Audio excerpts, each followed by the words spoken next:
All right, all right. I'm sorry for being late. Here, I'll make it up to you, okay? Here, I brought a oh wow, lighting settings look different. Look, I brought a rare baby. Well, there we go. Here. See, look. Camera. Camera. Ca Yep, yep, yep. It's a gecko. Big jump. That's all they do, really. You can pet it. Beep. Very cute. Yes, it's Echo Gecko. There we go. Bleh. Didn't know geckos were that jumpy. Just these ones, really. Tell them her name and species. This is Florence, and she's a, hey, oh, hold on. Oh, God. Oh, what? And she's, fast.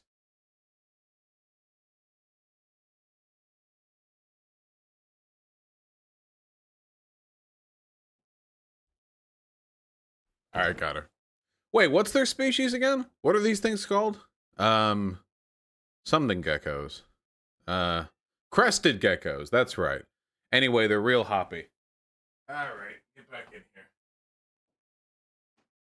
Your tiny brain can only handle the outside for so long. And it really is tiny, too. I mean,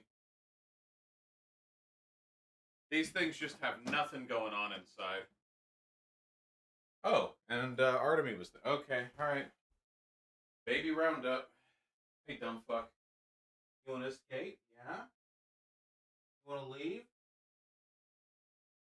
Say goodbye with your fat ass. Yeah. Alright, out we go.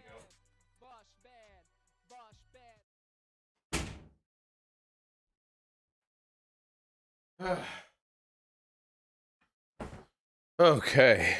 These fucking loonies. Wow, the lighting looks so different. Oh shit. I messed around with a couple of settings, but I did it during nighttime.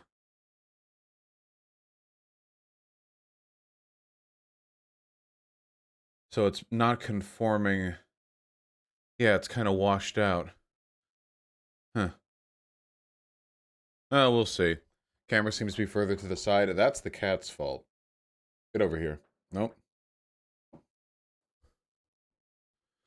We'll keep working on it. Whew. All right. Looks too dark now. What do you people want from me? Jesus. Is it, we rotate this? Here. Untwist that. You talk about Destiny's latest vid where he's reviewing a debate? What debate? What? You want me to review him reviewing a debate? What, that's what you want? What do you want from me? Jesus. How does this all... Well, that ain't right. Well, that ain't not bright. Jesus Christ.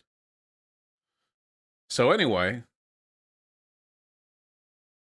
you know, we're just gonna hold it right there for a little bit, and we can fuck with it later, huh? Anyway, the reason why I had the Gek out was because, so Pigeon, all Pigeon does, I mean, day in and day out, is sit right there and watch Lizard, okay? That's it. That's all she does. That's her entire life. It's her television, okay? And she is addicted. She is just, whew, situated there. Now, Lizard doesn't move, okay? So, whatever baseline level of entertainment Pigeon gets off watching Lizard, it comes from no movement whatsoever. Just completely static behavior. We fed Lizard the other day, and Pigeon was there, and she was losing her shit. She was, because that's the only time Lizard will move. She's chirping, she's running around, and twice, 2 separate times, she managed to jump into Lizard's tank and look like a little Godzilla in there until we quickly fested her out. She got the better of us twice. She's quite sprightly, you know. She probably just wants to eat it. Oh yeah, of course she wants to eat Lizard, you know.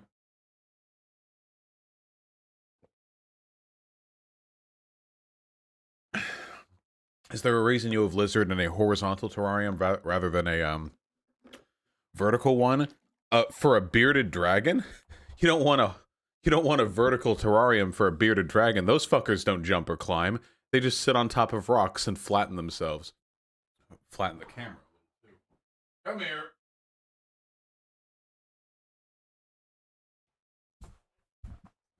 Is that better? I don't even know, dude. Do I need to up the contrast or something? What is it with the... I'll figure it out later. Oh, how y'all doing? Oh, let me make sure that debate is still lined up for 1 p.m. Dun dun dun dun dun dun dun dun.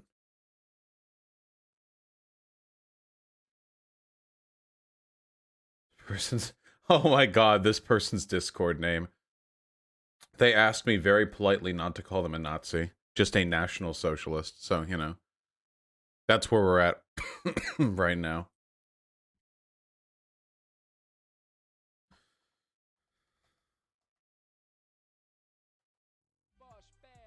You know how it is.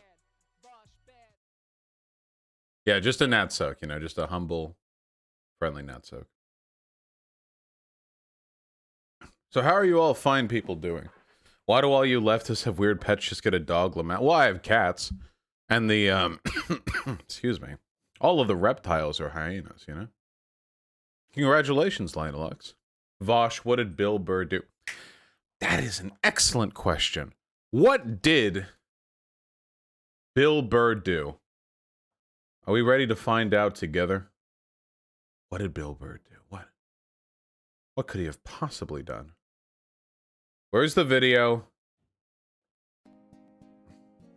I woke up so fucking tired today.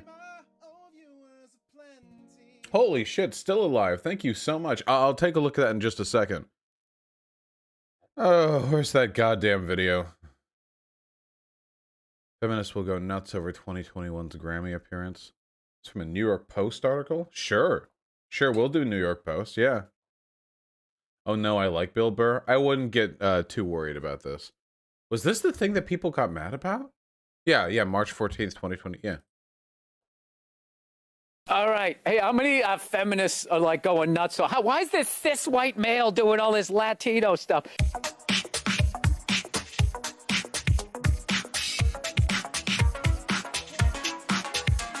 Can we get like...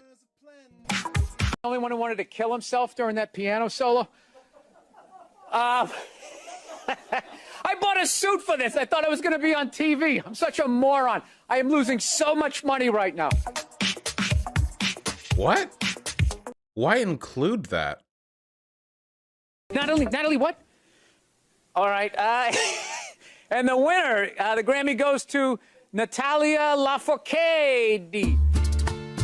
I will accept on behalf of her. If I butchered her name, I'm sorry. All right. Hey. That's it. Wow, Bill Burr's canceled. How mad are you guys?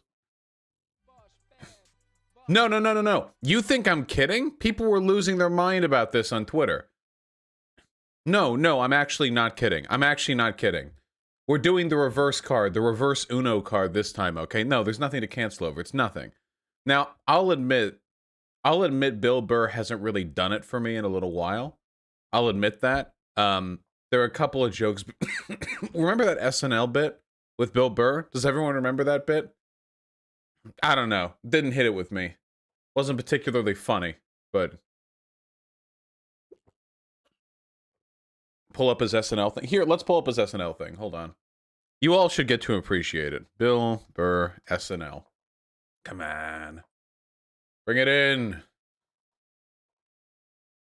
No copyright Reno, huh? Ladies and gentlemen, Shut up. a lifelong dream of mine to come here and host Saturday Night Live, so thank you so much for coming out.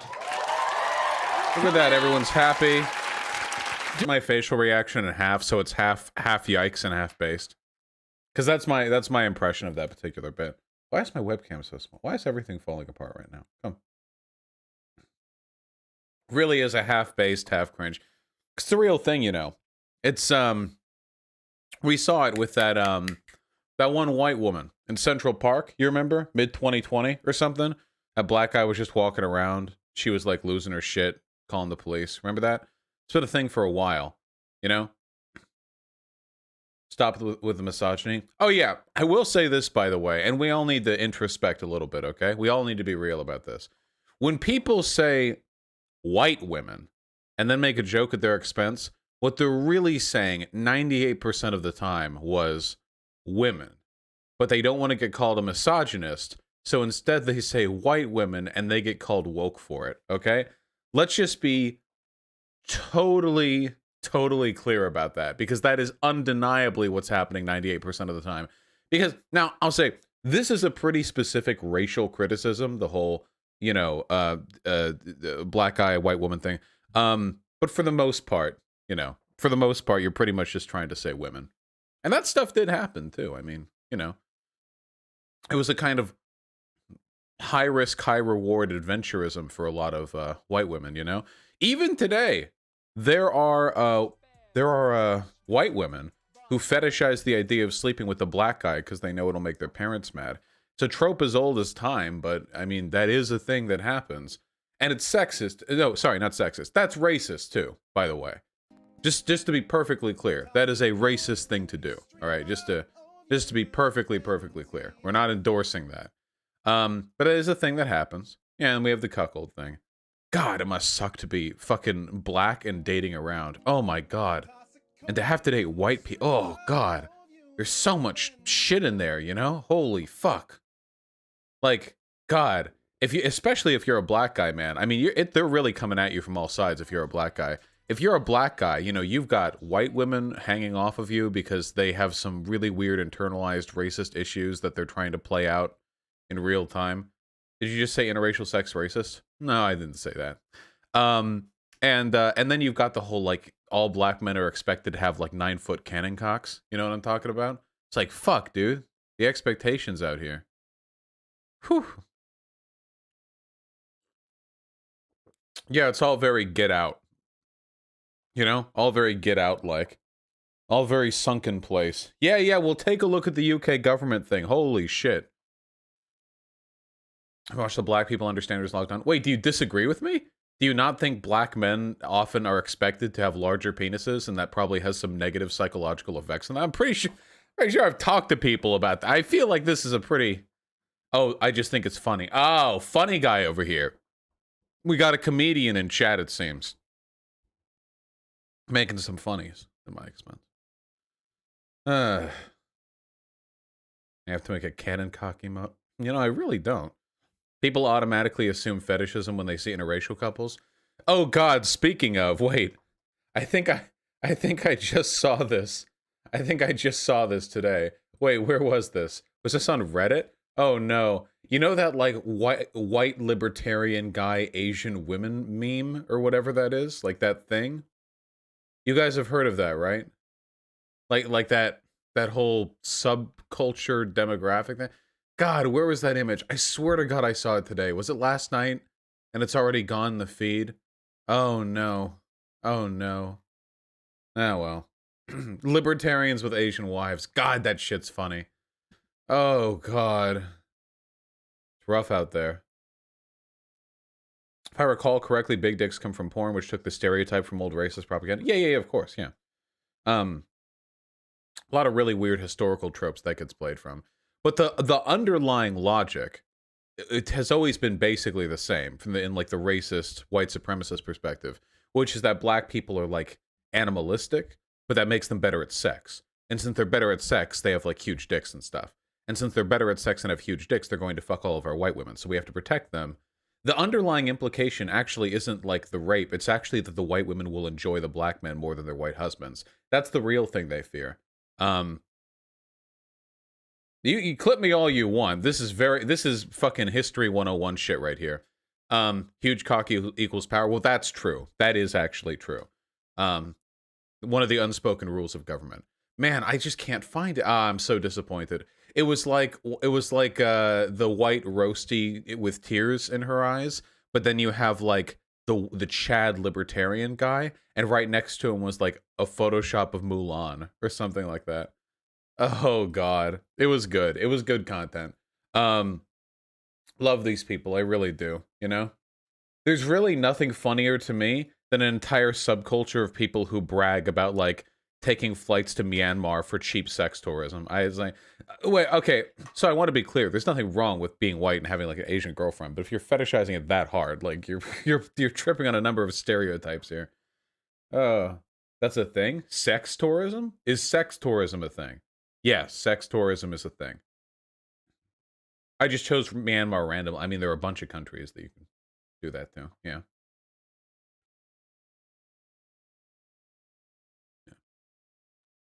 Being white is wrong. True. You know what I'm talking about.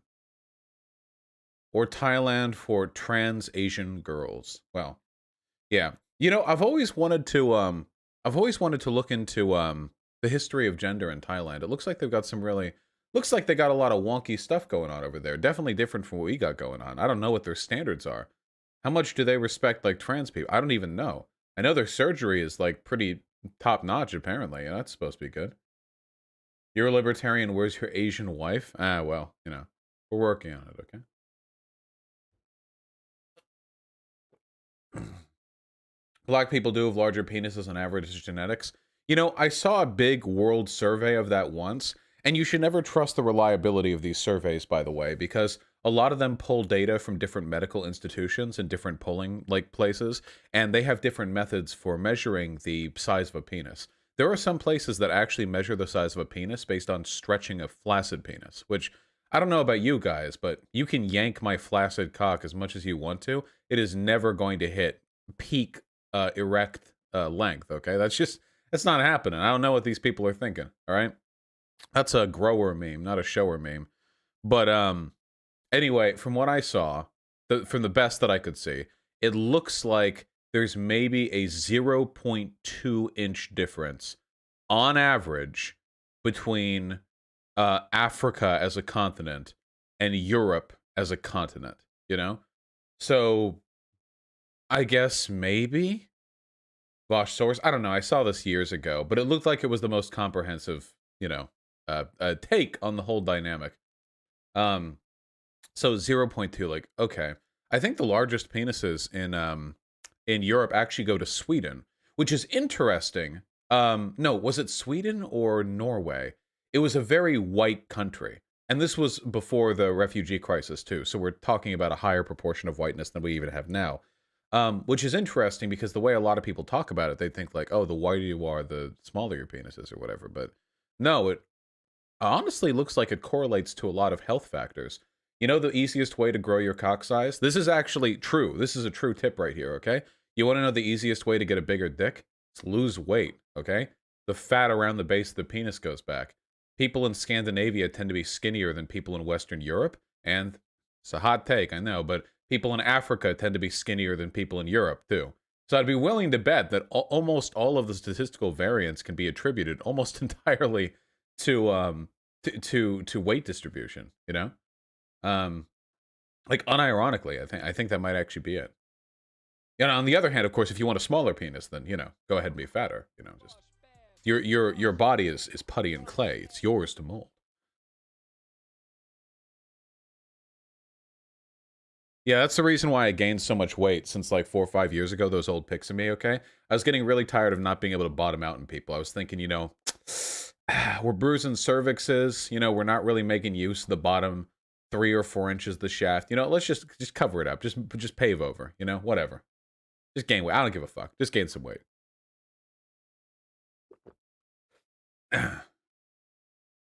God, coffee is good. By which I mean the sugar and milk in the coffee is good. I actually hate the taste of coffee. Whew. All right, how are we doing? Jesus Christ, these people. Oh, wait, forwards from Clanbot. That might have actually been the sub that I saw the meme from. Wait, can I find it here? Oh, no. Why would you bring me so close? Here it is. Hey, that's what I'm talking about. Here we go. This, the ideal end form of all relationships if you're a white man. That's what I'm talking about right here. You get to be with Mulan or something. Is Mulan a kid? It would make sense. I mean, libertarian guys with Asian wives. Hold on. Mulan, Disney, age. 16. Yeah, that about tracks. There we go. It's all coming together. All the disparate threads. All coming together. She was 16? Yeah. Dude, you know what I'm so tired of? We can delay this segment. I don't care. I'm talking about this anyway. You know what I'm so tired of? Why the fuck does everything, I mean all media, star kids? The fuck is up with that? Nobody's ever in their 20s unless we're talking like New York City sitcoms. Always, always. In anime, they're always high schoolers saving the world. In Disney, it's always kids. I don't give a fuck if the target demographic is kids. Kids can relate to adults, okay? When I was a kid, I thought Han Solo was cool as shit. You think I need... Do you think... This is the mistake people make. Did they think when they were making the original Star Wars, like, kids won't relate to Han Solo or Luke. We need a baby Han Solo running around. We need a little baby Solo. And then... Pew, pew. Like, no, what? No. Just have adults. It's because we all idealize our youth? Fuck that. Being young sucks. When I was in high school and early college, I was stupid, insecure, and I didn't have money to buy nice, tasty food, okay? Now I'm stupid, confident, and I have all the money I want to buy tasty food. My life is measurably, empirically better, okay? Unironically, every part of my life is more under control. And you know what? It's only getting better from here. I'm going to have a sick fucking 30s, okay? But every piece of media, it's got to be... And by the way, especially for anime, okay? The primary demographic for anime is not high schoolers, okay? It's otakus in their 20s and 30s. They're the ones who buy the Blu-rays, okay? The only reason in anime it's always high school kids is because Japanese work culture is so fucking toxic. God almighty.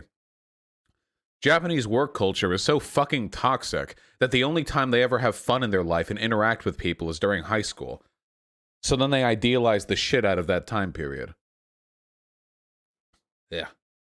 All the main characters in Avatar were under 16. Yeah, well, at least Avatar was an actual, like, kid Nickelodeon cartoon thing, okay? But, I mean, it's like everything. I mean, Korra was an adult, right? Well, wait, how old was Korra? Korra age. Not gonna like my Google search results for this one. 17 in book 1, 18 in book 2, and in book 3, 21. Oh, shit. We had an honest-to-God Nickelodeon protagonist in their 20s during the later seasons of Korra. That's sick. I feel represented. I feel represented right now. Definitely preferable. It's just like, man, I don't relate to kids in media anymore, you know? It'd be so much cooler if these people were in their 20s. I'm sure you can find interesting ways to comment on these struggles, you know? I'm sure there's got to be a way.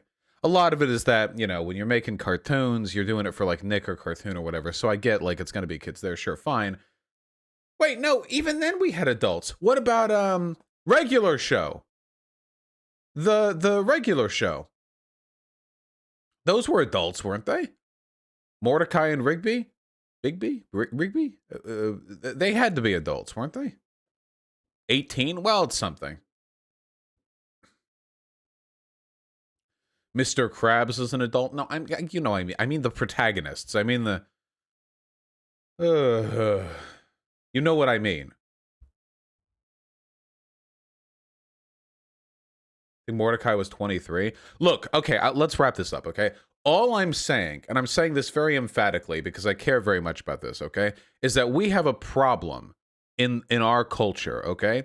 We have a problem with idealizing youth, and it has a lot of really negative social consequences.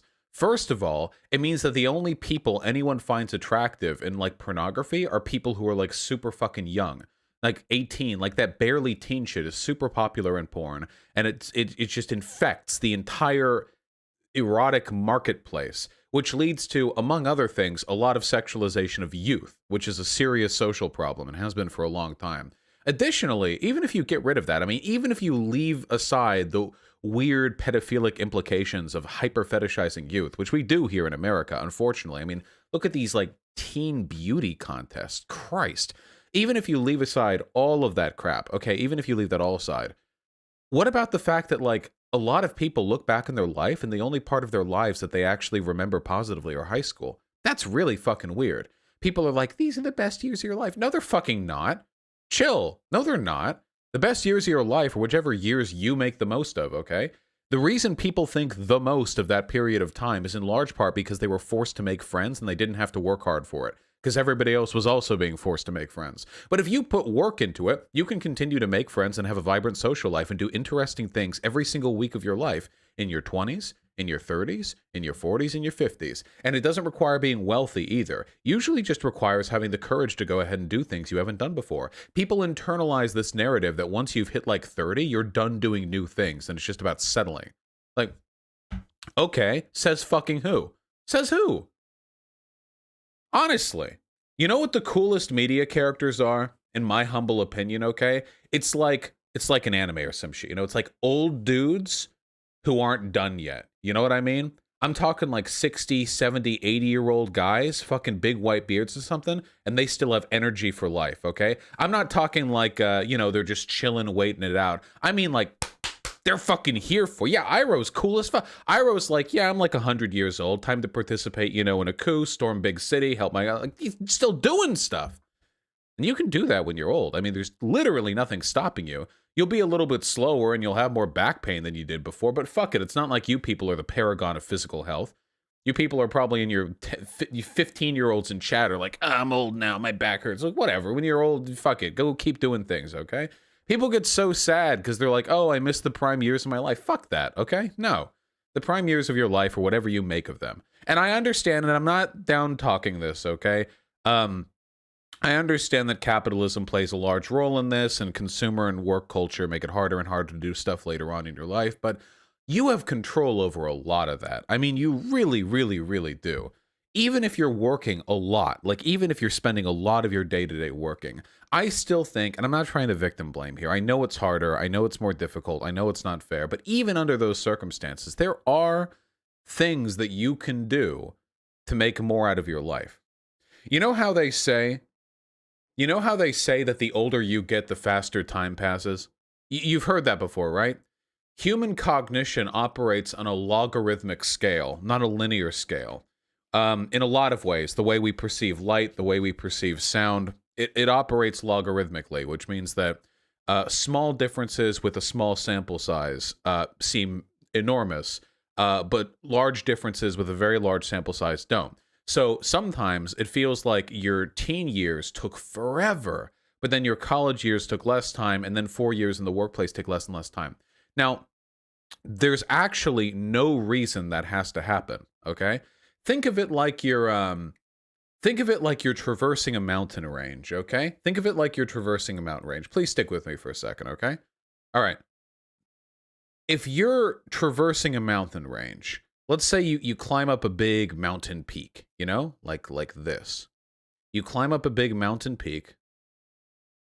That's an incredible accomplishment. I've never climbed a mountain before. I've climbed hills, I've gone on hiking trails, but I've never climbed a mountain, And then eventually you have to come back down. You can't live up there. It's not enough oxygen, okay? But let's say it's a mountain range, okay? It's not just the one. It's lots of them. You know what I mean? Now, these are all cool, and every individual climb up every individual mountain is going to take about the same length of time. I mean, depending on height and the difficulty of the trail, but by the time you've climbed your 50th, the past 50 aren't going to seem as monumental. You might remember your first one vividly because it was your first experience, but are you going to vividly remember the 37th mountain you climbed? Probably not. And are you going to remember the valleys between? Probably even less so. The thing is, the more you do a thing, the more likely it is that it's going to blur into a background memory. Your brain isn't going to hold on to it. It's not as essential. Like if you're walking down a long road, okay?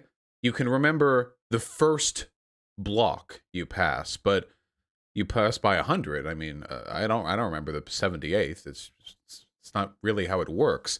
But the more interesting and varied stuff that you do in your life, the more you remember it. Your brain internalizes information that's new, that it considers important. And your memory of your life is described by the length of those memories together. A year spent in nothingness? What people keep bringing up Vsauce. Dude, chill. I don't know. A year spent doing nothing much interesting in your memory 10 years down the line will seem like infinitely, it'll be like nothing. And a thing you did before that will seem like it just happened yesterday. So the thing you can do to elongate your life, be happier, fight the over-fetishization and idealization of youth, and generally be a happier person, is, put very simply, to keep doing interesting things. And that can mean anything from going on a trip to another country, if you have money and time, to going on a walk and entering a restaurant you've never been in before and striking up conversation with a waiter. Does that make sense? Yeah, this is Vosh sauce. Does that make sense? That's what my parents do, you know. At least they did before the pandemic.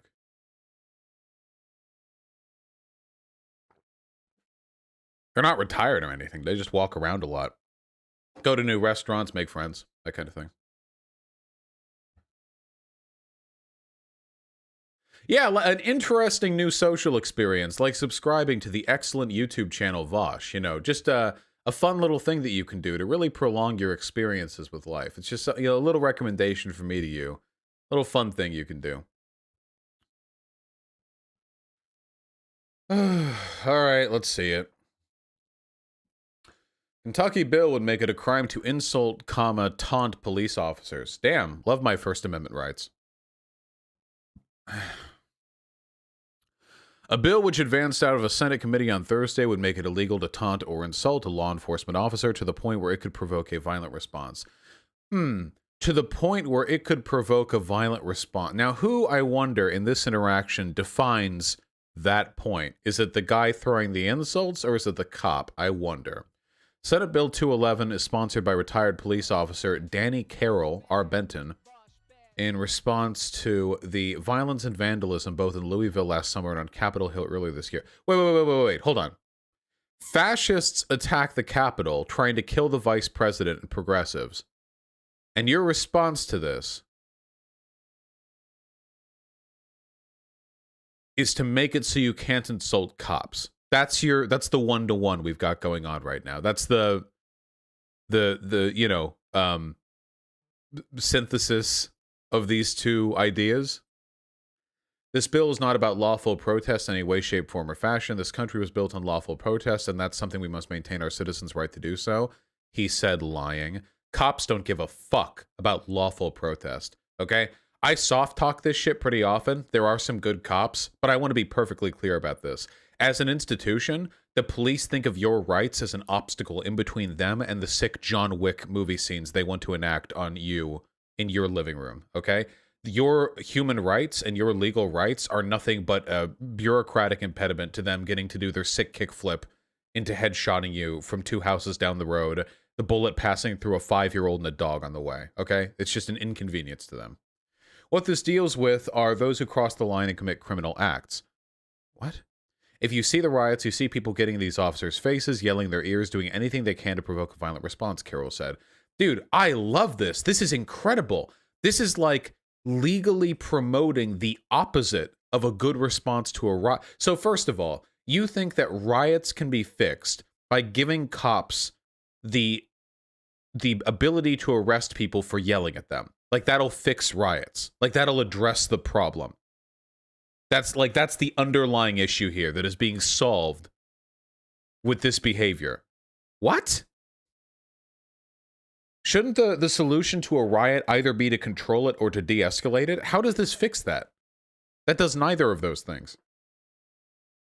According to Carroll, the bill's goal is to protect first responders, the public and both public and private property. Wait. We already have laws which allow police to arrest people who are threatening first responders, the public, and public and private property. There are already laws for that. How does adding an additional law where you can't insult police officers do any of that? Dude, these people are so slimy, man. They're like, yeah, why, yes, of course we need this law, which allows us to arrest people for insulting us. It's to protect your freedom. How could we defend property and defend people's lives if we can't arrest people for yelling at us? How would we even do our job? Of course, officer, I assure you, this law violating the First Amendment is essential to protecting public safety. I think there's absolutely a need for this, Carol said. The need crosses political lines. It crosses racial lines. It's not aimed at any particular segment of this commonwealth of any community. The bill passed 7-4 on Thursday, but not without some opposition. Senator David Yates, de Louisville, told committee members the words in the bill are dangerous and would send the wrong message to the public. He added, good cops have enough poise to keep their composure when they're being insulted and yelled at. True! If you're enough of a meathead that you lose your temper as a cop while being yelled at, you don't get to be a cop. I'm sorry. That's your job. Like, I'm glad good cops are in the quotations here. But yeah, if you're a cop, you should be able to keep your composure. Why do we treat cops like they're feral boars? Like, that's the way we treat cops in law. Like, you see a cop, okay, don't move. Hand on the steering wheel. Don't twitch. Eyes forward. Don't talk too loud. Oh, but don't talk too quiet or they'll think you're muttering and they'll yell at you. You don't want them to yell at you, okay? Simon says, raise your arms. Simon says, retrieve your driver's license from your pocket. Hey, put your hands back in the wheel. It's like every interaction with the cop is like a fucking you're playing Russian roulette, except somebody else is holding the gun. They're so twitchy. And by the way, this is an America thing, okay? In Europe, the cops are trained de-escalation way better than they are here in America. And I don't even necessarily like the way Europe does things, because the next article we're going to look at is this one in Britbongerland, where they're saying that if you yell too loud at a protest, they can arrest you for 10 years or whatever, okay? So I'm not even here standing fucking Britbongerland, okay? I'm just saying, like, over there, at the very least, they do put a little bit more effort into training their cops how to de-escalate. That's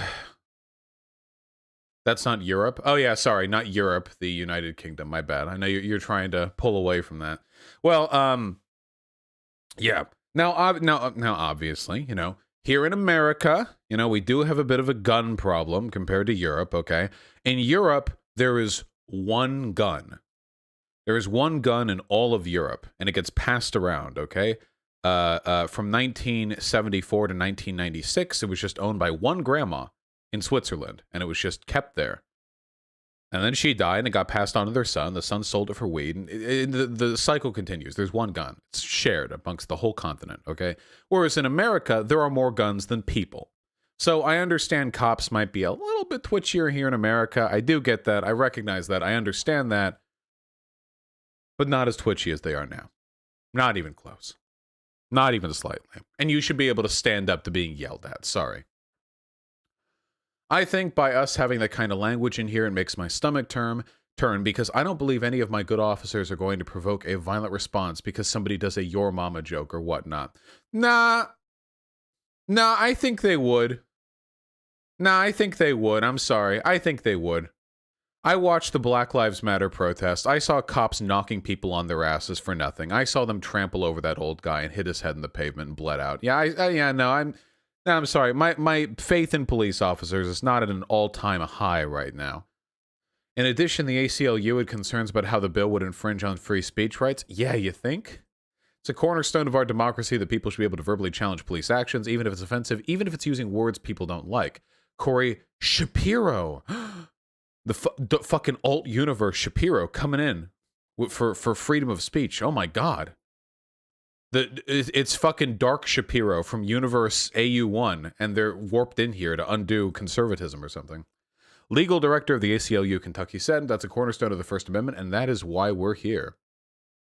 In addition, Senate Bill 211 would discourage local governments from defunding their police departments. and would hold those who give protesters objects that can be used as weapons criminally responsible. Dude!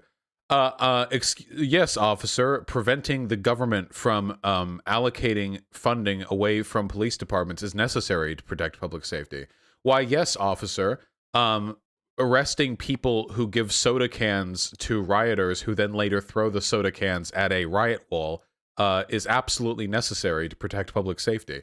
Yeah, this is going to be used to arrest people who give water bottles to protesters. Yeah, I want to be really clear. That is what that will be used for, okay? There will be like Antifa water stalls, and they'll hand out water bottles so people don't dehydrate, and then those people will get arrested for handing out water. It's essentially going to be used as a way of criminalizing any kind of support apparatus to protests. That's what's going to happen. Oh yeah, giving protesters shields, giving them helmets. Yep. Yeah, that bean burrito is a lethal weapon, my friend. Somebody could choke on that. I'm afraid I'm going to have to shoot you and your family now. Sorry. I know it's rough, but that's the price we pay for freedom. It's got to get overturned, I'm sure, though. It'll probably get overturned, but it's still passed in the Republican State Senate. And the fact of the matter is, it only takes one of these bills to actually go through to set a really bad precedent. Shouldn't, like, even if this stuff gets shot down, it should be a serious worry to people that Republicans are trying this hard to shit on your free speech, you know, and your civil rights. Because eventually they're going to succeed, you know. So many of the judges in the federal circuit are Trump appointed. You know, we have a 6-3 conservative Supreme Court. It's really only a matter of time before these things start to get slipped through. Yeah. Isn't this just the paradox of tolerance? I don't know if this has anything to do with it, necessarily. Yeah, sir, he was reaching for his water. Oh yeah, while we're on the subject, this is a section of the Police Crime Sentencing and Courts Bill ordered by Patel to serve the BLM and XR demos last year. Came to Parliament on Monday, and MPs will vote for it on Tuesday. And a person commits an offense if a person doesn't act, and that person's act or omission causes serious harm or a section of the public. So what is serious harm? For the purposes of subsection 1, an act or omission causes serious harm to a person if, as a result, the person suffers serious distress, serious annoyance, inconvenience, or loss of amenity, and is put at risk of suffering anything mentioned in paragraph A through C. Yeah. So this would, give, you know, a person guilty of an offense under subsection 1, that'd be this, defined here, is liable on summary conviction to imprisonment for a term not exceeding 12 months to a fine or to both, or on conviction on indictment to imprisonment for a term not exceeding 10 years. So essentially, you can go to jail if you're at a protest and you seriously annoy somebody, according to this bill. That is in the text of the bill, right there. Annoyance, okay? Yeah, here's the real cancel culture. Couldn't the Democratic governor veto this shit? Well, this is in the UK, so probably not. It's because of Priti Patel. She's literally the devil. Yeah, you know, haven't heard much good out of this person. Conservative member of Parliament for Whitham, Home Secretary, and British at that, honestly. Anyway, so obviously, if a person suffers death on account of some act taken at a protest, I'm fine with that person being arrested. But serious annoyance? Really? In the text of the bill? Just serious annoyance. Priti Patel is the most indisputably fascist cabinet member we have. I wish I knew more about UK politics. It's just I can't stand you and your people. How are we doing? Some of the footage circulating in Vigilant Clapham is upsetting. I've asked the Metropolitan Police for a full report on what happened, and she got ratioed, so that's nice. Actually, it looks like she's getting ratioed in pretty much every tweet, so I guess Twitter doesn't like her very much. That's wonderful, I guess. I don't see any Heil Hitlers down here, but, you know, that bill was pretty bad on its own, so I'll just trust you guys when you say she's in pretty much open fascist. Tackling crime and protecting victims, yeah. It's all, seems to be like Law and Order type stuff in the feed. Boris Johnson.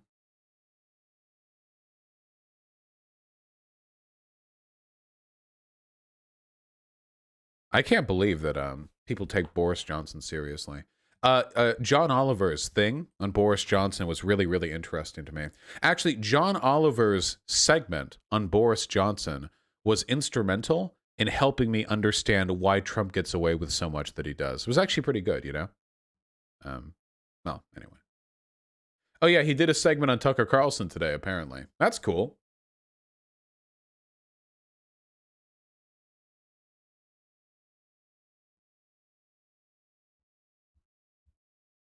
All right, here, hold on.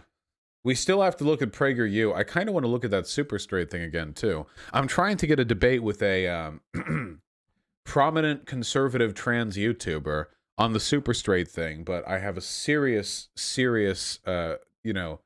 reason to believe that they will not accept that those conditions. It's a shame, because I'd really like to debate that with somebody. God, that'd be fun. We'll get around to it eventually. Vanessa LeBlanc. Oh, it could be Vanessa. Yeah, could be Vanessa. All right. What is this tweet? Hold on. Gen Z calling Bill Burr a racist. Bill Burr and his beautiful wife, Nia. Okay, we really need to get over this, okay? Really, really, really, really clearly, okay? Having a black friend, girlfriend, wife, husband, sister-in-law, coworker, whatever, does not make you not racist, okay? It doesn't make you racist. It doesn't make you not racist. It just doesn't mean that, okay? There are plenty of historical and contemporary examples of very overtly racist people being closely associated with people of color. And also, misogynists tend to get married to women too. Well, I'm not suggesting Bill Burr is a racist. A white man having a non-white wife can sometimes be a sign of racism. So you shouldn't assume somebody is racist just because they own a minority sex servant. They may very well have one because they're racist. So this would be the argument that I just gave if I was a moron and had 10 IQ. Claiborne Griffith. The check mark at that. Jesus. God almighty. That's pretty bad. Yeah, that's pretty bad, actually.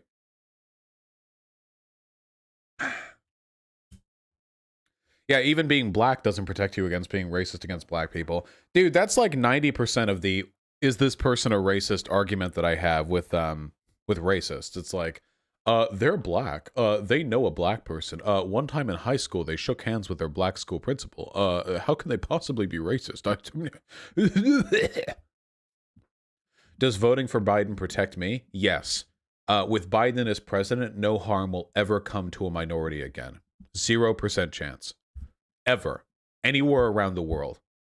News hasn't reached America yet, but the Uyghur Muslim genocide has also stopped. You can believe it.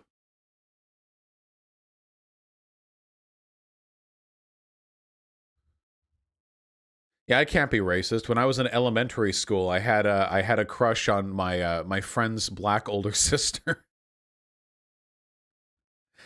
Oh, God. Oh, yeah, speaking of the Uyghur Muslim genocide, we need to do a new rule, okay? We do not engage with tankies unless they're coming on for debate, okay? Because otherwise, the only thing that happens when I engage with them is I tell them they're dumb because they're dumb, and then they call me racist because I'm white. And that's the only thing. That's the only thing that happens. That's the 100% of the road all the way down. Yeah. Try not to be white. I try every day. I voted for Biden, you know. Hey, if you people keep putting pressure on me and I show up one day here in blackface, okay, that's on you, all right? That was some peer pressure shit. You gonna post your response to Luna? I don't even know if there's a point. There's no do people who disagree with me even listen to the stuff that I say? Like when it comes to that tanky stuff, there's like literally no point. I don't know. I feel like, yeah, engaging with it just feels like such a waste of time. There weren't even any arguments to debunk. Like, oh God, I actually read up on some stuff about Vietnam later, and there have actually been a bunch of Marxists and Maoists in the global South, like in Vietnam and in Southeast Asia, who've criticized the Vietnamese government for bastardizing Ho Chi Minh thought, because Ho Chi Minh was comparatively libertarian and a lot of his ideas haven't been translated into the ideological orthodoxy of the Vietnamese state. And what Vietnam is accused of doing by these people, and their accounts seem pretty worthwhile, if nothing else, essentially they're just using a dead, like, father figure to their country as, like, a cult of personality that they can use to transpose the people's love of Ho Chi Minh onto their love of the state. Essentially, like, worship this dead leader, we are that dead leader. Yeah, exactly what China does. Yeah. Ho Chi Minh believed a lot of really cool shit, but the state doesn't necessarily reflect those beliefs. Yeah, Stalin did the same thing with Lenin. North Korea does that same shit. They always do the exact same thing. There's always a veneration of some, like, father figure of the state who you're supposed to love, and then that love is supposed to be turned on to the love of the state, and so on.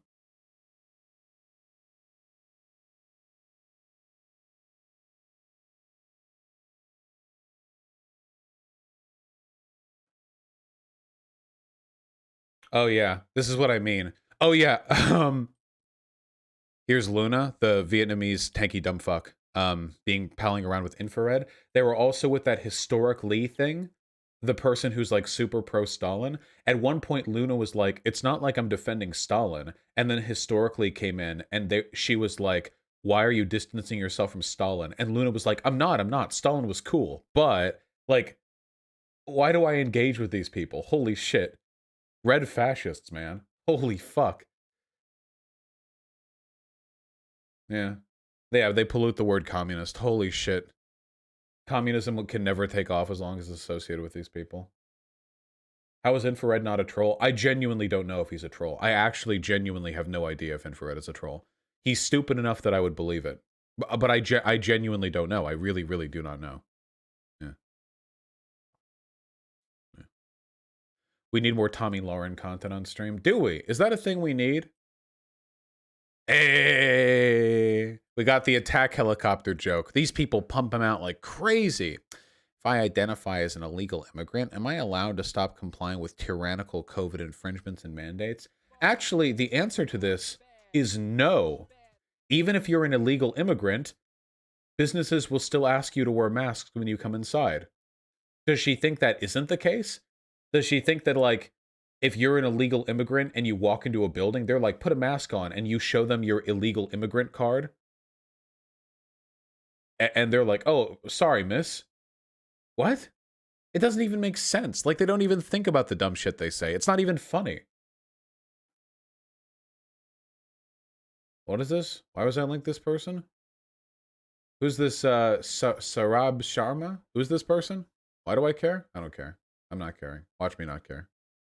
Tommy Lauren is the one who did the JQ video, yes. I forget. Check some infrared clips and he's super insecure and is really cringe. It's absolutely bizarre, and I really think that his viewers are actually making fun of him. Guys, okay, you need to realize, okay? The online tanky community is really, really, in terms of its form and behavior, identical to the alt-right community, okay? They have occasional burnouts who come up and get a bunch of attention and then blow out because they get attention only for spectacle. They fight over a very small online audience. They have put no thought into the shit they say and usually participate in outside engagement in incredibly bad faith. And then dumb fucks on the left will occasionally take them seriously because they adopt the aesthetics of the broader left. In the same way that fascists sometimes get taken seriously by more moderate conservatives because they adopt, like, more placid America first, like, civic nationalist policies. It really plays out basically the same way. Did you see the transphobic politician who liked a trans porn star? No. What happened?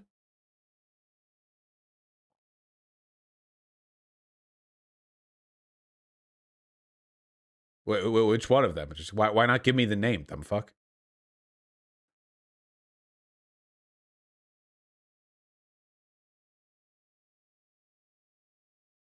Hey, Vosh, right, Lunar here. Saw Twitter people yelling you're not a lefty. The left needs to ditch you. What are your thoughts? My thoughts are that they're all not on the left. Ha!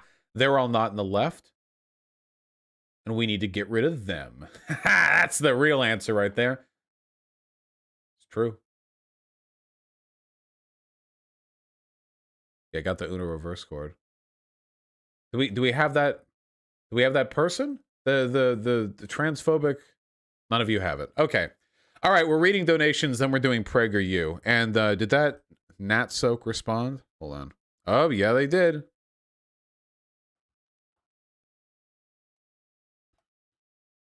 Wait, actually, maybe we can just move it up.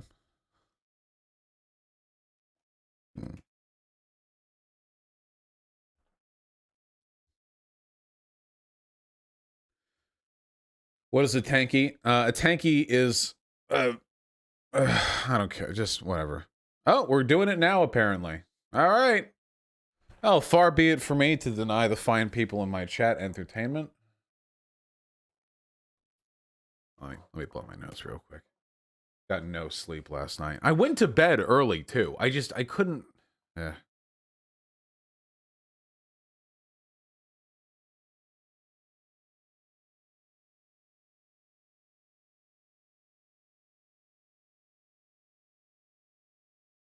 Fuck you. Oh, hello.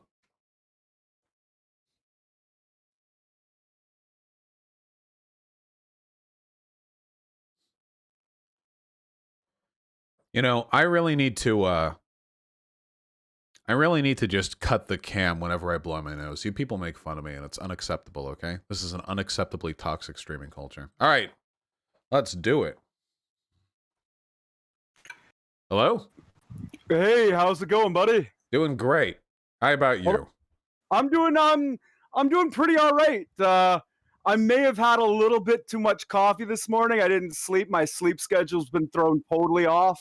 So I like I said to you, I downed my third cup of coffee, and now I got the jitters a little bit. But other than that, I'm doing great. Nice. Well, I'm happy to hear that. Wait, are you Canadian by chance? Yes, I am. All right, okay. Oh, that's right. You're yeah. I don't want to say, but yeah, your email account. I remember there was something in it. Oh, yeah, you can say if you are, if it's because of the YouTube or whatever, you get in trouble from YouTube for I don't know. Nah, YouTube's pretty lenient about this stuff. So right, wait, I want to lay it out right on the front, okay? I have referring to you very kindly as a NatSoc in this conversation, but YouTube titles have to be kept short, so that might end up getting truncated to Nazi, depending on how this conversation goes, okay? Hey man, you know, it's your show, it's your channel, you know, you can, if it does, you know, it's up to you. Okay, National Socialist Canadian Labour Revival Party. There we go. All right, trying to revive Canada. Back to the glory of its indigenous roots, no doubt. Oh yeah, yeah, absolutely. The glory of its Siberian immigrant roots, right? I don't even know enough about Canadian indigenous history to make a joke here. Our quote unquote indigenous native population traversed the ice bridge from Siberia about 12,000 years ago. They're not really indigenous to North America. I'll have to look one up. Yeah, Siberia. Yeah, Siberia. Okay, you know what? I'll look that one up. We can fight over ownership rights a little bit later, though. I need to yeah, for sure. Look up who crossed the ice bridges and when, and we can maybe get some like skin tone registries on the people who crossed that ice bridge. All right. Yeah, so okay. You emailed me. With you wanted to talk about open border policy, LGBT rights, and race relations in the Western world. Sure, for sure. Buyer's choice. Which one do you want to hop on into first? We could start with let's start with something exciting. Let's talk about race relations in the Western world. I love race relations in the Western world. Yeah, hit me up. What's your do you want to state your position or shall I state mine?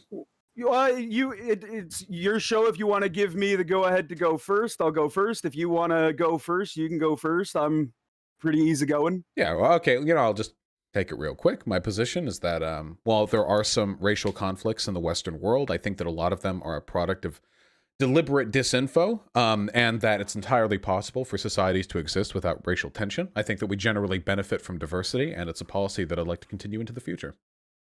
All right, I hold essentially the exact opposite position in that I believe that the impetus for the development of societies and cultures rests in the biological essentialisms of a people, be that the genetics of a people, and I've got a couple of sources that I can share with you about that because I'm pretty sure you guys like asking for sources. We do, right? You need to have your 12 peer-reviewed independent studies, or else I'm not listening.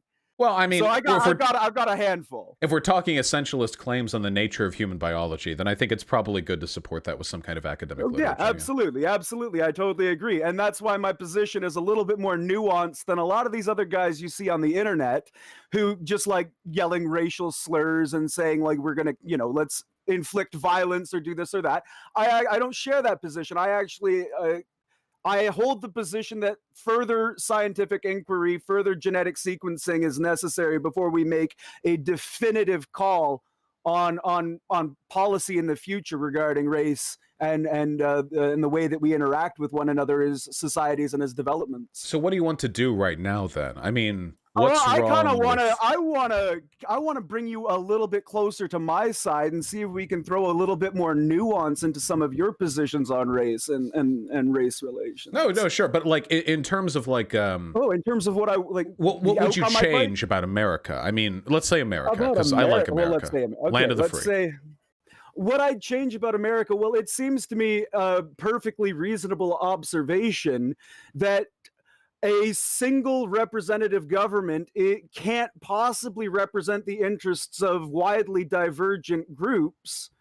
That it would probably be, in the case of America, and this is exclusively America, which I don't necessarily concern myself with too much, but in the case of America, I think that the fairest solution would be to cede a state or two to the African American population and allow them the right to self-determination and the ability to govern themselves. Wait, what? That's my solution for the American issue. What's the point of a democracy if rather than having a single government to unify the interests of a people, you just split the state down the line of people who disagree on issues?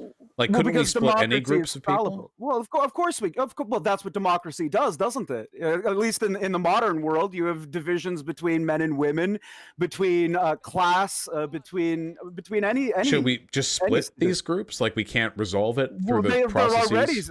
They're already split. You have politicians who appeal to women. You have politicians and policies who appeal to the working class, to the rich, to... But they're all part of America. I mean, they're all part of the democratic process. Why shouldn't black people be allowed to participate in it? If they want to, they can, but I think that it would be more fair it would resolve the issues that they seem to have, because in order to accomplish under a single system, the sort of future you imagine where everybody gets along and there are no more issues like that, you would have to have the at least current racial majorities cede or concede on multiple different issues in order to appease the minority complaints. Well, yeah, we did that when we got rid of slavery too. I mean, that's part of democracy. Sure. Yeah. Well, for sure. But the issue I see is that, at least based off of my observations when it comes to the African American question in the United States, is that their complaints are no longer justifiable. Like what complaints?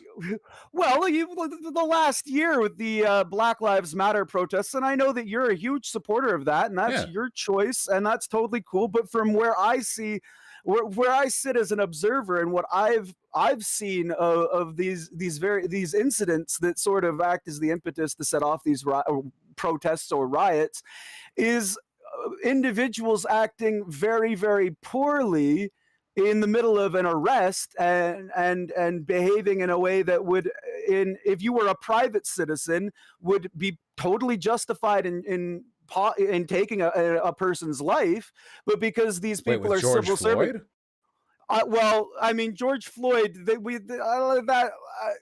So we're already down the rabbit hole. A couple of points here. So first of all, the idea that the best way to resolve conflicts in a democracy would be to create an ethno-state because you believe that the values held by a minority group are no longer tenable, I think is pretty ridiculous. I think the most untenable positions that are held in this country right now are held by white evangelical conservatives. I mean, for God's sake, they don't even think Trump lost the election. They stormed the Capitol building. If we want to talk about being divorced from reality, like climate change denial, then we're easily talking about white evangelicals being the group most deserving of being excised from the American Democratic electorate. Now, I don't believe in that, mind you. I think we should all get to participate. I'm not saying that we shouldn't be able to, but for sure, I don't see how any issues with race relations would be fixed by giving black people a couple of states. I mean, for one, it certainly wouldn't fix racism. Racism is at its worst in ethnically homogenous communities, like very white For areas. sure, but you're never going to be able to eliminate racism. Sure, it's never why not?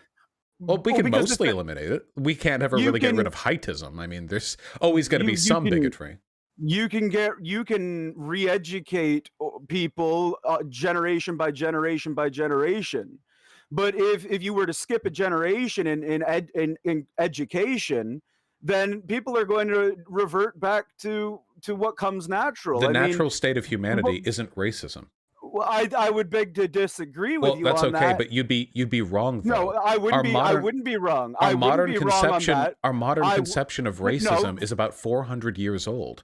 Back before then, Socrates and Plato and other like Greek philosophers, they didn't think of race the way we did. They thought that the races were the thick-blooded Nords with their large skulls and their slow wits, and the thin-blooded Arabs with their quick wits and their dark skin. They didn't think of the world as split between white and black people. I don't think of the world as being split between white or black people either. But the fact of the matter is that infants can identify people of separate ethnicities and react negatively to them. Wait, and it's only through they can do that with men and women too. Like infants can recognize lots of characteristics. That doesn't mean that society will organize around like hatred between those groups. Well, I would argue that the ability of an infant to differentiate between those who look like them and those who do not look like them is an evolutionary trait held over from. Well, I care. Wait, so hold on. It's funny that you're taking the assumption that racism and racial apartheid are the default states of humanity when they have been for absolutely not. Yeah, they absolutely were. No, civilizations hundreds of years ago didn't organize themselves along racial castes the way that we do today. Our modern conceptualization of race is just that. Modern. Well, you can look at plenty of different civilizations such with as different types of hierarchies, but not organized along the ones that we have today. It seems like the Indo-Aryan or Hindu or Eastern Indian society has organized themselves along ethnic and racial lines, but not the ones we would arrange them along. Because if Americans because they are of a different race. Yeah, if Americans looked at them all today, they would just call them brown people. Our understanding of race is culturally determined. And it's funny that you're taking the default position. Racism has to be taught. You act as though if we skip a generation of education, people are going to like revert back to being racist. The opposite is true. If this isn't the case, then I'm not trying is there a constant push in media and education to specifically eliminate racism? I'm not trying to teach people anti-racism. I'm trying to keep people like you from teaching racism. The default human is better than the human you raise. I asked you a question. If what you're saying is true, why is there such a massive push to eliminate racism? If racism, or at least the recognition of differentiations between one group and another, that even a child knows that they are a child. A child knows. Wait, hold on. Wait. I can't keep letting you go. Wait, no, please stop. Children can recognize. I haven't even finished a point Children yet, can recognize that skin tones are different. I haven't even finished a point yet, Vosh. That's not the same as children recognizing all of the inherent racial differences you're ascribing to them. Children just can see skin tones are different. I haven't ascribed anything yet. I haven't even finished a point yet. Okay, finish your point, then I'll respond. My point is that if what you're saying is true, and that racism is not, at least on some level, an inherent trait to differentiate the external from the internal, the in-group from the out-group, to say, I can trust these people. This is, from tribal civilization 60,000 years ago. To be able to differentiate between your group and another group is a very, very important trait if you wanted to survive 60,000 years ago. And I'm sorry to tell you, but 50 years of social justice isn't going to undo all of the factors that led up to this. Do you think tribes were fighting over race? They would have all been the same skin tone. I never said that. What I said was the ability to differentiate between the internal and external from the in-group and out-group is race. It is racism That is what it is now. We're differentiating between skin color, but it's the difference by degrees is so minimal between differentiating between another tribe and your own tribe. It's the ability to perceive the internal and external, the out group from the in group. Okay, And that's so always going to be a factor. there are a couple of points that we have to address here. First of all, you're conflating tribalism and racism. Tribalism is an innate part of human organization, but that applies to like different high school sports teams. That applies to different families. That applies to people from different cliques in high school, the goths versus the jocks. Tribalism is a human characteristic. We're never going to get rid of it. The best thing we can do is try to teach people to respond to it responsibly. I would say that hold on. So you keep conflating that natural characteristic with racism. Our understanding of racism, the way we think of racism today, the way you think of racism, is you don't know how I think of racism. I can take a rough guess. You'd be wrong, probably. Hold on. Is vanishingly new, okay? Now, humans have been organizing themselves into hierarchies for a long time, but not necessarily racial ones. So the reason why media teaches anti-racism is in large part because people like you still exist, and because we're not that far off from black people being literal second-class citizens here in America. I mean, for God's sake, there are people alive today who had to be force integrated into like the Arkansas schools, you know? We are not that far off from them being literal second-class citizens, and the people who were throwing rocks at those little girls being sent into school are also still alive.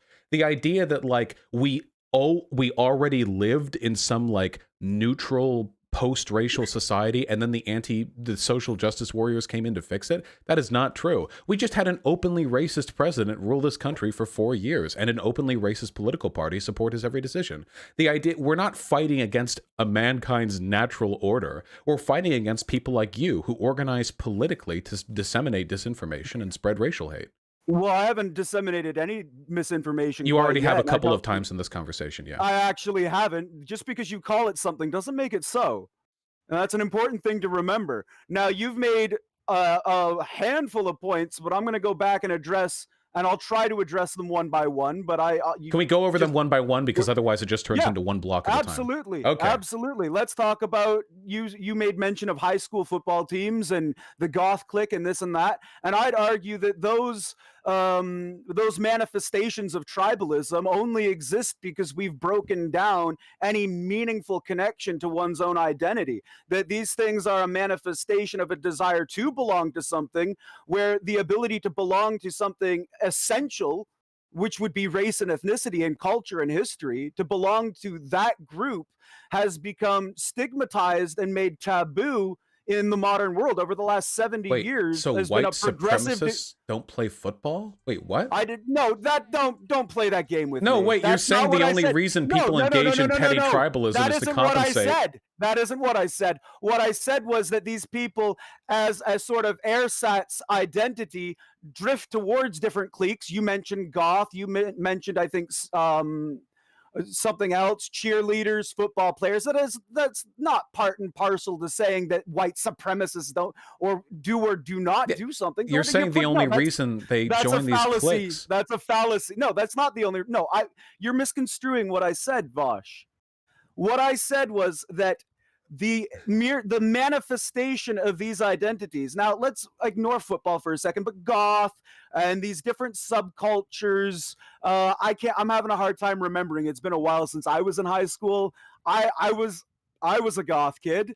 I'm trying to remember what other cliques there were. Skater kids, the gangster. I'm sorry you forgot your history in high school, I guess. I don't know. Well, it was a long time ago.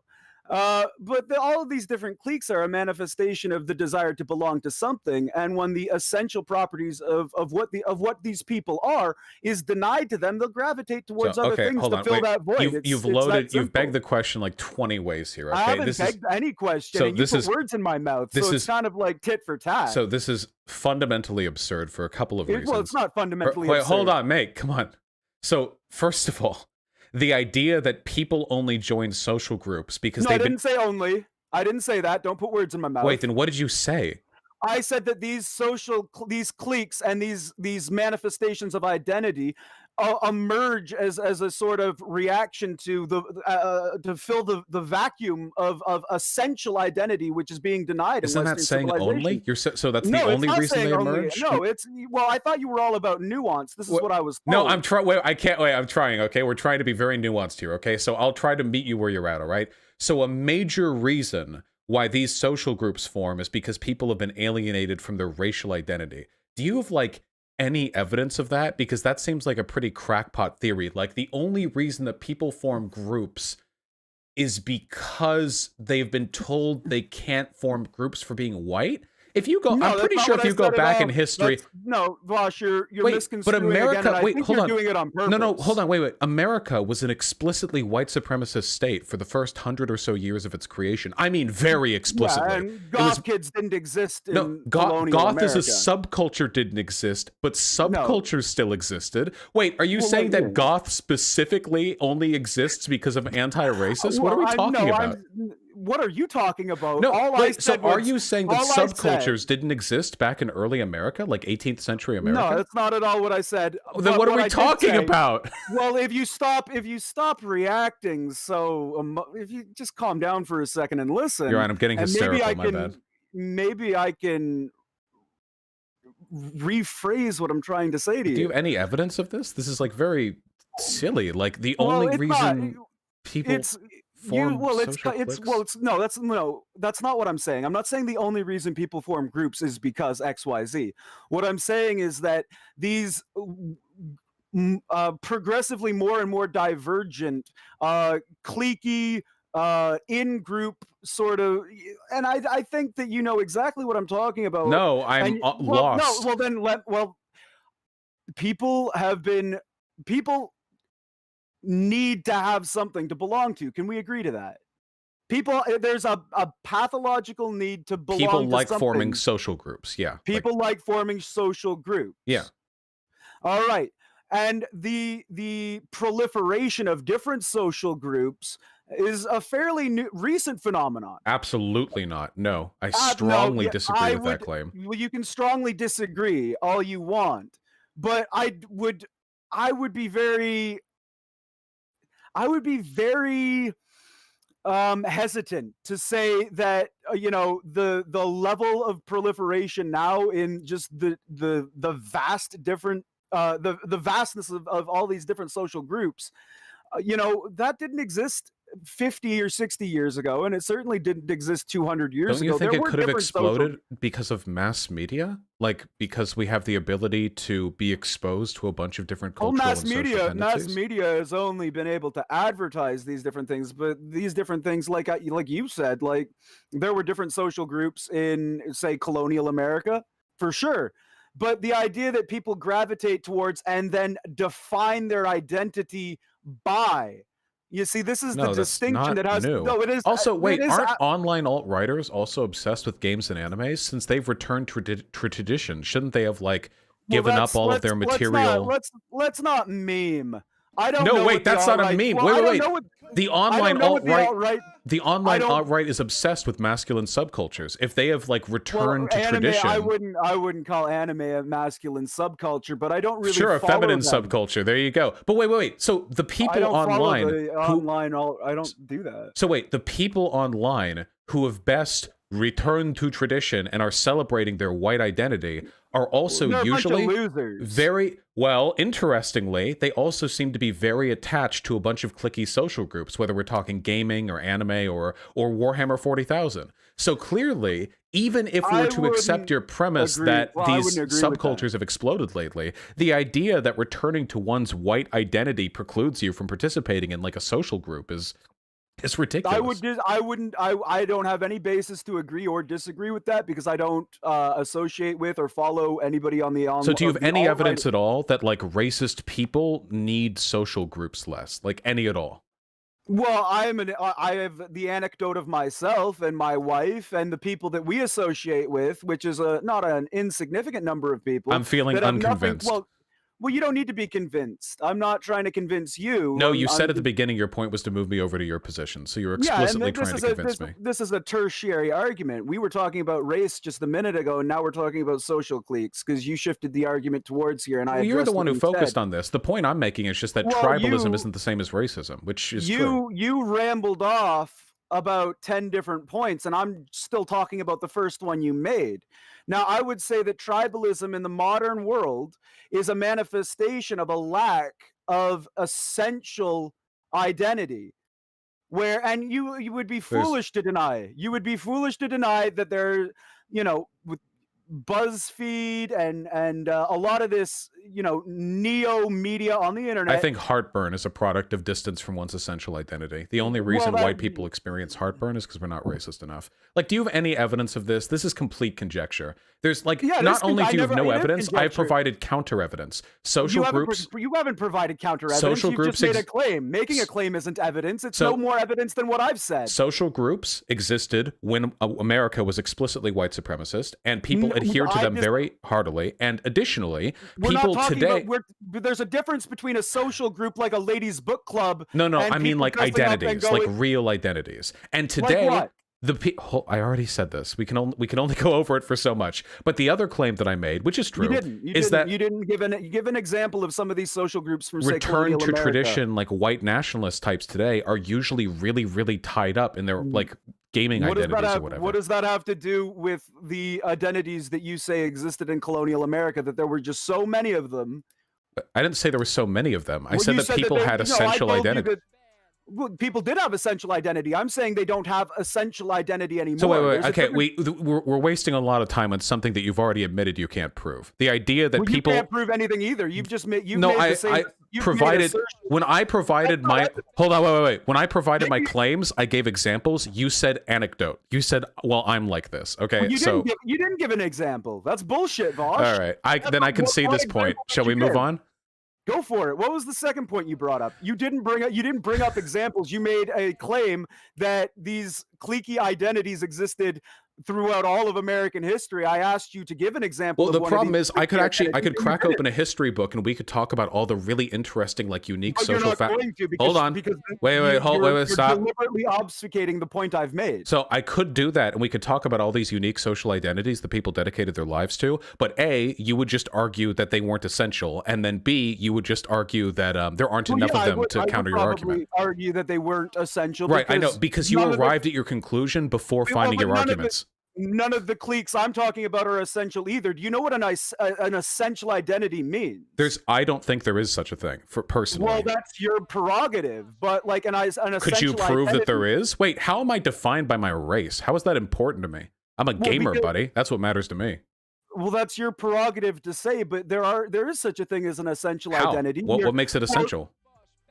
Well, because it's intrinsic to you. No, it's not. It absolutely my identity, my skin tone is intrinsic. I was listening to you earlier, and you were talking about your penis, and you gained a lot of weight because you just got this huge, massive schlong that you got to whip over your shoulder to get through fucking doors, right?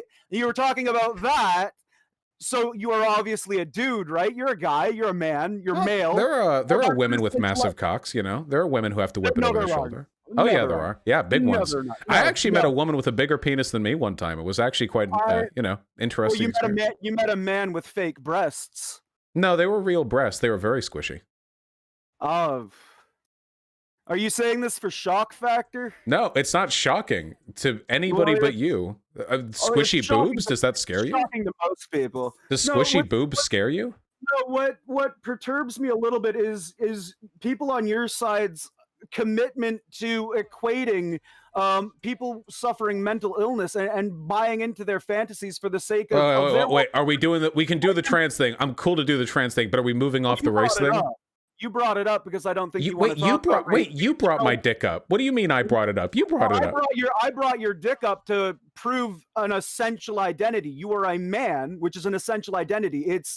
It's something that can't be taken away from you. It's something that can't be given to you. It's something that is essential to the constitution of your form, of your mind, of your body. Well, obviously I disagree with that. But what if I don't identify? What if I don't identify with? a characteristic that I hold. So hold on, wait, hold on, wait, then just you'd wait, be let in me give it, denial of please, reality. let me give an example, okay? So identities aren't just demographic characteristics. They're ways of announcing your self-expression. They're components of your being. So I'm also like a brown-haired kind of guy. That's essential. I mean, that'll be with me until I'm 60 or 70, and then it'll start to go gray or white. That's essential to me. But I don't identify, like my identity is not as a brown-haired guy. Now, I am a brown-haired guy. That's true, but it's not a part of my identity. So when I think of people's... It is whether or not you choose to acknowledge it, it is, because you're a brown-haired individual. That means you are defined by being brown-haired. Nobody has ever defined me by having brown hair, ever. But you are also defined by being none of the other hair colors. It is an essential trait. Identity is a fundamentally social characteristic. Nobody identifies me by my brown hair. Whether you choose to acknowledge it as part of your identity or not, like you can't call yourself blonde. So wait, by identity, that would be a delusion. So by identity, well, there's no hard line between brown and blonde, but so by identity, you literally, by identity, you literally just mean any characteristic of a person. Like it is my identity that I have 2 ears. By essential identity. It is my identity that I have a size 14 shoe size. Like these are identities to you. No, it's part of your essential makeup. It's something that can't be altered or taken away from you unless you do something ridiculous. But under natural circumstances, can't be divorced from the essence of your. So to you, essential. When I think of the term essential identity, I think of like a characteristic that a person represents themselves through. Like if a person is really, really, really into illustration, like they're an artist, that's an identity of theirs. But when you say essential identity, you literally just mean like what's in their DNA. The pure essence of a person. How is that my pure essence? What does that even have to do with me? Anything else beyond that is either vocational or you can create different partitions of what you want to be. The idea to me that there is a foundation that you build on. The idea to me that you think of your pure essence as an unchanging biological framework is really sad to me. Like, shouldn't life be what you make of it? Like, that's your identity. Like, when you think, who am I? Your head starts listing out like a gene code. Like that's you. That's how you think of yourself. Not in practice, but in reality, yeah, that is the baseline, foundational, essential property of the organism that I am. But most of that is irrelevant to your day-to-day life. Well, most of it actually, this is a point I was going to bring up about race and democracy and politics, and the necessity, the possible necessity of allowing different groups to form societies and governments and enact policy on their own behalf. They already do, but not in a way that would interfere with another group's ability. What's another group? Wait, that's the point of democracy. Every individual is their own group of one. What do you mean? Why arbitrarily split countries by race? Because you see, when you have minorities in a country, they're never going to be able to achieve political success in any meanful way. The Irish and the Italians have already achieved material success in America. Jewish people have done pretty well. A lot of them came here after the Ayatollah in Iran. A lot of them came to Beverly Hills, and a lot of them followed, prior and after the Holocaust. We have a lot of Jewish people here in America. They've been doing pretty well, even though they still get treated like crap sometimes. They're doing okay for themselves socially. So minorities can make it. Well, if that's the case, what's stopping black people from making it? They're doing a hell of a lot better than they used to, aren't they? I mean, they're doing work. Wait, do you actually want to talk about what's stopping them? Because I have like 48 policies that I can list at you. What's stopping blacks that didn't stop the Italians, Irish, the Ayatollah, or Jews? Why are blacks the odd one out? Wait, the Ayatollah is in Iran. You brought up the Ayatollah doing really well. No, the Ayatollah was the reason Persian Jews came to America. Anyway, you brought that up. Yeah. Why are Persians? Why are Jews? Why are Asians, Italians, Irishmen? Why are all these people capable of success when the Irish were definitely treated poorly. Mm-hmm. The Italians were definitely treated poorly. The Asians were locked in internment camps and forced to build railroads, but yet they don't seem to suffer the same struggles as African Americans. Sure. Yeah, What are the obstacles that weren't present for Chinamen or Japanese people that are present for blacks? So yeah, I can actually answer every single one of those questions in perfect detail. So first Go of for all, it. the Irish and the Italians both benefited from a demographic shift that took place after the end of World War II.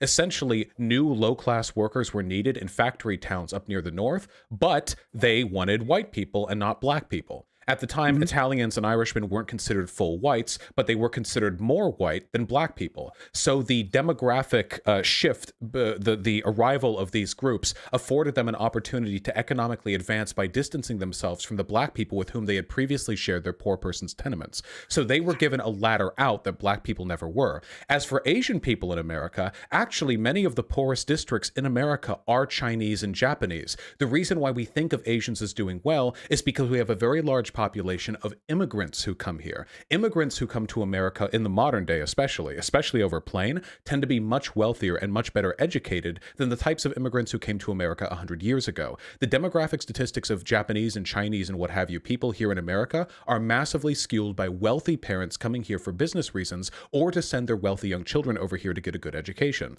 As for Jewish people, well, Jewish people have been around in America forever, but they also benefited specifically because many of the Jewish people who came over here were essentially expats of tyrannical European governments. They came here with resources and knowledge that they wouldn't have had otherwise because they were forced into financial sectors and scientific sectors as well. I mean, we got Einstein prior to their arrival here.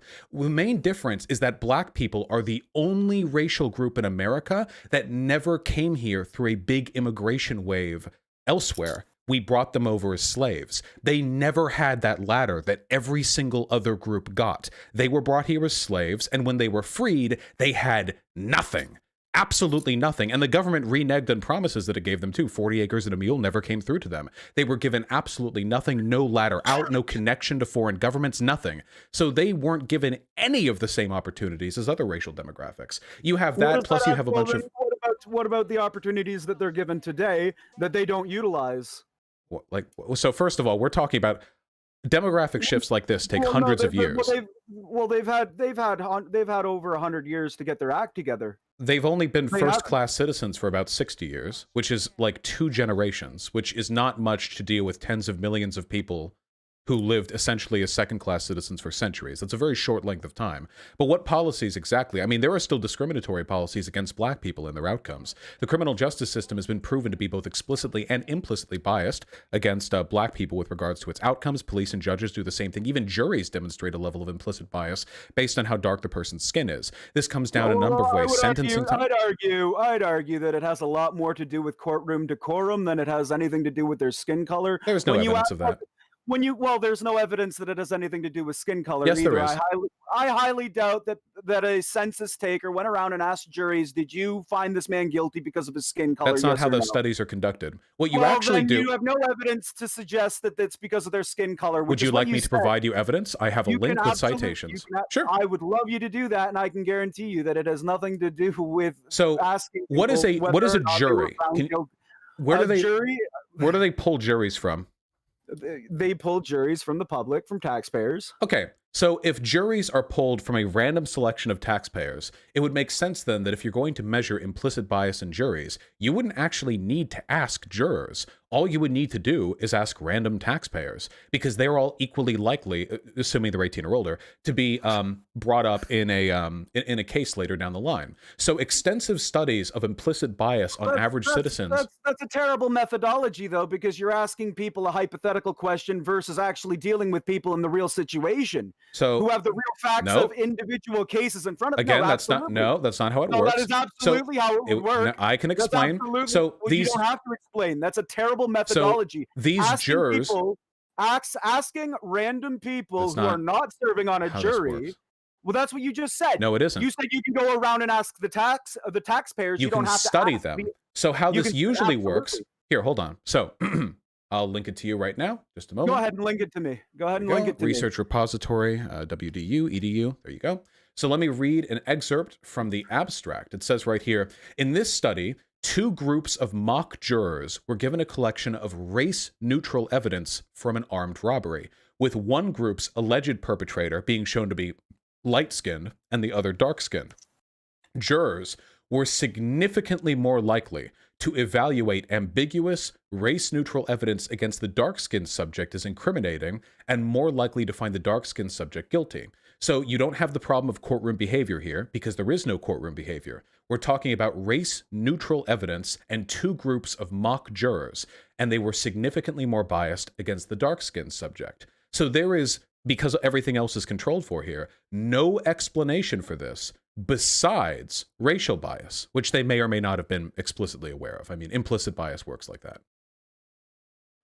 All right, well, I'll have to read this. I'll have to read what you've sent me. Obviously, I don't have, what is this, 45 pages? I don't have time to read it while we're doing this, but I'll read it.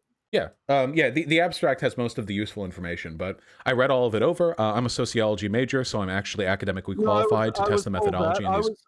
I was told you were a sociology major. Yeah. So this is my field, and as far as I can tell, this methodology points significantly to the legitimacy of the data set they found. So it's something that I like to pull out pretty often. But here's the thing that makes me wonder. You are, maybe you don't cop up to this term, but you are racist. Why would it be surprising to you that other people would be racist too? Like you just said, different racial groups have different demographic interests, but now in complete contrary to that, you're also saying there's no way racism plays a part in the American criminal justice system. Why? Well, these are incompatible. Because my definition of racism doesn't equate to the bigotry you're talking about. If these jurors are bigoted, that's one thing, totally separate from my view of a racialistic sort of a political ideology or worldview. I have never met a person who called themselves like a principled race realist white ethno-nationalist who wasn't also bigoted against black people. It really seems to come with the territory. Well, the fact of the matter is I have profound respect for a lot of the tribal groups in Africa. I have profound respect for them. I have profound respect for the Sentinelese. I have absolutely nothing against people of different ethnic backgrounds or races, especially those who remain vigilant in their fidelity to their race and culture and customs. Why? Why can't we all just get along? Why do I have respect for Africans, or why do I prefer people who remain? First of all, it's funny to me that I was talking about black people and your immediate thought was tribes. Africa is a continent with cities. I don't have any respect for, I don't really have a whole lot of respect for overly socialized whites either. Well, this is exactly what I mean by implicit bias. You thought black people, and then in your mind you thought tribes. That's exactly the kind of thing that led those mock jurors. See, this is exactly what I mean. Africa has cities with monorails and shit. I don't have any respect for cosmopolitan or overly socialized white people either. That's the fact of the matter. But everyone lives in cities these days. Like every racial group lives in cities. I don't really have a whole lot of respect for people who are reliant on that kind of modernization. What? I'm telling you my position. Whether it makes sense, whether it's practical, or whether you like it or not is not really. I'm just offended. I live in Seattle. I like the city lights. You know, it's pretty. Well, that's your prerogative. What's wrong with city living? I find concrete and asphalt culture to be almost erosive of the spirit or the soul or a man's vigor. I don't have anything kind to say about cosmopolitan development. Was it like a capitalism thing? Like you don't like the over consumerism present in cities? Yeah, that's definitely a part of it, absolutely. And I'm sure we'd agree on economics a lot more than we'd agree on race. Yeah, sure, but I think that personally, I'm not interested in a socialist society unless black and brown people get to come along for the ride. Okay, that's not. Some people they put it out like this trade, like, you know, we can have economic democracy as long as we're willing to cast aside the minorities. I reject that. I think not only do I think we should all get to come along, I think that it's better if we do, you know?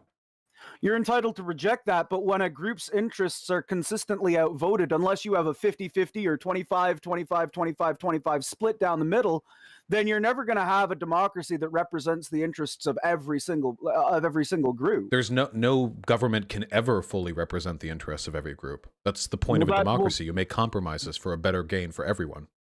Yeah, but the issue is the fact that in order to appease like Black Lives Matter compromises, which would result in a negative for white Americans. Wait, how? Like they want they want to defund the police. Isn't that a negative outcome for law-abiding citizens who don't want to be victimized by crime? No. You put that money not? towards social services that would decrease the likelihood of people engaging in criminality.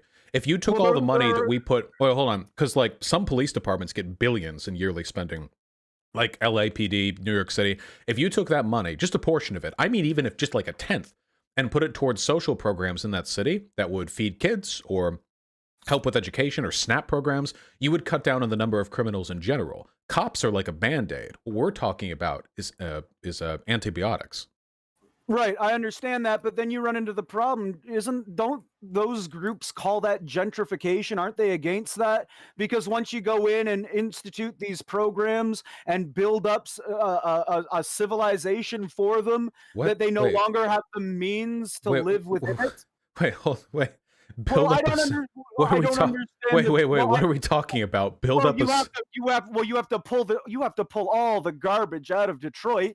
No. We're just talking about funding social programs. We're not. Oh, so we're you not just want to talking give about. them more. You just want to give them more free money, more food stamps. That's not. First of all, wait, hold on. So first of all, being poor is a very high indicator of criminality. So giving them more money would make them less likely to be criminals. Yeah.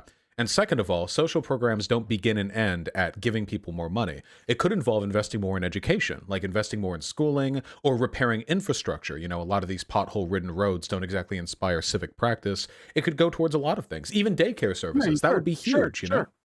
Sure. You can throw many more times the amount of money at the education gap, which has yet to be closed. Actually, everything that I just suggested has been proven to actually have positive tax returns down the line. See, criminals don't contribute very much to our tax system. Either they don't pay their taxes or they don't make very much money. I think it was actually found that investing in SNAP, so you know, like infant, like for like food money for like mothers and stuff like that, it actually had a 7-to-1 payback ratio. Every dollar you put into the program gave $7 in taxes later, because that means, WIC, sorry, not SNAP, WIC, my apologies. It means that you have fewer criminals. It means that you have fewer people spending money in jail. It means that you have people more likely to get educated and go get jobs, which means you can tax them higher. So investing in the infrastructure of these communities benefits all of us, up to and including white people, because they will have to pay less in taxes for policing in that area down the line. All right. You know what, Vosh? I'll put it to you this way. I'm willing to give you the benefit of the doubt on that, because if the outcome goes the way I assume it will go, that benefits my side of this whole thing. When everything goes tits up and your social experiment turns out to create a new generation of totally indolent, totally F8, totally useless groups of people, and the civilization around you starts to crumble because of that, just like Detroit did. How many billions of dollars have been thrown at Detroit trying to get Detroit crumbled because the auto industry imploded, not because of social welfare programs. Detroit crumbled because private employers wanted cheaper labor, so they brought blacks up from the South who didn't want to work in the auto factories, and then the auto factories closed down as white people left. Wait. No,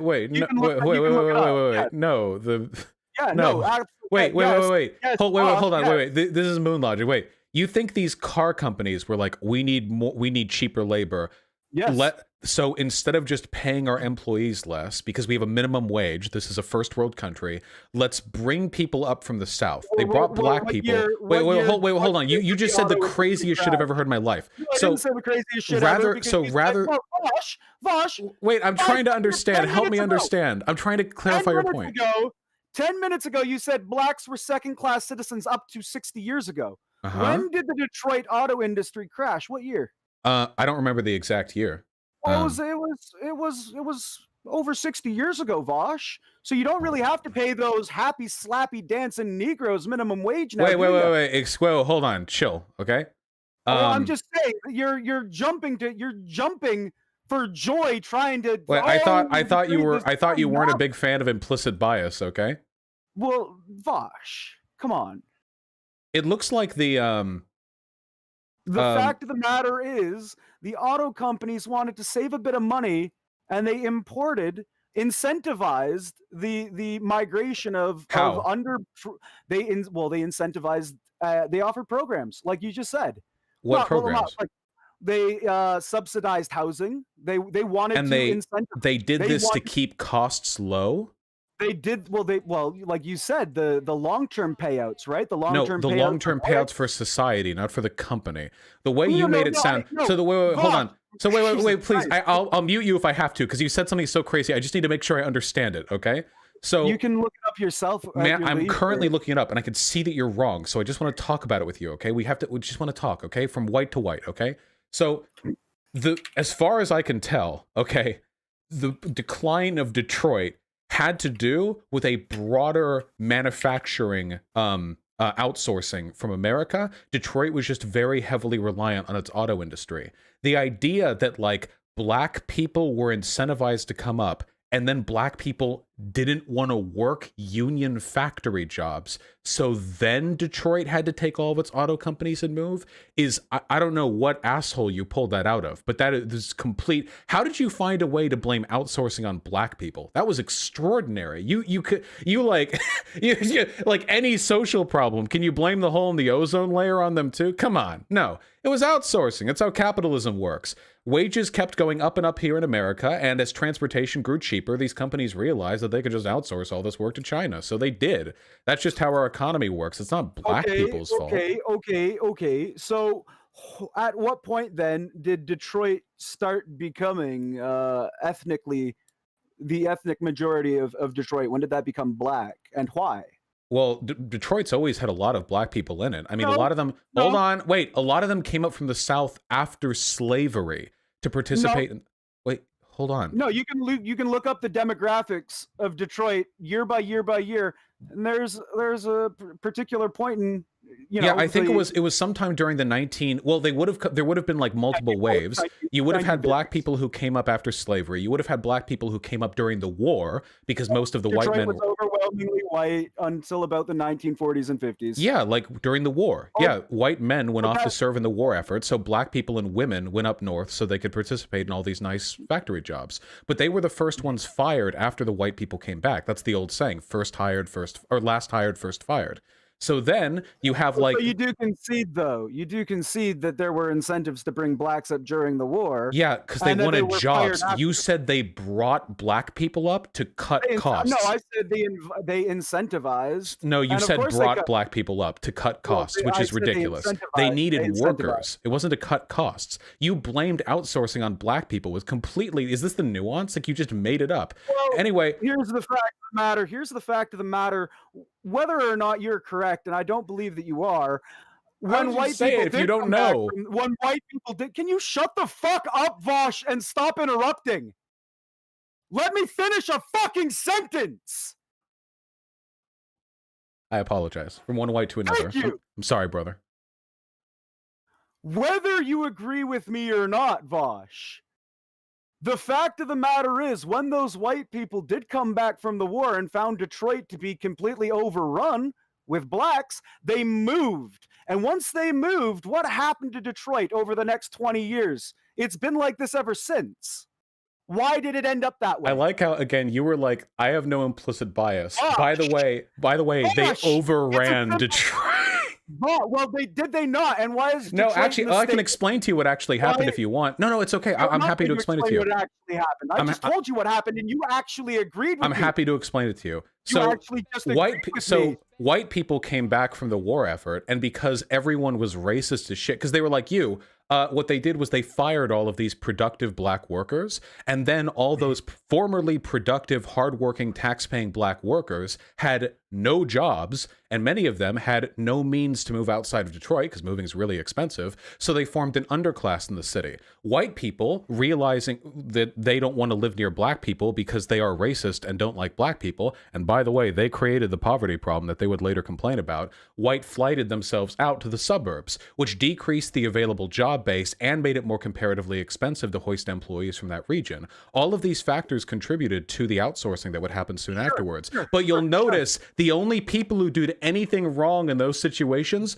were whites. Black people came up like good patriots to fill necessary jobs during the war effort, and how were they rewarded? They were fired without reason when white people came back. And then white people, not liking the poverty they created, cried about it and ran to the suburbs. That's what killed the city. White people killed Detroit, my dude. No, Vosh. Yeah, they did. They did. White people, they destroy everything. They're like, it's the warrior gene. Very violent. Vosh. When you work a union job, and let's say you get drafted, right, and they hire a scab to cover. No, wait, that's not what a scab. That's not what a scab is. Yeah, a scab is somebody who works your job, who's not in the union when you're not working the job. A scab is a person who breaks a picket line. If you're off to war for 3 years, it's not a scab to have people fill up factory jobs in the meantime. When you're not in the union, and when you come in to work to fill these positions that union guys were holding, and then the union guys come back, of course the union is going to take care of the union. And I thought you were pro-union. I read that on your rational Wait, hold on. wiki. The black people weren't fired because of union obligations. They were fired because the companies didn't like having black people in their employee base. Well, because they were also not in the union, and the union guys came back. But that is that's, that is not true. You realize this is conjecture. You're making it up. You're thinking like, how can I find a way to quickly?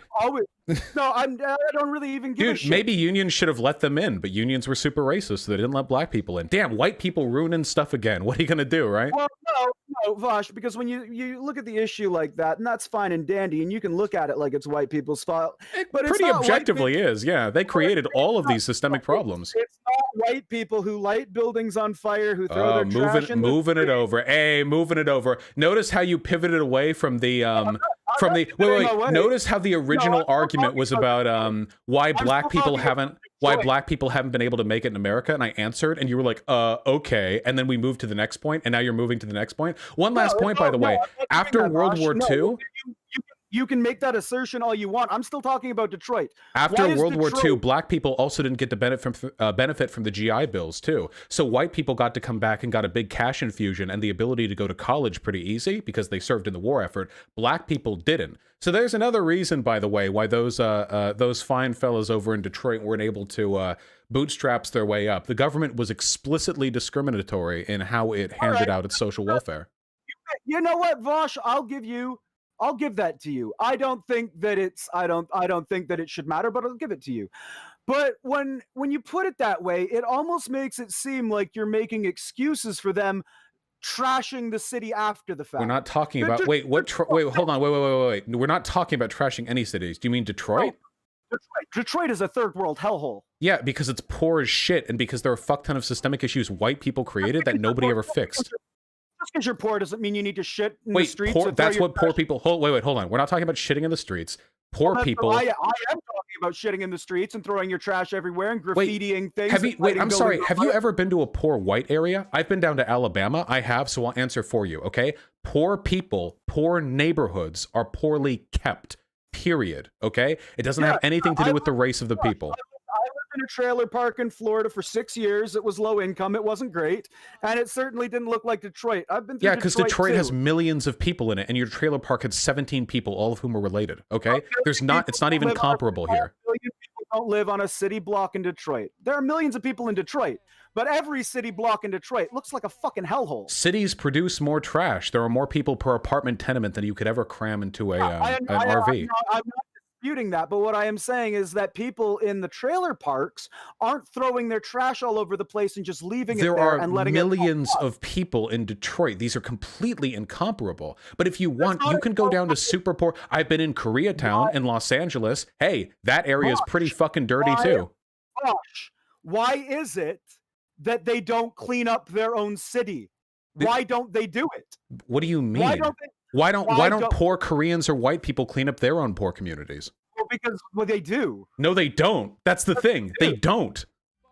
It's not individual citizens' jobs to go around trash keeping. You're supposed to pay taxes, and garbage collectors are supposed to do that. I thought your long-term goal was for there to be like an autonomous anarchy sort of thing. My long-term goal is for the people of Detroit to get their fucking tax dollars back, is what it is.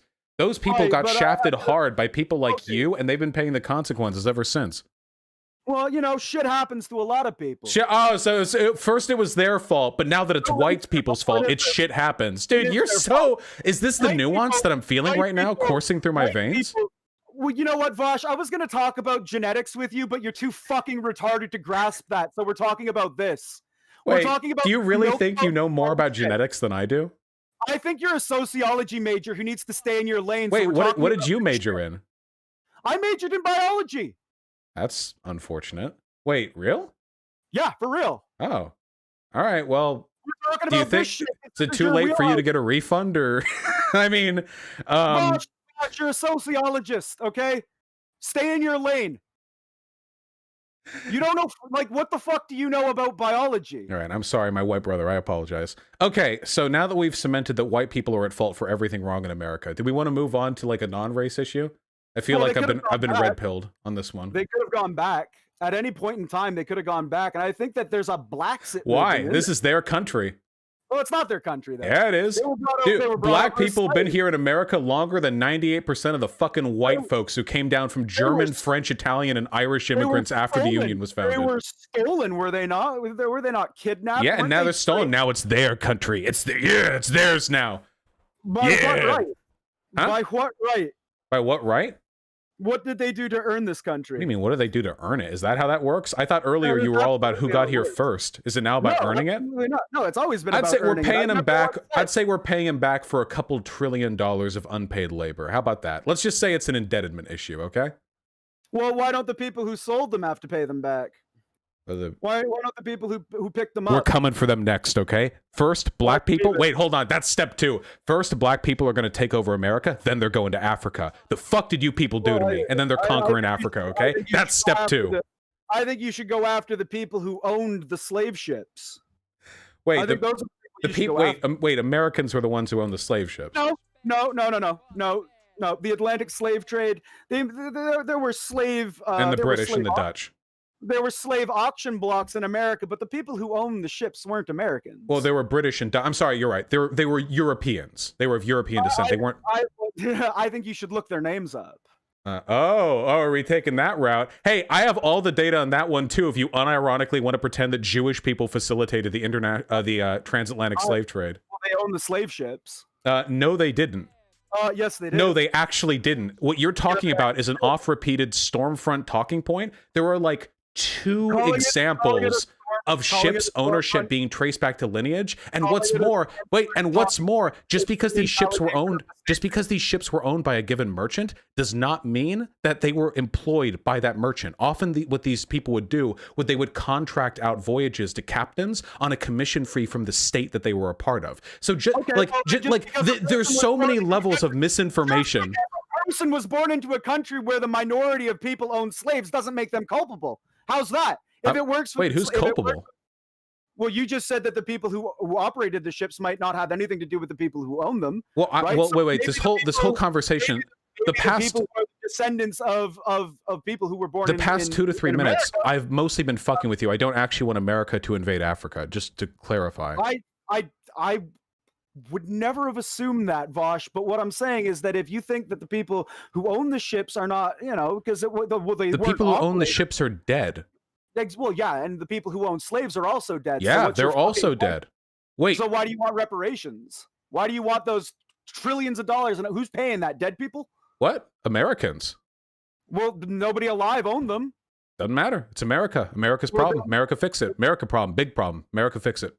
Well, you just said that the people who own the ships are dead. The people who own the slaves are also dead. Vosh. America problem. We're not talking about people. We're talking about countries. Big problem. America fix it. No. Yeah. Well, you're a Canadian. Don't you tell me what I can do with my tax dollars. You can't vote here. Get out of here, you fucking Canuck. Come on. I'm pretty sure I still have dual citizenship, maybe. Oh shit. Oh well. Well, I guess we'll have to vote battle then. Yeah. I've voted in 2016. Yeah, I'm pretty sure I'm legal. Oh well, okay. All right, never mind. Well, vote battle it is then. Chat, you're gonna have to counteract those votes with your own voting. Assuming you're American. I don't fucking vote. Oh well. What's the point, man? What's the point? You're right. We're gonna win in the end. What's even the point? Might as well go up to some far off county of Quebec and live out a white ethno state with like 16 other white people. I agree, actually, as a matter of fact. Wait, that'd be so. Wait, why not just give up? Like, why fight against the inexorable tide of history? We win every decade. Yeah. Yeah, well, you do win in your own way.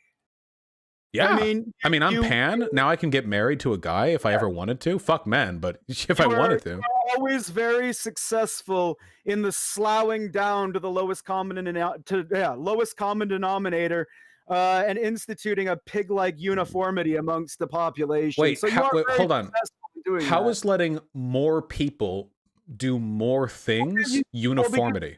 Because you deny as a matter of policy any essential property to a human being that differentiates them as a group from one another. Uniformity is when Well, anyone can everybody- marry, but freedom is when only white het couples can marry. That's the opposite of conformity. You know, Vosh, my position on all of these things is that it would be more fair in the long run for everybody to build up their own individual developments and to cooperate if necessary, but to have a homeland which we can call our own. We do, America. Well, no, we don't. Yeah, we do. It's my homeland. No, well, you have a very, very interesting definition of what a homeland is. That is. You I was don't- born here. Parents are born here. Love this place. America. Freedom. Yeah. What's wrong with that? Well, because you in What do I have to do with Poland? That's my major ethnic background, by the way. 2040. It's 2049 when your nation is slated to become a white minority, and you'll never have control over your government again. Wait, why do you think I want white people to have control of America? White people are the worst voting bloc in this fucking country. They make the worst decisions. You people, I don't know what's going on, but because when you lose the white majority, you become South Africa. South Africa has been controlled by white people pretty much its entire history. No, not anymore. Yeah, even now they have an overwhelming amount of social, political, and economic power. I mean, it's not an apartheid state anymore. They have their children thrown into boiling pots of water too. Can you? Where does that happen? Is that just a common thing that happens? South Africa, yeah. So again, I've also looked up the history of South Africa because people like you like to cry over it. What happens is that you guys read like 2 or 3 headline articles clipped out on Stormfront, and you're like, "Oh my God, it's white genocide over there." When in reality, by every demographic statistic, white people are doing better than black people over there. Why do you keep saying Stormfront as if I use that website? I only know so many knots. Do you want me to say like 8chan or Poll? Where do I go to? I don't use those either. What do you just huff your own farts? Where are you getting all this from? Well, like I said, I've got like 30 studies here on an oxytocin gene mutation that is prevalent in Asiatics, which totally alters the trajectory of their social and cultural development. But I'm not going to get to that because we're talking about this shit, and there's no point in even talking about it because you're not going to understand, and you're just going to filibuster around like you've been doing this entire fucking time. I'm glad you don't throw that one out at me because it's true. I'm not that familiar with the genetic development of oxycodone Asiatic genes. Oxytocin, and it is the RS 53576 permutation of the OXTR Gotcha. gene. This means a lot to me. Well, so far you've been wrong about almost everything you've said, so I'm comfortable knowing this is probably also not correct. I have not been wrong. Your insistence that I am incorrect doesn't make me incorrect. That is true. That isn't how that works. It would be my arguments that do so. Well, you haven't made any arguments. So wait, why should I care if America becomes a white minority country? I mean, are they gonna like hurt me, like beat me up for being white or something? What? I don't think that any of your virtue signaling will save you. What virtue signaling? Black Lives Matter, trans rights, gay rights, this, that. Are like trans people gonna beat me up? What? No, but the positions you take are obviously designed to show just how, I think you guys call it woke. I think you're projecting a little bit. I just believe these things. If you take a look at my online presence, you'll find. Wait, hold on. If you take a look how I interact with the rest of the left, please trust me. I am not being performative. Okay, I take shots from both sides all the time. This is not I think that you would be disingenuous to say in light of, I think you've gotten about $1,000 in super chats. Right, you'd be a bit disingenuous to say that there's a little bit of performance to it. I mean, I talk loud, sure, but these positions that I held them before I had a stream. You can find old logs of me typing in other people's chats from like 2014. I believe basically all the same stuff. Not as well as I do now. I mean, I've refined my views over the past 7 years, but yeah, basically. For sure, everybody does, but. At the end of the day, you really haven't made any actual arguments. You've made claims just like me. And wait, but save me from what? You say like it's not going to save me. Do you think that if like the demographic counter ticks over and whites are now 49% of the country, all of a sudden there are going to be like Black Lives Matter looter gangs that are going to like beat my head in or something? Or? No, but very rapidly after that point, when you become the minority in America, rapidly you'll see rapid policy change which benefits blacks and disadvantages you. What? Wait, and your have whites rapidly pushed policies to advantage themselves and disadvantage others?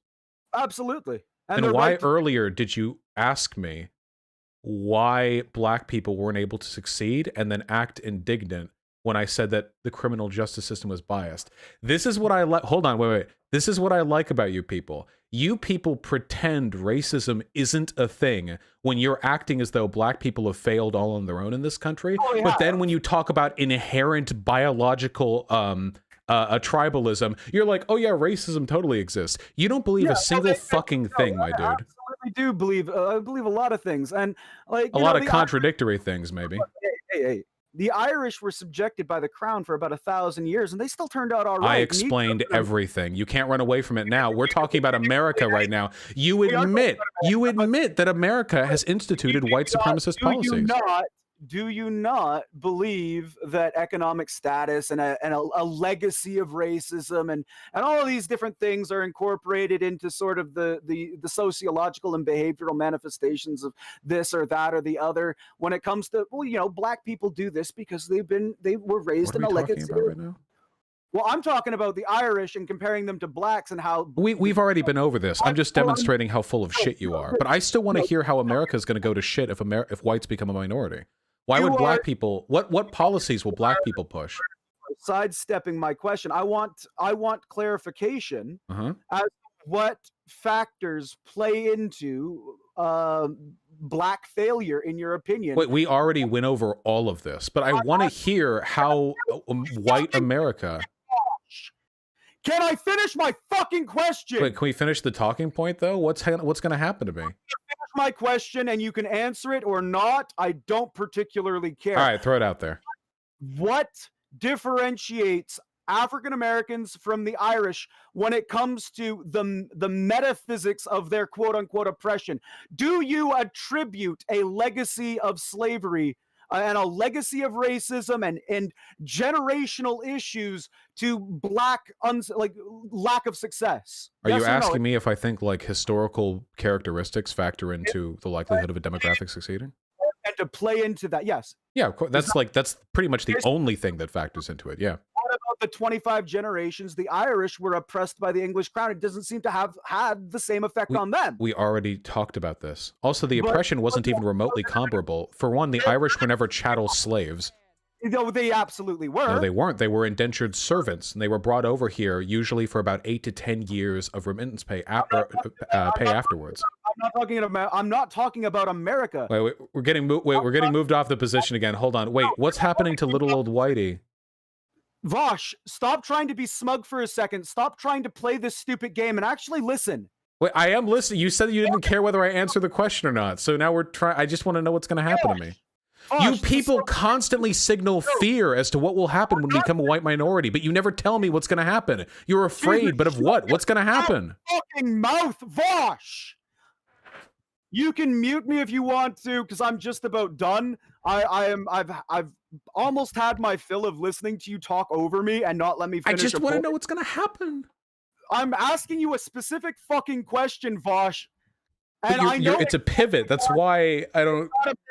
I know exactly why you're doing this, Vosh, and it's pathetic. I just want to know: should I buy a gun? Should I like do blackface so people don't attack me? What's my defense strategy? Your Second Amendment rights. That would be a good idea, probably. Let me ask you this fucking question, and it's a very simple question. If blacks have suffered institutional, generational effects due to racism, due to slavery and everything that they went through, and that's a generational issue. Why do the Irish why are there not similar consequences for the Irish dating back prior to them ever coming to America? If it should be totally irrelevant, the geographic location, wherever the oppression took place, if Irish people can be oppressed for 1,000 years by the Crown of England and then come over to America sometime later, Why does the geographic location of the oppression matter? Should it not still have an impact on the way they interact with the world? Why aren't Irish people committing crimes? This is still a pivot, and I've already answered this. No, you haven't. Yeah, so I've already answered this, but you haven't answered it to a satisfactory then I'll level. answer it again. So it did. Irish people came over to America desperately poor. Not slaves, but desperately poor. And for decades, they lived in the same tenements, the same inner city slums as black people. They shared labor with black people. There were signs out front of stores saying no Irish, no N-words, need apply. They were treated basically this, well, black people were a little bit worse, but it's similar category. I mean, they were both treated like a social underclass, but due to previously explained labor and socioeconomic demographic shifts, Irish people were given an out that black people weren't. Essentially, Irish people were given the ability to participate in an economic boom that black people weren't, and they were able to socially distinguish themselves from the black population. There are studies on all of this, by the way, but I've already answered this. Can I please know how I should defend myself as a white person against the coming black tide? Please. Am I off mute? I never muted you. Oh, it seemed like I was muted. Vosh, that had nothing to do with my question. My question is, it's a very simple question that you've complicated. My question is, if you attribute black lack of success and the manifestations of behavior and rage and criminality and all of these different things, if you attribute that to a legacy of, I guess you would call it trauma from institutional racism and a generational, I wouldn't. You said that not 5 minutes ago. I asked you and you said yes, you would say that. No, the factors still exist. The reason why black people are where they are, they still exist. It's not just a trauma thing. It's currently... I don't know very many people from 100 years ago who were black whose chains were plated gold. So wait, I feel like I've answered all of this, and I really desperately want to know what's going to happen to me when black people take over. So we weren't talking about trauma, we were talking about socioeconomic characteristics, and I wasn't talking about having personally experienced racism. I was talking about having, I wasn't talking about personally experiencing slavery. I was talking about personally experiencing racism, which black people still do today. So I have adequately explained why there is a difference in the way Irish and black people... black people experience racism because black people can't behave themselves. This is dude, this is why I love you. I hope you know I love you in a gay way. I mean, you're like, I'm a rational, free-thinking, nuance-loving NatSoc. By the way, racism doesn't exist, but actually it does. And the only reason it does is because black people are bad. You are, I just hope you know, okay? I know you have a lot of preconceived beliefs about this sort of thing. Everyone in chat thinks less of you than you think of what you consider to be the lowest black person. I really could care less what your chat has All the to whites say. in chat, they're shaming you. You're being excised from my very white community. You're being shamed right now, okay? I really could care less what your chat has to say. Everyone, shame. The fact of the matter is they clearly can't behave themselves and they want change. Yeah, Ken, this is a white community right here, okay? We have realized our existential identity and we're shaming you. Josh, would you call lighting buildings on fire in protest behaving themselves? Yeah, wait. Are you saying that the fundamentally American right to protest is something you're opposed to? You really are, Canuck, huh?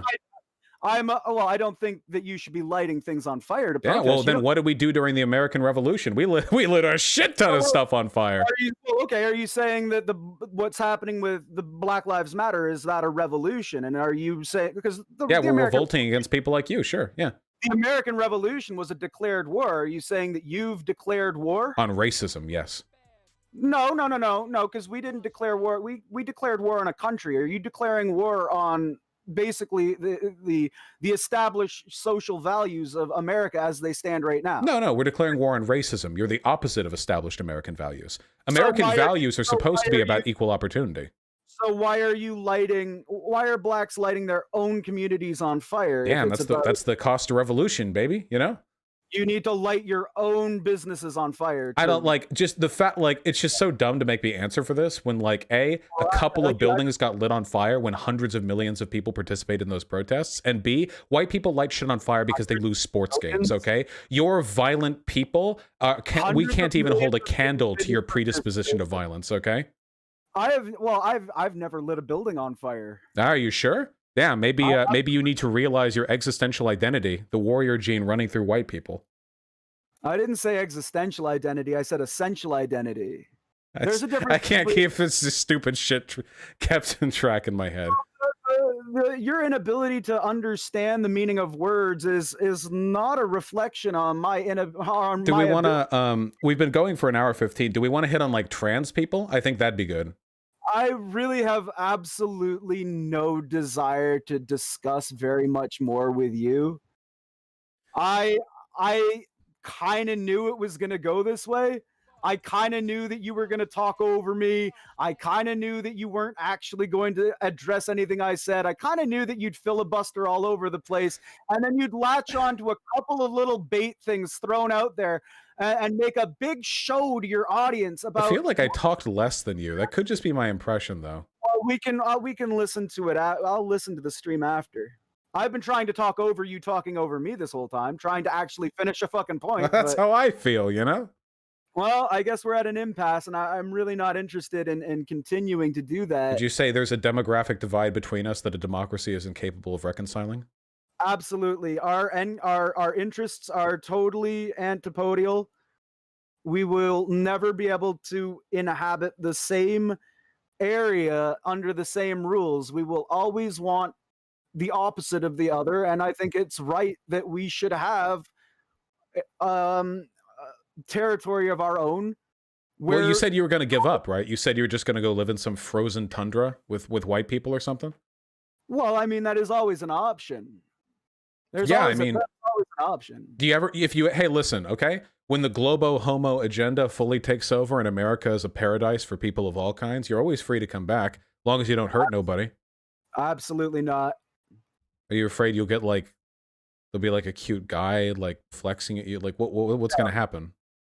No, I have absolutely no interest in living in a society that represents or reflects the values that you would wish to impose. But all the values that I'm imposing are like freedom and equality. That's pretty much all I've been taking a stand for here. Oh, and empirical evidence. That's also a thing that I care about. Let me ask you this final question, because I really don't want to discuss anything further with you. But my last question: if you truly believed in democracy, if the majority of people decided that you were an idiot and wanted what I want, would you be okay with that? Well, a democracy doesn't mean you have to be okay with the majority of opinion. No, but would you let it ride? Would you say, well, that's the democratic, if the majority of people in America end up like you, then I will have already lost. And holding to my democratic principles, yes, you get to have that. Okay. Well, that's I don't have to agree, and I'll fight against it. But through the democratic process, that's you. You know what they say? Hey, today you, tomorrow me, right? Well, I don't really. I'll take you at face value on that, but I'm really done being spoken over and having you misrepresent the things I've said. Like I gave up. I think I gave up around the point when you filibustered 10 points out in rapid succession. Is this white victimhood complex right here? Jesus. No, it's not. No, it's more you're fucking annoying. You're a really fucking annoying smug guy. And I mean, you are just the most... You're arguing against human rights. It's just really weird that you'd get mad at me for being like patronizing when you're clumsily like stumbling your way through a defense of racial apartheid, you know? Like you're like blacks deserve the racism they've received, and I'm like the bad guy because stumbling my way through anything. You won't actually let me make any of my points, which I don't blame, because I'm not sure how YouTube would react to any of my points, and maybe you're trying to keep your channel from getting struck for content, and he said something he shouldn't have, so you're kind of trying to play that, and also the audience fucking. I bet your Aryan ancestors not only would have been able to make all their points, but also change my mind of my audience, and get YouTube on their side. No, absolutely not. No. Yeah, I think they would have been able to. Are you down talking the Aryan ancestors? I absolutely, yeah, no, it's a fact. Hitler lost his first 2 elections by a landslide. It was only circumstances, and ironically the woman vote, that got him elected chancellor. Like he was appointed. No, he was appointed to chancellor, but he was elected. He was elected after his appointment, and by the time the election took place, he had already begun cracking down on state dissent. The point Not really I a fair election. well, none of the elections in Germany were fair at the time. There were weird coalitions in a really, really, really dysfunctional quote unquote democratic system. Like, well, they only had it was probably a little better than Nazi Germany, democracy wise, I'd say. Probably a slight improvement. I think that the testimonials that you can read of people who actually lived in Hitler's Germany would change your mind on that. I think most, on what? What the Holocaust? On democracy? Are you saying Hitler was a Democrat? well, Hitler was democratically elected. Well, no, he was appointed, and only after that, after he'd already begun to crack down on dissidents, was he elected. He was democratically elected, Wait. and the National Socialist Party was Hold on. democratically elected. I need in to find it really quick. Hitler voting card. Have you guys seen the? Oh yeah, here was the Adolf Hitler, the very fair election right here. Okay, so if you wanted to vote, okay, in the center, in the big circle, do you want Hitler to be the leader? Yeah, and then like in the corner with like an SS officer looking over your shoulder, you have the 9. It's like, sorry, you know, it's just funny. Well, you're confusing two different events. Like, he didn't immediately become the Führer. He served as chancellor for quite a while until the Reichstag burnt down, and then that election that you're talking about, the consensus by the people. Yeah, yes, when the Reichstag burnt down totally from foreign interlopers. Communists, but yes, the communists that burnt down the Reichstag. You'll say it was them, and I'll say it was the communists, and we'll keep going. And it's such a silly, meaningless point of history. You know, it's just a little bit funny, you know. It's funny. I'm sorry, my citizens. The Reichstag has been burnt down. We have no choice now but to do a Holocaust and invade the rest of the developed world. Thank you. I don't know why you keep bringing up the Holocaust. I know, because you probably don't think it happened, right? So it's like well, you know, whether I think secret. it happened or not isn't really relevant. It doesn't serve any purpose other than to make the History Channel money at this point. Like, what purpose does it serve? Other than like once a month you get, you know, Holocaust Week on the History Channel, and they make, you know, their ad revenue money off of fucking fat boomers watching History Channel instead of doing anything else with their Social Security. Why did you mind the idea of me calling you a Nazi in the title? I mean, did you really think it would like prep people inaccurately for what type of conversation this would end up being?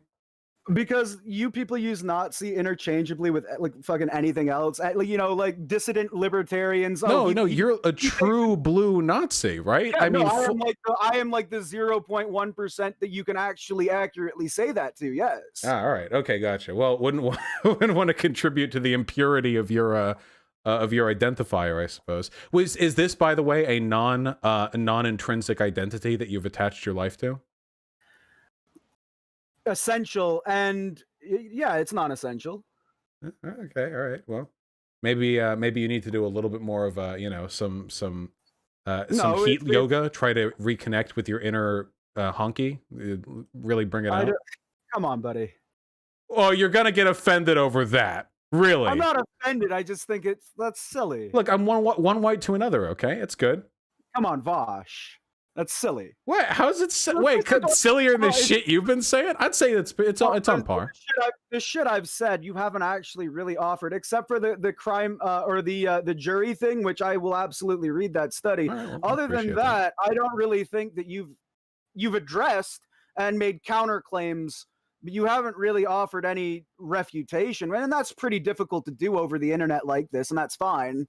That's acceptable. But to sit there and assert that you've refuted what I've said, I think is disingenuous. We've both just made claims. Well, and we've both offered examples. I've tried to offer more examples, but every time I try to offer more than like half an example, you start yelling. So, you know, when next you come on, if we are blessed with another conversation, we should talk Holocaust stuff. I actually have a section to my document dedicated to debunking Holocaust debunks. So I think it'd be like really fun time. You know? That's fine and dandy. We put that up on BitChute, I guess. All right. Hey, I love you, buddy. Okay. From one white to another. All right. I just hope. Listen, we're gonna make this country. We're gonna make America a paradise for all people. Okay. It's gonna be sick as shit. you are perfectly entitled to do that because it doesn't affect me. And if we can't agree on anything else, I saw your gecko earlier, and I also breed New Caledonian geckos. So we've got that in common at least. Oh, that's beautiful.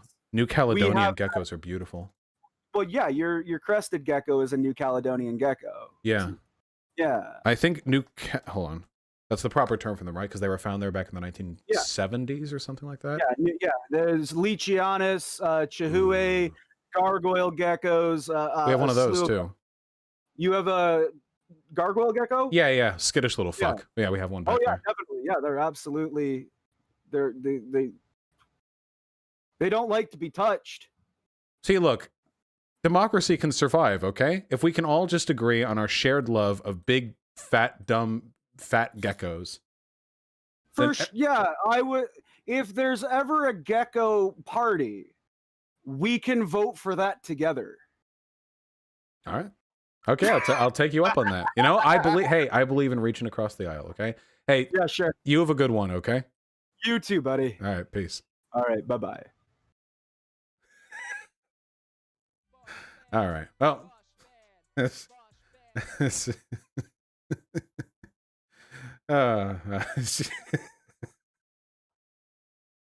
don't humanize him too much at the end there. He's still a fucking Nazi. Oh God. All right, I want donos. I deserve it for that. God. Oh, we need to get back to debates, dude. I'm in my fucking prime. I love this shit so much. Oh God, it's so much more fun. Hey, if you enjoy the content on this channel, make sure to like and subscribe. Actually, just subscribe. I really don't care about likes on the stream. People always say like and subscribe. I don't really care. Just subscribe to the YouTube channel, you know? That's the metric that I follow. Got to get back into that. We got to get the back. That's what I'm talking about. Hey, who wants PragerU? Hey, since we got so many people here, you want to check out PragerU? Or maybe there was that Matt Walsh super straight video. Does anyone know where that Matt Walsh super straight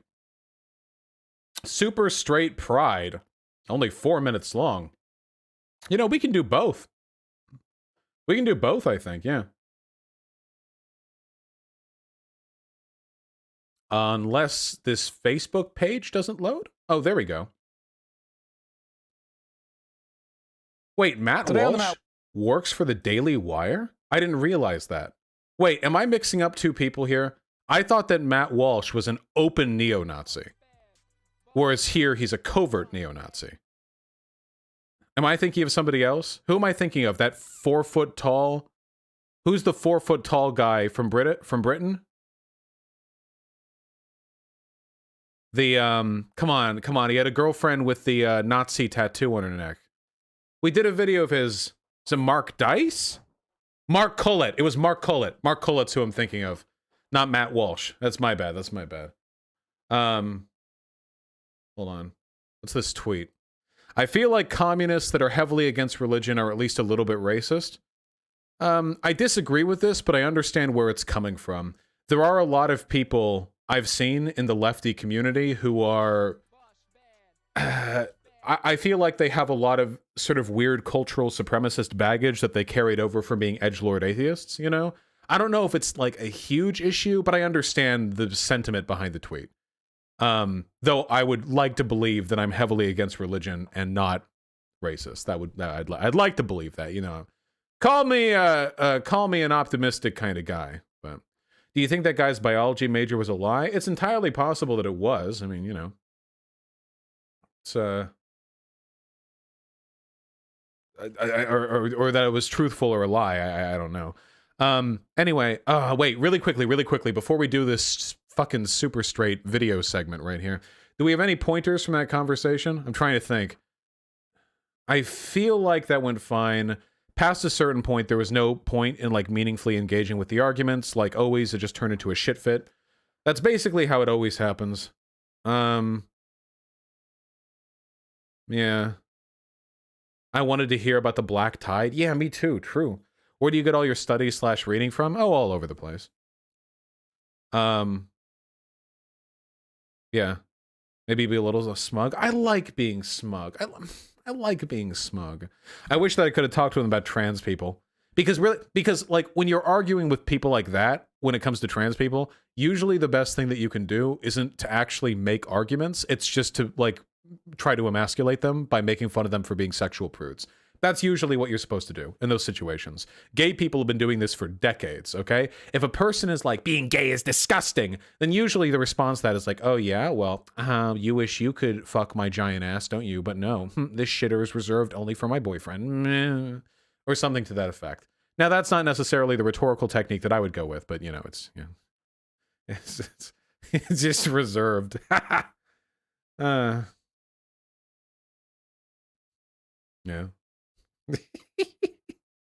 Yeah, what's more masculine than fucking men? Honestly, can you... it's people out here... Listen, okay? You know what? People say this all the time. Are you gay for liking trans women? Fella, you're gay for liking women. Okay? Trans, cis, it doesn't matter, all right? It's gay to like women, all right? I don't know, we're missing the forest for the trees here, okay? What are they? Like nails and hair? No. If you want to be straight, like really a masculine straight guy, okay? You find some 6'4" rippling bear with hair from their neck all the way down to their ankles, and you fuck the shit out of them, okay? Hopefully not literally. So...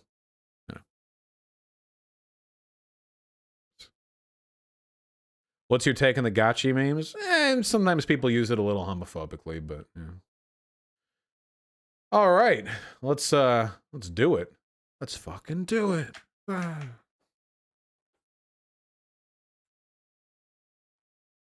Yeah, I've seen the... So there's this study saying 94% of BLM protests are peaceful, according to Harvard. I don't even like that study, because of the remaining 6%, how much of the violence was initiated by police as opposed to by the protesters?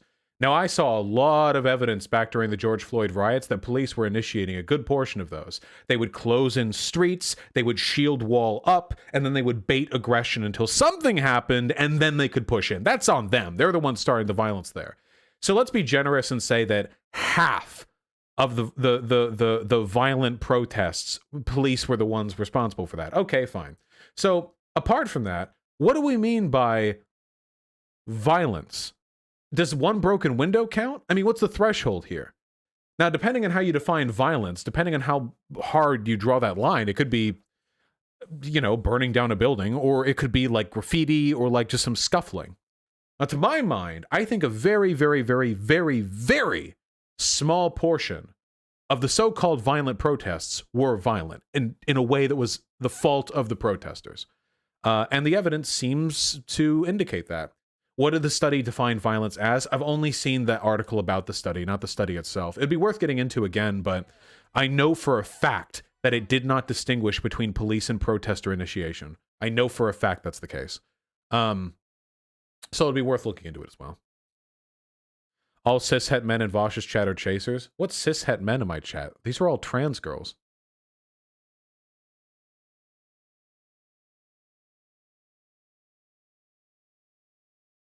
Why race and not like which dominant hand you have?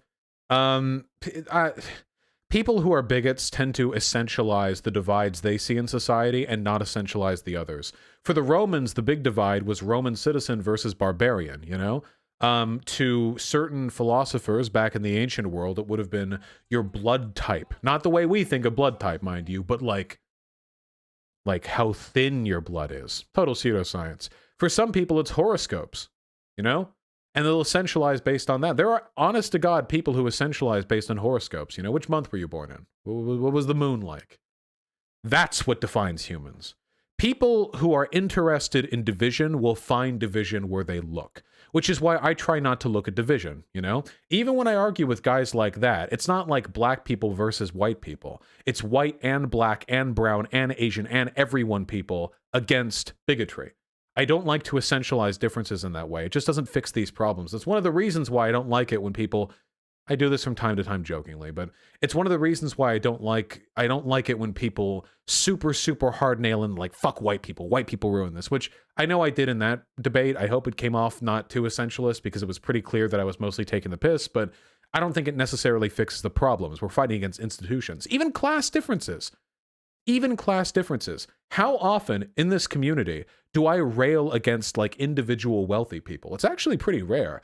For me, it's usually just about the economic systems and incentive structures that allow some people to be much more powerful than other people. Because that's the real issue. If all you do is make fun of super wealthy people, and that's it, like you're just criticizing those people, you're not criticizing the system, you're criticizing those people in the system. You know what I mean? You're criticizing an errant product of the system. What you're implying is if we just got the right person in that seat, then the problem would be solved. But that's not the case. I don't think anybody could be in those seats. We need to get rid of them seats. Okay, we're sorry. I was really upset he didn't answer your question about what you should do about black people taking over. Yeah, I just want to know, because they always say that, dude. They're like, South Africa, they got rid of apartheid and now it's controlled by blacks, which, you know, no. And then they're like, oh, America's going to be next. But like, what's going to happen to America? What's going to happen when the demographic ticks over to 49%? What are we talking about over here? You know? Like, I don't know. Maybe the country will get more left-leaning, but how will white people be harmed? White people benefit from progressive policy. Everyone does. They just want you to be afraid.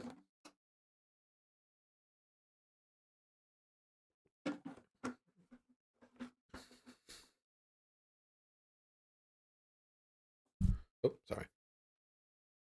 Gonna point to racism in the Stone Age. Oh yeah, I liked it when this guy was talking about racism, and he was like, you know, human tribes were fighting back then, as though human tribes had different skin tones. What? Human tribes couldn't move very far, you know, and the world's a big place. As long as you're close to the equatorial belt, you're all going to be pretty dark-skinned, and farther away, lighter-skinned. But he was like, yeah, they're like fighting with the races. Like, what? Two different tribes? How many miles away are they from each other? What, 10, 15? Well, you think they're going to have different skin tones at that? He said in versus out, not skin. Yeah, but he was talking about it in the context of racial differences. You know, it's... Sure. Okay. All right. Sorry, one last thing. The thing that I'm happiest about there is I exposed him on that fucking weaselly fucking lie these people always do, where they're like, racism doesn't exist. Racism is gone. Black people can't cut it in this country because they suck. But then later on, they're like, yeah, white people have absolutely been imposing policies that promote their own interests at the expense of other groups. Yeah, absolutely. You know, there's implicit bias in the system. We're racist. Yeah, absolutely. Like, I hate it when they do that, because Stryker and that coward Alsup did the exact same thing, where they're like, oh, the criminal justice system doesn't have any racism in it, but I think black and white people should be separate because we so clearly have very different interests, okay? And it's like, come on, you're telling me that you know racism exists here, but you won't cop it because you want to blame black people for it.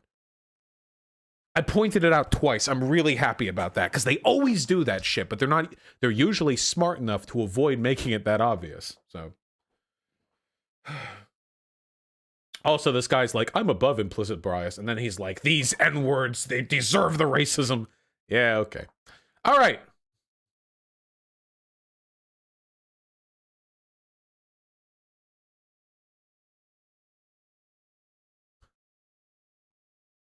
Hello.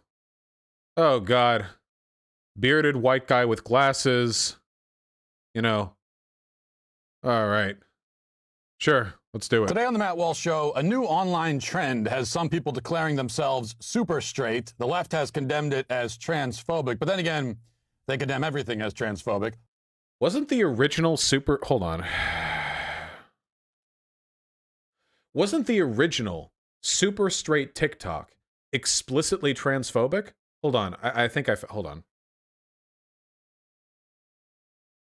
Yo guys, I made a new sexuality now, actually. It's called super straight. Okay. 2 million likes. Jesus. Okay. Since straight people or straight men as myself, I get called transphobic because I wouldn't date a trans woman. You know, they're like, would you date a trans woman? I'm like, no, why? That's a female.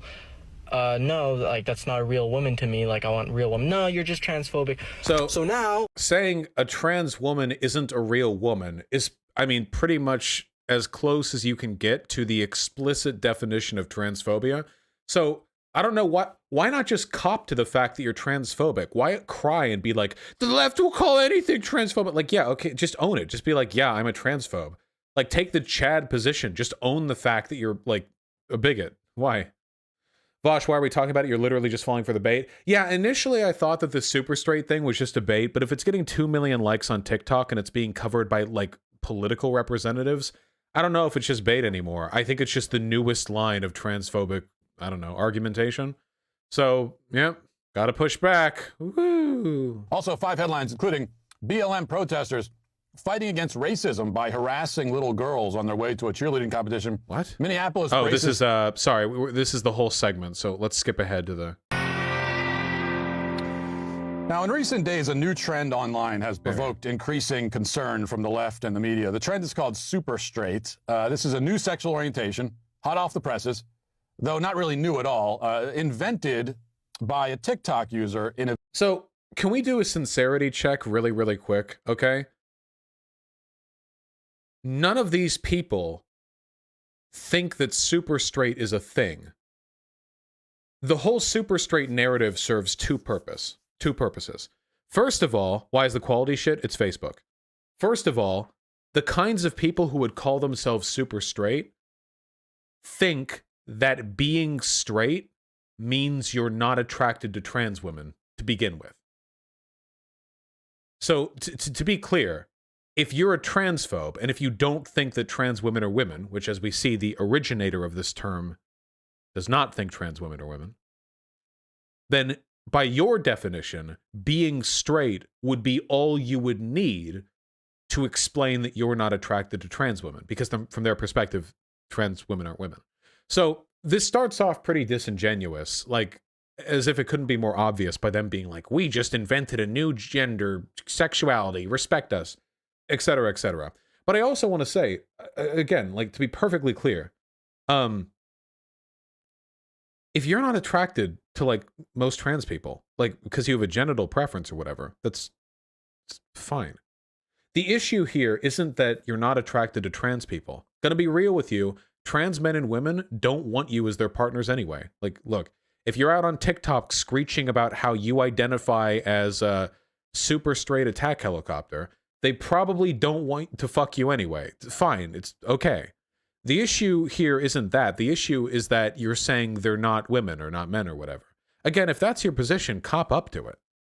But this whole super straight shit, I mean, it's kind of the modus operandi for the right? They did the exact same thing with milk, which didn't take off very much, but they also did it with the OK symbol. Remember? That also came from 4chan, and it was just a meme, just a joke, and real Nazis started using it. And conservatives will still deny there's any association between that term and actual far-right people, you know? Very disingenuous, very cowardly, I would say. Very feminine, Matt Walsh. Video that has since been removed. I'm not sure if he removed it himself or TikTok took it down as hate speech. Certainly the left has declared the video hate speech. An article posted to Yahoo bears the headline, "A social media trend has people identifying as super straight. The transphobic campaign was meant to divide LGBTQ people." And Pink News declares transphobic. So that's also true, by the way. The splitting down the line thing, Candace Owens recently tweeted about this. I would look the tweet up if I had any care in the world to do my job properly. Candace Owens was saying something like, I don't know why LGBs don't just drop the T. They're clearly the vanguard of all the crazy stuff, that sort of thing, which is really disingenuous for two reasons. First of all, you want a united front, okay? You cut off the T, next you're cutting off the B, and then L and G goes as well. United front, always with social movements, united front. You never ever throw people under the bus. They did that in Stonewall and it fucked over all of them. They all got fucked over, okay? United front. They take all of you or they take none of you. You start piecing off people and eventually you'll get pieced off too. Secondly, the Republican Party's official stance is also homophobic. The Republican Party still is anti-gay marriage. You can see it. It's part of the policy positions in like every state Republican office. You can see it very plainly there. So the idea that like, oh, it's just the transes that are crazy. You LGBs would be so fine if it weren't for that. No. No. No. No. No, no, no, no, no, no, no, no. They're trying to do divide and conquer right there. And they'll win if you follow them. Because after we give up the fight for trans rights, they're going to give up the fight for gay rights too. And after you give up the fight for gay right, you get rid of gay marriage, and after that it's civil unions, and all this stuff can be rolled back. You don't let that ball start rolling down the hill. You keep pushing, always. And keep in mind, by pushing that ball upwards, we're not talking about like forcing all straight men to fuck all trans, whatever the fuck these people jerk off to, imagining, you know. We're just talking about get them gender affirming care, don't treat them like shit, don't kill them. Don't be super mean to them for being trans. That's about it, you know. Protected classes, the basic gist. Wouldn't affect your life in any way, by the way. Not even slightly. Trend super straight has links to the far right and neo-Nazis. True. Of course, because everything does. That is also true. Again, he keeps dismissing these things like, oh, the left always says that, when they do, because they are correct. So, as I understand it, the original super straight video was not a 4chan op, but it immediately got picked up by 4chan. And since then, they did exactly what they did with Gamergate, which is where they see a spark and they jump in. Now, this is just one post, of course, but there have been an anomalous number of far-right people shit posting super straight stuff all over Twitter. I've seen it all over Twitter. I've seen it all over the place. Have you guys seen it too? I don't have any like data on this, but I've definitely seen it around. And you can tell, by the way, that it's psyop posting, because the people who are posting super straight stuff are almost always also being far right in other ways. I can't tell you how many times that I've seen super straight shit being posted by neo-Nazis, or when it's being posted by rando accounts, I like look at their feed and it's like Western traditionalist anti-Semitism or whatever. Oh yeah, here's that Candace Owens tweet. I don't know, I can't see the Rubin Report thing because I'm blocked, like everyone else is. Interesting. I always thought the LGB should demand a breakup from the T. Gender dysphoria has nothing to do with sexual preference. Gay, lesbian, and bisexual individuals have never infringed upon the rights of women. By the way, notice how all these conservatives suddenly care about the rights of women when they openly and aggressively trample on them at every other possible opportunity. But then when it comes to trans people, gotta protect the rights of women. Just super disingenuous stuff. But Candace Owens genuinely doesn't believe anything. I really don't think she believes anything. Website Distractify says social media users explain how super straight is transphobia, not a sexuality. Then the article comes with a warning for those who didn't get the message from the headline that, quote, transphobic statements are ahead. Yeah. Before we go any further, I guess we should probably watch the video. So let's watch the video. That well, I just gotta give the video. Okay. Yo, guys, I made a new sexuality now, actually. It's called super straight. It's your boy, Skinny M. Straight people or straight men as myself, Skinny I get called transphobic because I wouldn't date a trans woman. You know, they're like, would you date a trans woman? I'm like, no, why? That's a female. No, like, that's not a real woman to me. Like, I want a real woman. No, you're just transphobic. So now, I'm super straight. I only date the opposite gender, women, that are born women. So you can't say I'm transphobic now because that's just my sexuality. This really just is the attack helicopter meme. Like, time is a flat circle. I don't know how they haven't gotten a new joke by then. It really is the attack helicopter meme. It's the exact same thing. We can identify as anything we want, so I identify as a not transphobic transphobe. I'm not transphobic. I just don't think trans women are women. Now you can't hate me. Like, it's the same. It's always the same joke. 2 million likes for that joke, too. You know? Pretty edgy stuff. So the guy in the video... I wouldn't even say it's edgy, because it's not really funny. It's just bigoted. I mean, if you like the bigotry, then you're getting it, but it's not even edgy. Like, it doesn't even meet the necessary tongue-in-cheek lightheartedness necessary for something to be called edgy. Which that Yahoo article mentioned earlier calls a hate and disinformation campaign. That's what they said about that video. It's a hate and disinformation campaign. Nope. I know what he's referring to. They did not refer to that video as the campaign. They referred to the campaign as the campaign, as evidenced by the fact that they used the word campaign in their article headline. Not just the video, the campaign, which you are a part of, Matt Walsh. But he's really just making the point that he's attracted to females, which means he's not attracted to males, even males who identify as female. See, that's where we're getting at right now. The reason for this, by the way, is that generally speaking, a human being is sexually attracted to another human being based on who that other human being is, not based on what perception the other human has of themselves. Right. So this would only be a valid point if you believe that all trans women looked like me and their transness was relegated entirely as an internal process. Trans women, now you could be a trans woman and look like me. That's okay. That's fine. Not here to shit in your cereal, but generally speaking, trans women, they gussy up a little bit, and gotta say, met a lot of trans women in my life. A lot of them you wouldn't even know unless you told them. Actually, the very first trans person I ever met in my life was passed so hard that I was discussing trans issues with her for weeks before she told me, assuming I had already known that she was trans. It was in my German class back in Santa Monica Community College. And I was never good at those foreign language classes. Anyway, it was just a friend in class, and she was nice to talk to, and I barely paid attention in class. So we would talk, and I was a progressive then. So this was back in, 2012? Oh, that's right. I was for trans rights before you even knew trans was a thing. That's a joke. Don't hate me. Anyway, talk about various social issues, and that came up.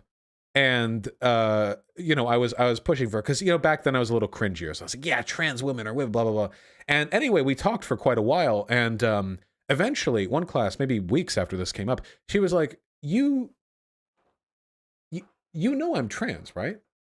And instantly I thought, oh God, she thinks the only reason I've been talking about this with her is to virtue signal because I noticed she was trans. I didn't notice she was trans at all. Not even slightly. She was actually an underwear model, if you can believe it. Honest to God, trans underwear model. And you know what? None of the shit that she put out was trans underwear model. Just underwear model. Yeah. Can't even in underwear. Not just... Is the mouthfeel thing real? I didn't fuck her. She's a classmate. But anyway, yeah. So, not even like trans underwear model, but like the whole, yeah. And anyway, no, just look. If you're a cis guy, and she was very attractive, by the way. I mean, sorry, I don't know if I nailed it with the underwear model thing, but really, but anyway, if you're a cis guy, cis straight guy, whatever, and there's a trans woman, and you're not that attracted to her, that's okay. All right, just nobody's coming after you for that. Okay. Can be for any number of reasons. Maybe they're just not attractive to you. Maybe they're very attractive to you, but you don't like dick if they have a dick, which not all of them do. That's fine. Okay, it's fine. Gonna be honest with you, most trans women don't have trouble getting laid as long as they're not so socially awkward they can't leave the house.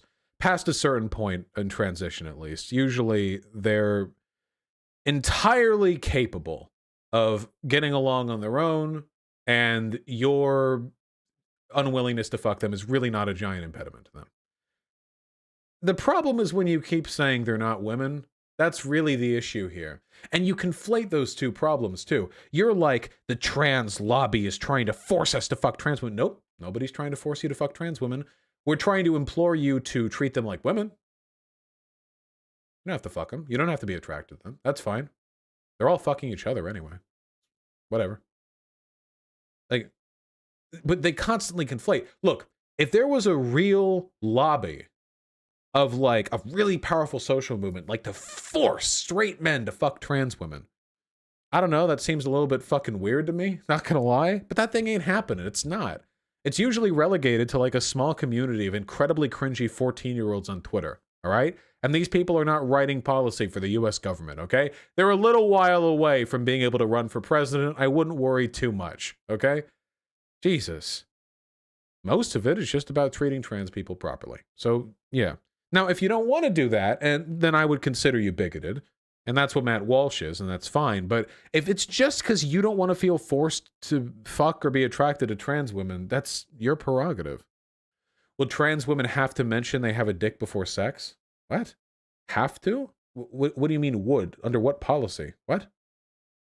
Look, as a general rule, trans women are incredibly careful when it comes to their dating and sex life, unless they're doing so with other trans people, because they're terrified of inconveniencing people and being subject to violence, okay? There is no group of people on Earth who more inclined to being exceptionally careful about their sexual engagements with other people than trans people, particularly trans women, okay? Just to be perfectly clear.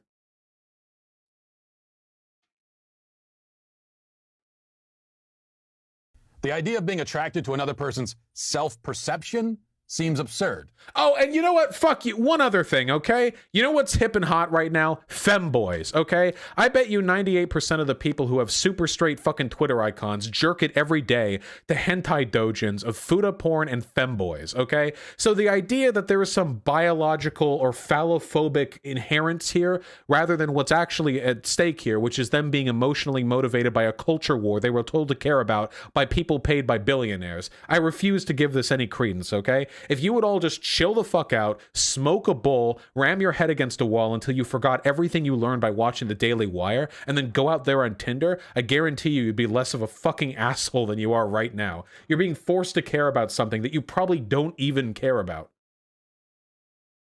I think most straight guys are honestly just attracted to femininity more than anything anyway. I mean, do you think gay guys go after, like, trans women? That shit's not happening. I mean, Contra talked about that, right? You look like Blair White. Like, oh yeah, hold on, wait, hold on. When people say they're straight or gay, they're only talking about the biological attraction. Oh yeah, dude. That's, you know, when gay men are rubbing one off, they're like, oh, whoop, how'd that one get clipped? Yep. They're like, oh yeah, I'm gay and this is super fucking hot to me. Oh my god, that's incredible. This is totally my shit. Right here. Yeah, come on. Be real. Incomprehensible, because it is. Now, I'm not going to go around calling myself super straight, and I don't think we should make any serious attempt to turn super straight into a thing. Simply because being regular straight, a normal old heterosexual, already means being attracted to members of the opposite sex. Hey! He's actually honest enough. Oh, wait, that's actually super nice. I didn't even need to make that argument before. Okay, yeah. This guy's actually honest enough to just admit that it's some goofy ploy, and in reality, they don't need the term to justify their transphobia. The exclusion of members of your same sex, even the ones who identify as members of the opposite sex. Coming up with a new term would seem to surrender this ground and concede that it's possible for a person to be straight and yet also attracted to members of his biological sex. Oh, shit! This guy's coming at it from the opposite end. This guy's like, I don't necessarily like the super straight angle because, hey, I think it kind of implies that being regular old straight includes attraction to trans women. Guys, I don't know why there are people in chat saying this is based. He's saying that he doesn't even think straight or gay should encompass trans people.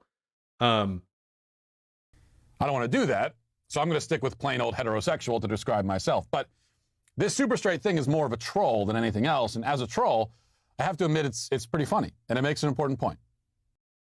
Huh. Maybe I'll look into this guy a little bit more often. This guy is a little bit more candid than I'm used to from other types. I feel like if this was Michael Knowles, he would probably be sucking his own cock right now, like bent forward. And if this was Ben Shapiro, it would be an 18-minute rant on pronouns. I think this is actually a par above. I'm not saying he's a good guy or anything. I'm just saying, we'll see, we'll see. And the point is pretty simple. Two can play at that game. Ooh. Right? If the left can go around inventing new sexualities out of whole cloth, then anybody can. And if LGBT people can express pride in their sexual preference, then anybody can.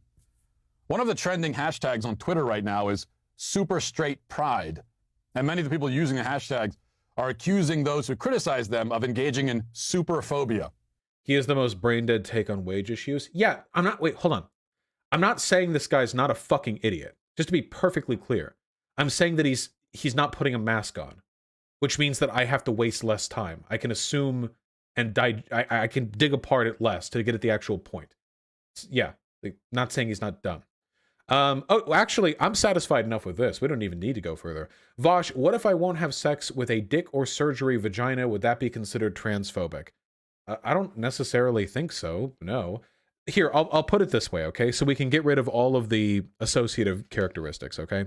If you could find a trans woman who passed inconceivably well, I mean, in every possible respect, I mean, in every way imaginable, and the only reason that you thought that you knew they were trans is because they told you, and that's it. Apart from that, in every way, they are identical, except I suppose they can't have children, because we haven't quite invented the technology for that yet. And if you didn't want to fuck that person, because you weren't attracted to them, I would only say this: you have a right to be attracted to who you're attracted to. No, that's an inalienable right, okay? But I think you should examine why you feel that way.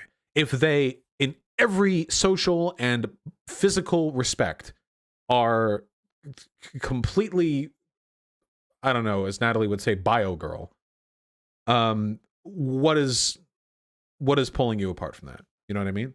I'm pretty sure there was a trans woman in Sweden who got a womb implant a while ago, but I might be wrong. Oh, who knows? There's no such thing as a 100% passing trans person. Listen, there's no such thing as a 100% passing cis woman. Have you ever seen TERFs on Twitter accusing cisgender women of being like men in disguise because like their jawline was slightly too wide? If you scrutinize people too hard for passing, cis people, I have wide hips, always have, back when I was skinny too, I just have wide hip bones. I bet you that if some parallel universe bullshit took place, there would be reverse TERFs looking at me and going, oh, you can't hide your XX chromosome hips, your childbirthing bones betray your biological femininity. Like, if you look hard enough, you're always going to find something, because you have, you're engaging in a motivated reasoning. Anyway, at the end of the day, I just think people should be introspective about why and why not they're attracted to given things.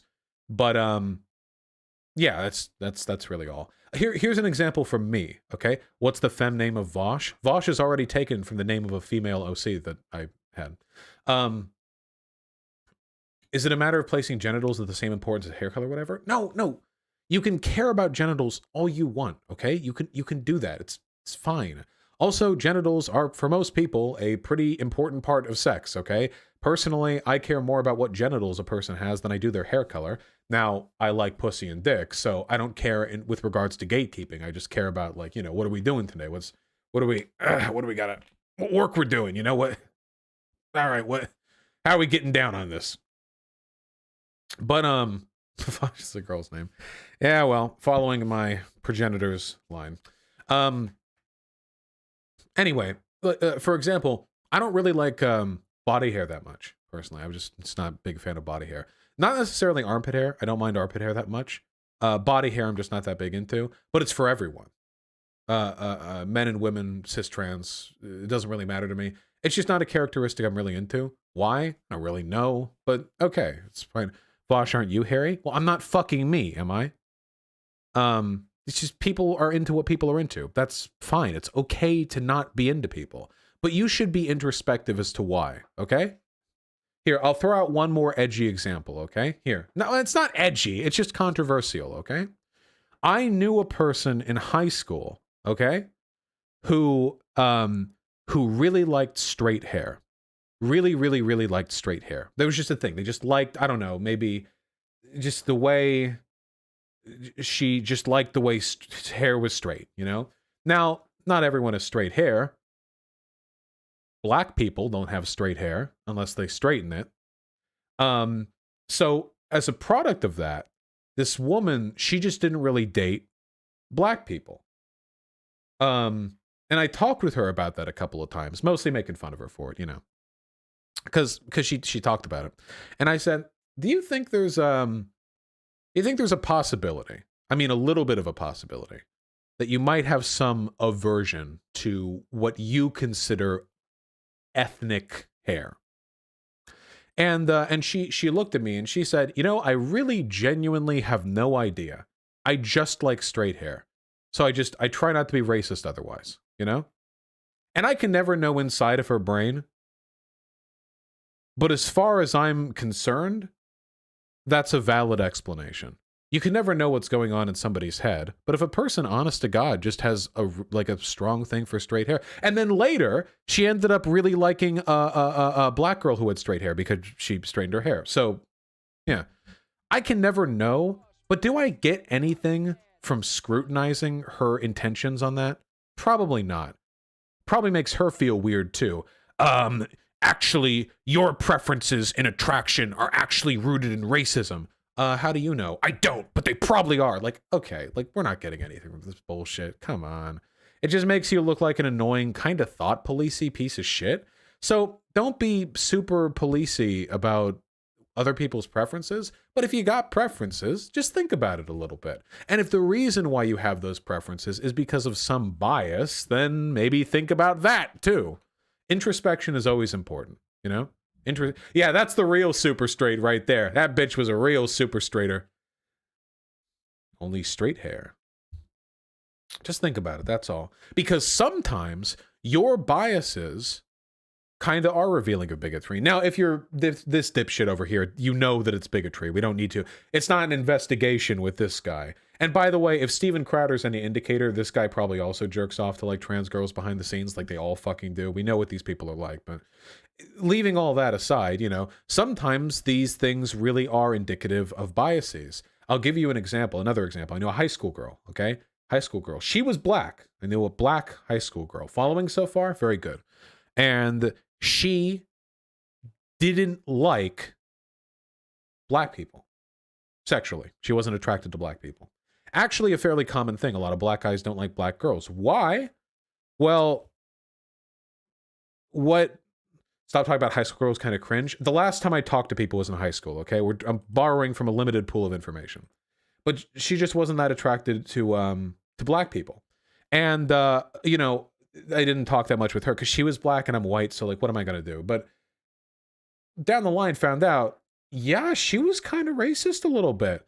The reason why she did was because some early life experiences with black people made her a wee smidge bit biased about them. And that, you know, kind of didn't, you know, negative effect on her psyche. This does happen a lot. It's true. And she thought about it. And the more she thought about it, the better she got about it. But I think that if she hadn't been an introspective type, she probably never would have confronted those concepts.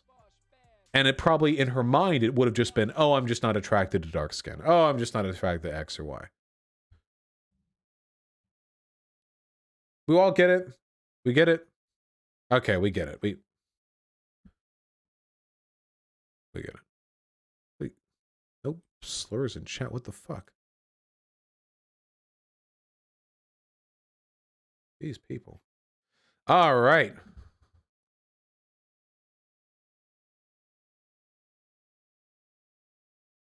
Andy No, BLM grift riots. You know, Andy No has really fallen off in terms of prominence. If I look at, hold on, if I look at Google Trends, what do we got here? Andy Ngo. That's how you, the pneumatic. Past 5 years. Maybe, maybe not. What happened to Andy No back in 2019? This had to be the milkshake thing, right? Yeah. Mid 2019, this had to be the milkshake thing. Yep. Wow. He sure. Jesus. And then he started to come back into prominence. Yep. Right around Black Lives Matter. Who the fuck is Andy No? He's a little fashy little twerp who goes to protests and films shit in such a way as to implicate Antifa and the threat Antifa poses to America and how their Antifa overlords are going to kill and murder and rape everything you know and love. And he conveniently forgets to film the fact that Antifa didn't start the violence, etc., etc. He also works with Nazis. Yeah, he works with Nazis too. For a while, he had Stone Toss comic as his banner. Open neo-Nazi. How do we compare to Andy now? Hold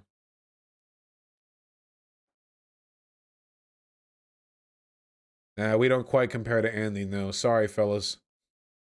It's worth a shot. When Andy knows on layaway, we're in about the same peak. But apart from that, nope. When was this? The Capitol riots? Something. We'll get there one day, people. He also faked an English accent for a while. Goddamn right he did. I have a question for the last debate. Can you please talk more about South African race relations? A lot of Americans wouldn't really know what you're talking about. Yeah, basically South Africa, a lot of black people and white people show up and they're like, hey, you saw our stuff now. Black people were like, please no. But then, you know, you get your slavery and apartheid. Very cringe. South Africa was an apartheid state for quite a while. You had a cool dude called Nelson Mandela. He dabbed and he dipped. And by dip, you mean he ended apartheid. And, you know, now the country is sort of hobbling towards racially equitable democracy, but there's a lot of really long-standing, you know, ingrained hatred between a lot of groups there, you know. White people in South Africa are terrified because many of them occupy a relatively greater socioeconomic status, and they're worried the black hordes are going to take their shit away. And black people are angry because, hey, they were second-class citizens in their own fucking country for like a bajillion years, and now they've finally been given rights, and even now things aren't that good. So, compared to America, aren't they really racist, Vosh? I'm pretty sure South African whites have a proud history of being extremely fucking racist. But anyway, that all was the long and short of it, okay?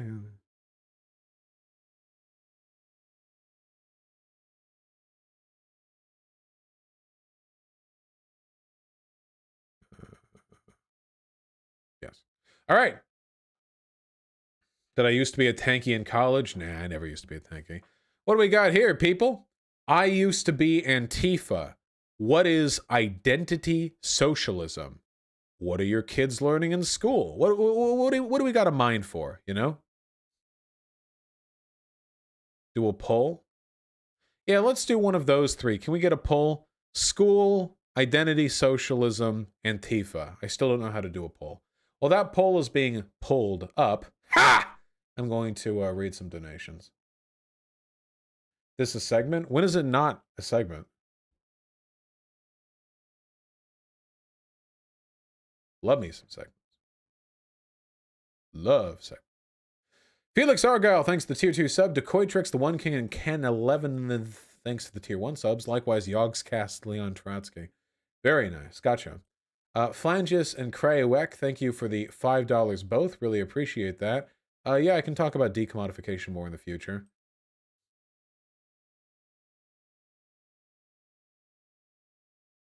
Last one I forgot. Okay. We're doing the Antifa one? Or did everyone just choose that because you're being annoying?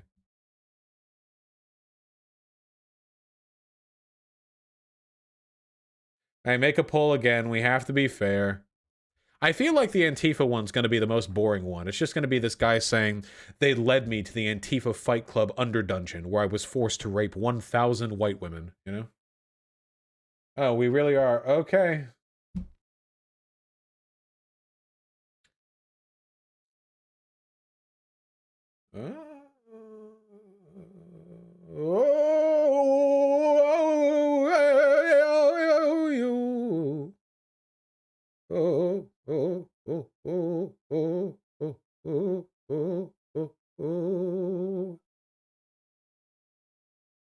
Well, there we go.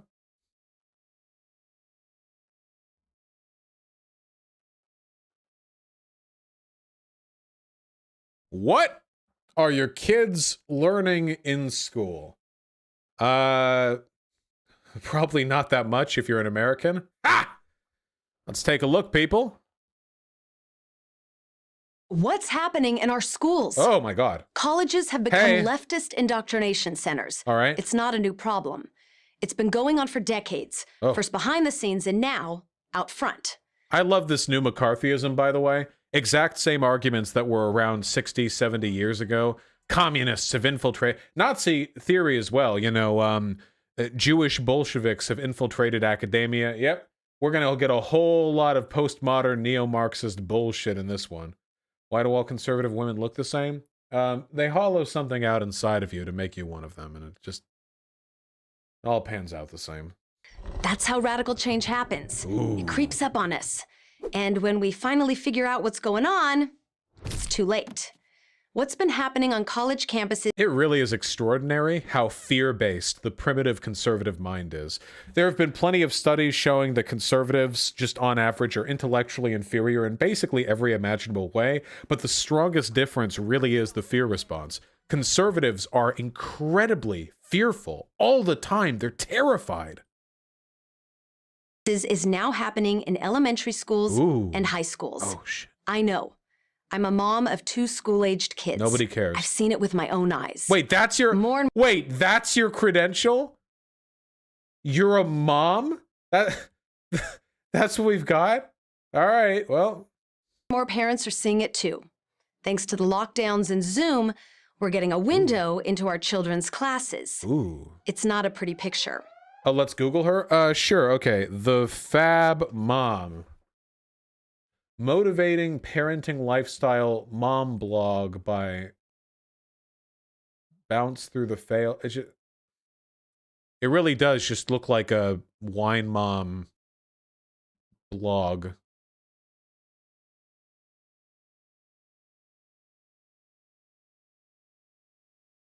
So, yeah. Hold on. What's this woman's name? Jill Simonian. Is that it? Is that what we're doing right now?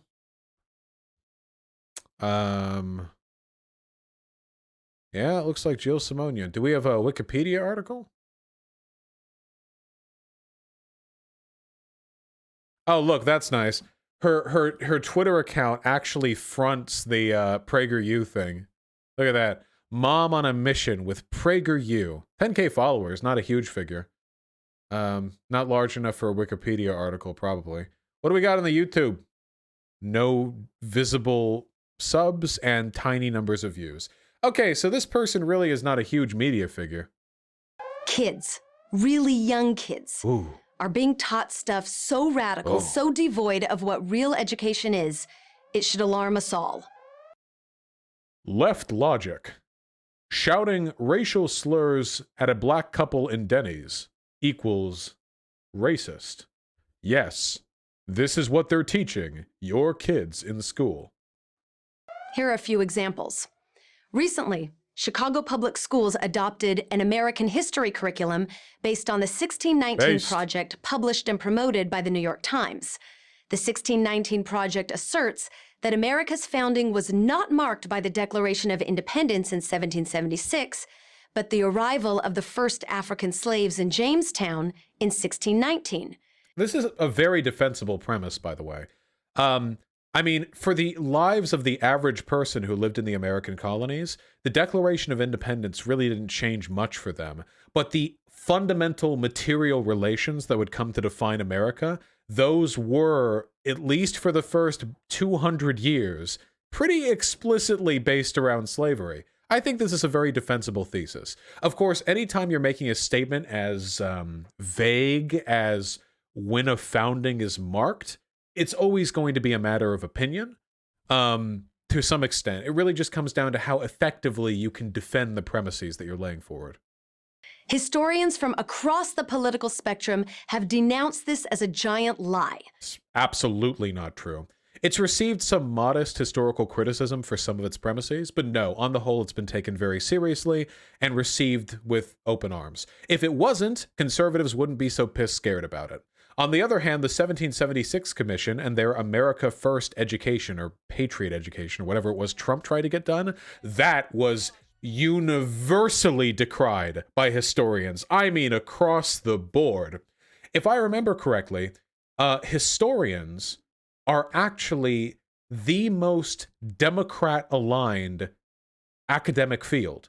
I think I remember the ratio being 53 Democrat voters to every 1 Republican voter in the history field. I mean, an overwhelming slant there. And the reason for that, frankly, is because if you understand history, it's really hard to be a conservative. Really, really hard.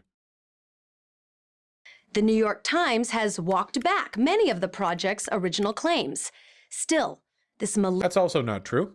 It's an ongoing project, hence it's called Project, and it has revised itself because it's been the subject of years of academic development.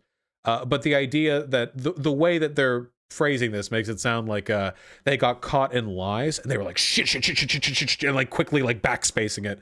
They literally showed them like deleting it. Like, no, that's not what took place. Malicious slander of America is now being taught in schools as truth. Slander is a legal term. If you thought that it was slander, then you could mount some kind of, well, you can't really accuse a person of being slanderous against the country of America, but no, this is not slander by any means. And what is that truth? That America is, was, and always has been a fundamentally racist country, and that white Americans today bear responsibility for all current and historic racism. This latter point is being simplified a little bit here. The latter point here isn't that white people today are responsible for all racism ever. The argument being levied here is that white people in America continue to ignore and benefit from the historical and contemporary existence of racism. That's true. But the 1619 Project is fundamentally systemic in its nature, and it doesn't really take time to levy blame on individual citizens. It's really more about our collective understanding of America and what we can do to address problems that still exist in it.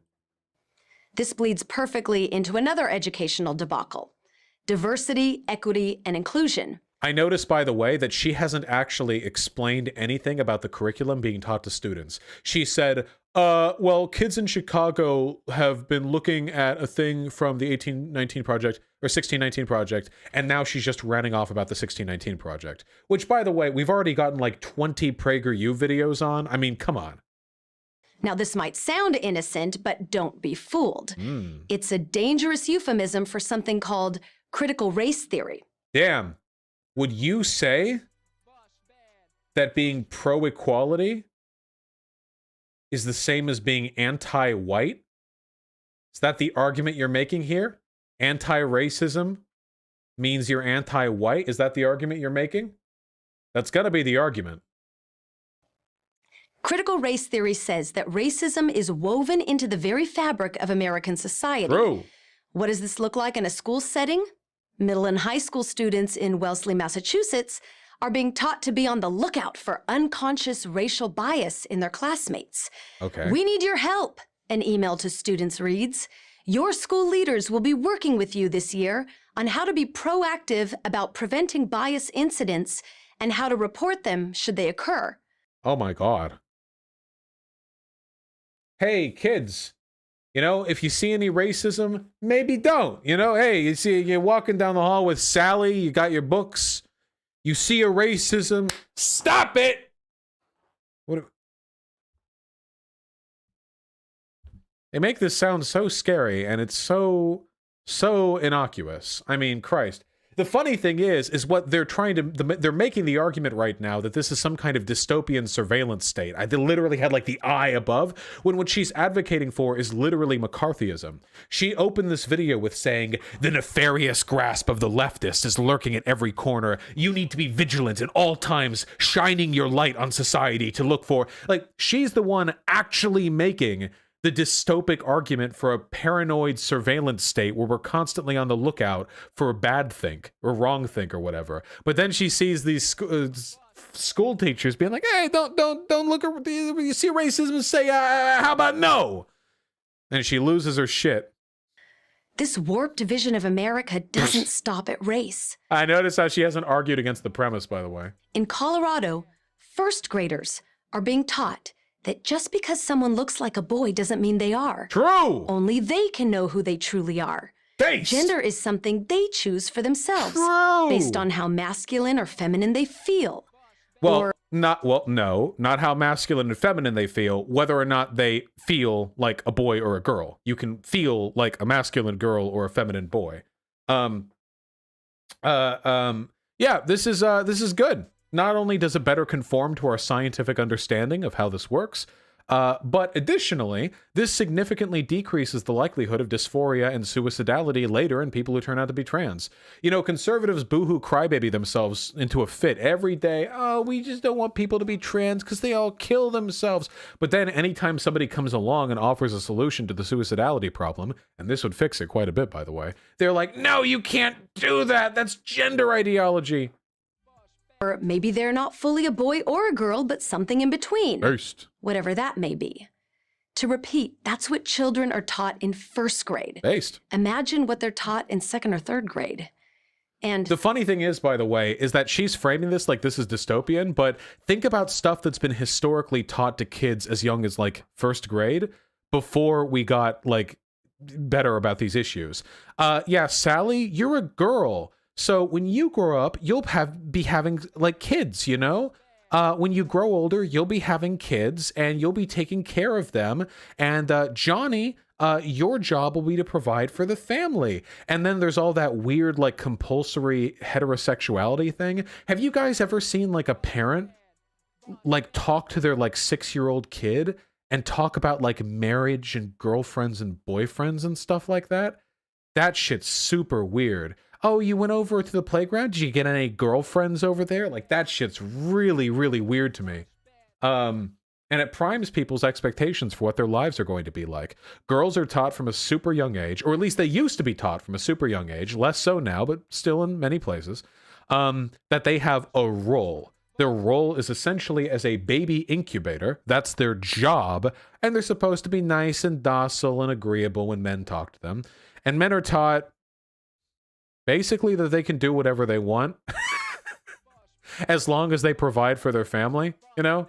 And then later on you have the whole don't cry kind of thing and yeah, et cetera, et cetera. I mean, early on though, that boys will be boys attitude gives them a lot of leeway to fuck people up in the playground if they want to.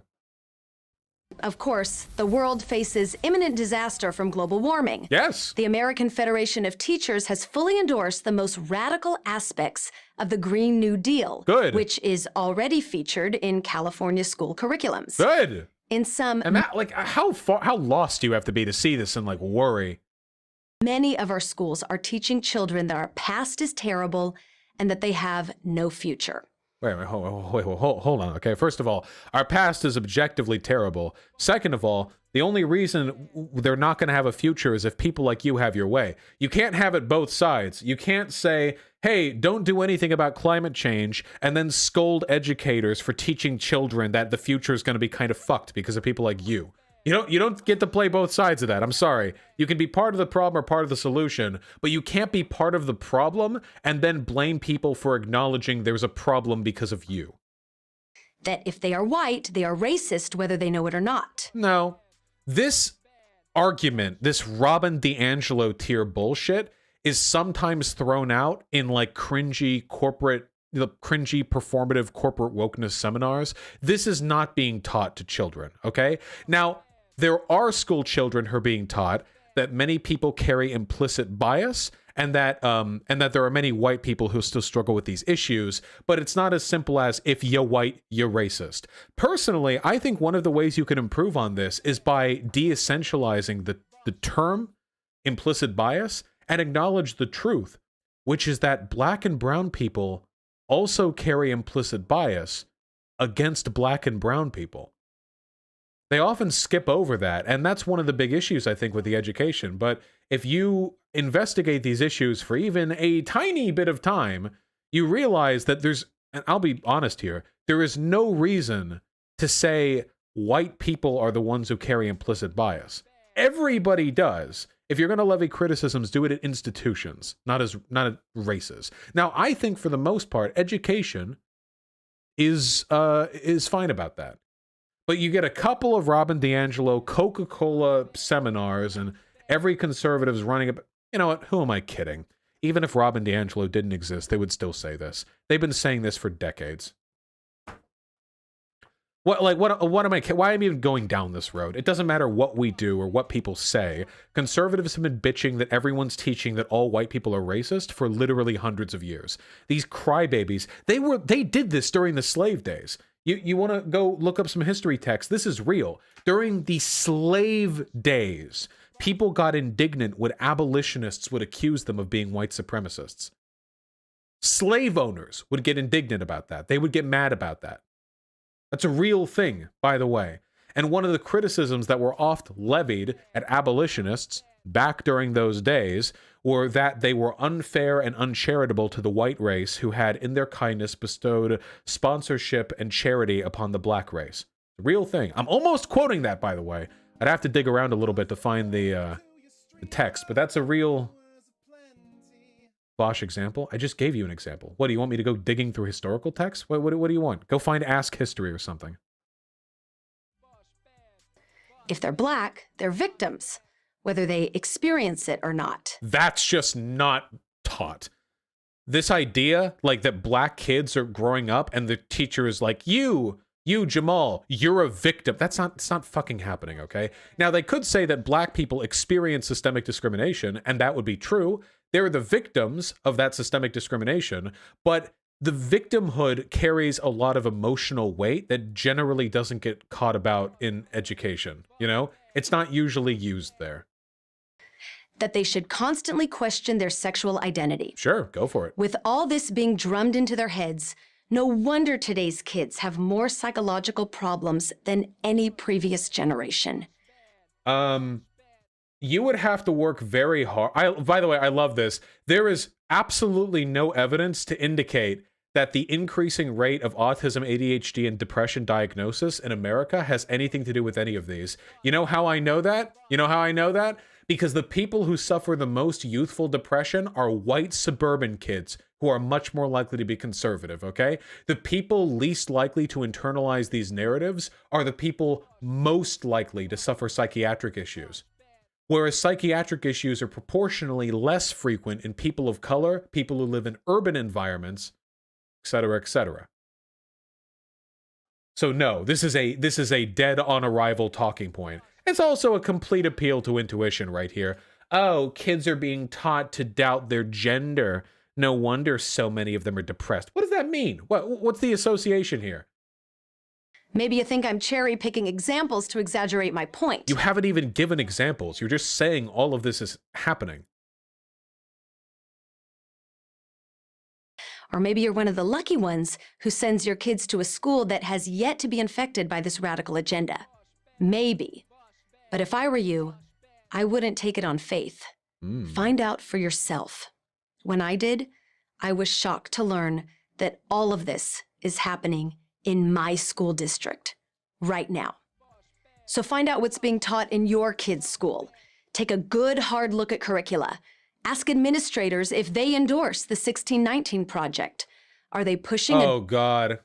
Can you imagine after this video came out how many school administrators got worried phone calls from fucking bitchy Karens squawking at them about whether or not they support an agenda of diversity? I mean, look at this. A diversity, equity, and inclusion agenda? Look at that. Literally. Are you pushing a diversity, equity, and inclusion agenda? This is this is basically anti-racism equals anti-white. That's exactly what's happening right here. If so, demand to see what materials the school is using. At a minimum, get to know your kids' teachers and principals. Join the PTA, attend local school board meetings. Fuck! Why aren't lefties good like this? Dude, oh, it's so frustrating. I know that lefties are generally a lot younger than conservatives, but like, fuck, dude. Why don't we do this shit? If lefties, if old enough to participate in these processes, jumped up.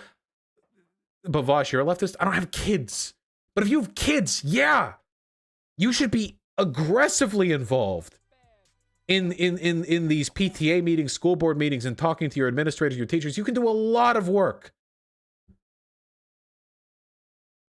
But fucking boomers. Look for allies among reasonable, like-minded parents. You don't have to agree with each other on everything. You just have to agree that the brainwashing of our children stops here. Stops now.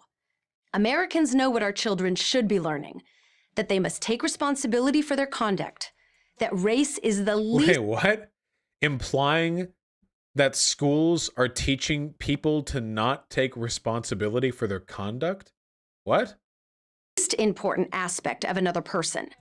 I hate it when conservatives pull this. No conservative believes this. The Nazi that we just argued with, who was like, yeah, dude, I'm like a race-neutral Nazi, and then he started screaming racial slurs, that's the ballpark with every single one of these people. The woman who's talking this, PragerU, like the people who work there, Dennis Prager, all these people, in their hearts, they know they're racist. They promote an aggressively racist agenda. This language is indistinguishable. It's basically just a PR gussied up version of anti-racism equals anti-white. It's really no different from the kind of language that you would see at a Klan rally, except it's been sanitized a little bit for public consumption. And then they have the audacity to throw out the, well, they should care less about racists like we do. People have been pulling that shit for a century. Back when black people were literal second-class citizens, white Americans were still impugning them for focusing too much on race. That was a real thing that happened. There are lawmakers. You can go look at the speeches that they gave in their state senates and in the halls of Congress. You can look at the stuff they said. They would oscillate, vibrate between two incompatible positions, one of which was that black people were too focused on race, that civil rights protesters were too focused on race, and that the other one was blacks and whites are naturally different, and they should keep to their own. They would just frequently and frantically jump between these two positions, even though they're completely incompatible, maintain racial apartheid, and then impugn people looking to change it by saying they care too much about race. The same talking points since the beginning. Things don't change. And the anti-feminist talking points of today are pretty much identical to the ones from 100 years ago, too. That hard work and rational thought are things we all value. Who's questioning that? Do modern schools not promote hard work and rational thought? I mean, it's an American school system, so maybe they don't, but they're trying. That there is nothing wrong with the bodies they were born into. Do you think that's what the school teachers are teaching these kids? That there's something wrong with their bodies? Again, they're so good at propaganda. They're so fucking good at manipulating the discourse here. What these kids are being taught is, hey, gender's a social construct, and, you know, gender comes down to your identification. And the way that's being framed is school teachers are going up to first graders and telling them that their bodies are wrong and they should change them, which is not happening anywhere, not even slightly. And that America was founded not to promote racism, but to guarantee sacred liberties and opportunities to its citizens. To its citizens. So what about those people who they denied citizenship to? You know, look, we're not racist, okay? We treat all of our citizens equally. Now, of course, we don't let black people be citizens, you know, obviously, but hey, we treat our citizens equally. And it wouldn't hurt if they learned reading and writing and math, too. I'm Jill Simonian, founder of thefabmom.com for Prager University. Nice. Now, kind of spooky with it being like 99% faded out there.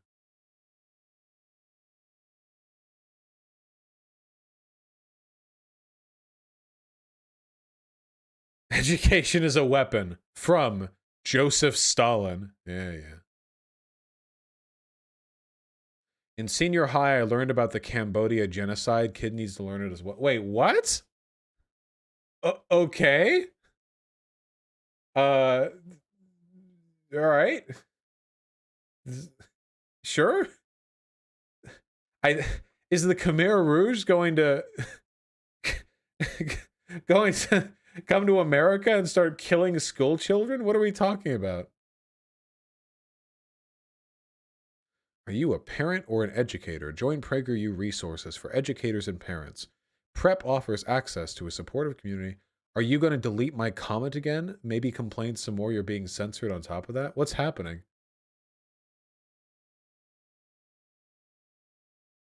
Oh, well, people are being angry there, I guess.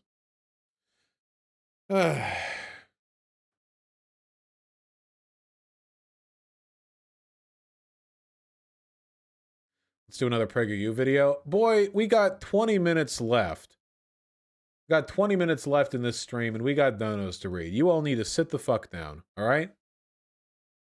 James Files, thank you for the 350. Comrade Diego Savati with the 200 ARS. I really, really appreciate that. Gotcha. I'll talk more about Bolivia in the near future, comrade, for sure. Janine Áñez as Minister of Economy and Finance is also a Nazi. Jesus. Well, good to look into that, I suppose.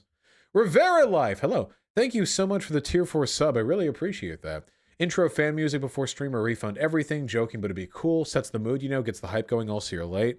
Look, I'm not opposed to running music to begin with, but it can't all be Vosh Rad on loop for 20 minutes. That would get a little bit tiring, okay? You know? Paco Burnstate, Cosmothulu, and Henry J.E. Thank you for the tier 1 subs. I really appreciate that. Read State and Revolution. It's a good meme. It's a good meme. Cherry Bomb Harbor, thank you both very much for the very kind $5. Sorry about that, Harbor. I apologize. Play Little Nightmares on the stream. That could be fun, I think. David Bash and Benmi Senpai, thank you for the 1069 and 666, respectively. Really appreciate that. When is the merch shipping? We should get the merch shipping out within 1 or 2 days. It was a little bit of a growing pains to begin with because we had to get the label printer and we had to get all the stuff. And then I realized I got the wrong size bag. And then I had to check with the USPS to make sure that the postage stamp was correct. And it was a whole goddamn process. But after this, it should be a lot easier. I actually have the label printer right here to my side. Cute little thing. Maybe David Bash. And still alive with the incredibly kind $100 donation. I really appreciate that. Or two $50 donations. Thank you very, very much. I'm donating this to draw attention to chat with another YouTuber. His name is Rich at Review Tech USA. He mostly talks about games, but also talks politics, and is center but left-leaning. With almost 1 million subs, you could possibly bring him and his subs further left. I believe bringing people over to the left was one of your goals, right? So I highly recommend you two get in touch. He already said he wouldn't mind talking to you. Your fans would love it too. Yeah, I'd be happy to talk with Rich. I hate the rich. No, I'd be more than happy to, for sure. Yeah, I just, one of us would have to make that contact, you know? David Bash, yes, I would try Cincinnati-style chili. Thank you for the $100. Really appreciate it. John Wayne, thank you for the incredibly kind $10. Really appreciate that. Generally speaking, I think that if people believe in the JQ, they're just busting for an opportunity to tell you, so I don't think you need to bait them too much. Violet Fid, Mr. Ba, and Jackson's, thank you for the tier 1 subs. Really appreciate that. Pinky Saints and Pewter Online, thank you for the $5. Both, really appreciate that. Toe Sucker, thank you for the $6.90. Pee pee poo poo, very true. Smelly It with a very kind $20. As a software developer, I was thinking big data could be a big asset to help resource allocation under socialism in the modern era. Thoughts? Well, sure. I mean, data collection will be necessary, but I don't think we should be invading people's privacy, and I think there are ways to do it better than how it's currently done. Tomfoolery, thank you very much for the incredibly kind $15. Really appreciate that. Goddamn right, Tomfoolery. Fairy Tales, thank you for the very kind $10. True, true. Smallgate and Gary Oak, thank you for the very kind $5. Hopswatch, the 50 Kronar, really appreciate that as well. Hate Stairs, Dr. Lenzo 18, and Dino Spoomany, thank you for the tier 1 subs all. Thank you, Dino, I really appreciate that as well. Do you think handicap accessibility would dramatically increase under socialism? Well, I'd hope so, right? More funds for the public good. All right, Artemy. You wanted to run in here, now you want to run out? What are you doing? What are you doing?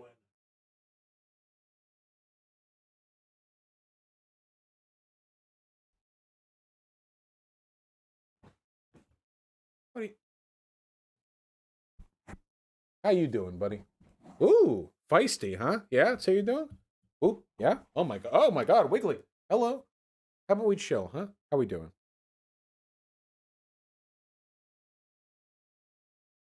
Wiggle, wiggle, wiggle. Ah. Yeah, he's definitely choosing violence. All right. I'll get your fat ass out of here.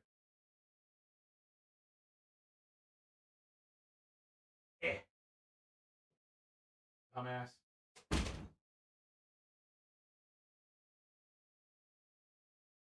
You know what I bet? I bet he saw the neighbor's cat out a window. Whenever he gets super wiggly like that, it's because he's trying to do eternal battle, you know?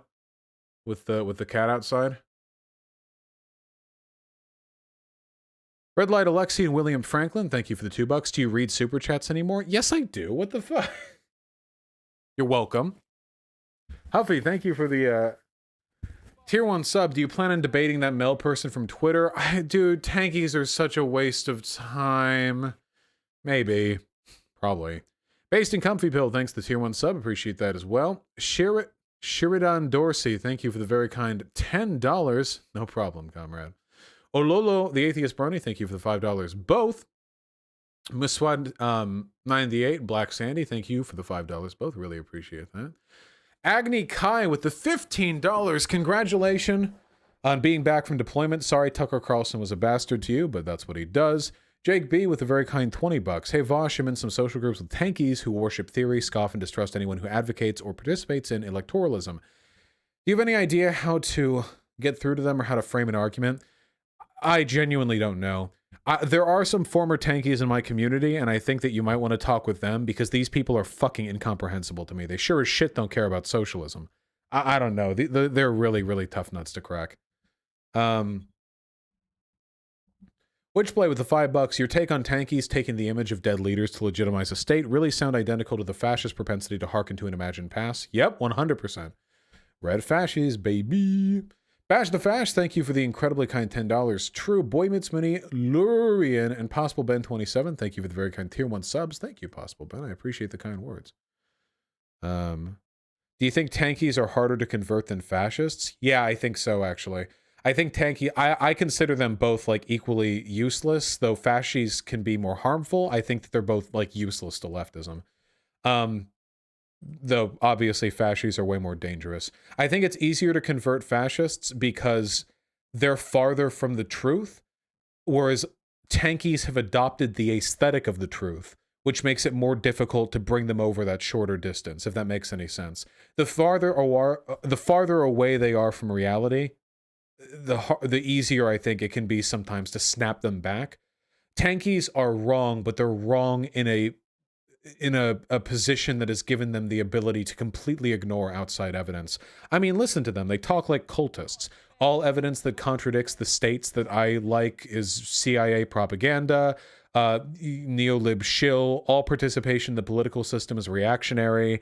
Worship and venerate old theory. Don't engage with modern information. Like, it unironically reads like a cult. They're religious texts. Socialist Sableye, thank you for the very kind $10. I've not talked about Cuomo yet. Everyone else has. I just feel like I'd be running into the discourse late.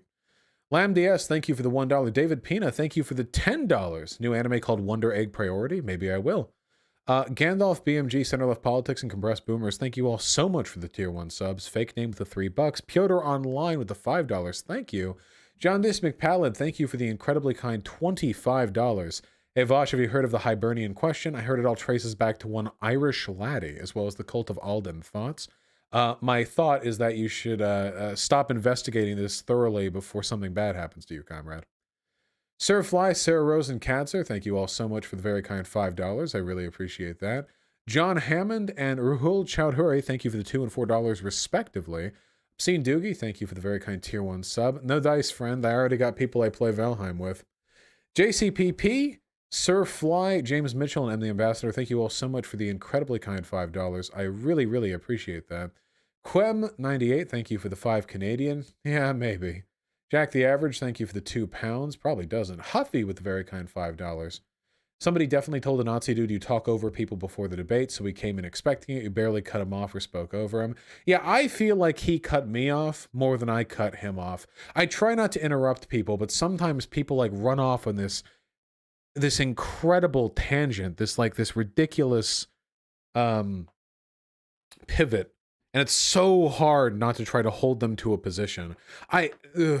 This sounds really conceited of me, but I feel like if he let me interrupt him more, we would have had a better convo and I wouldn't have needed to interrupt him as much. It was really just about keeping the conversation on track. Sometimes I feel like I have to moderate my own conversations.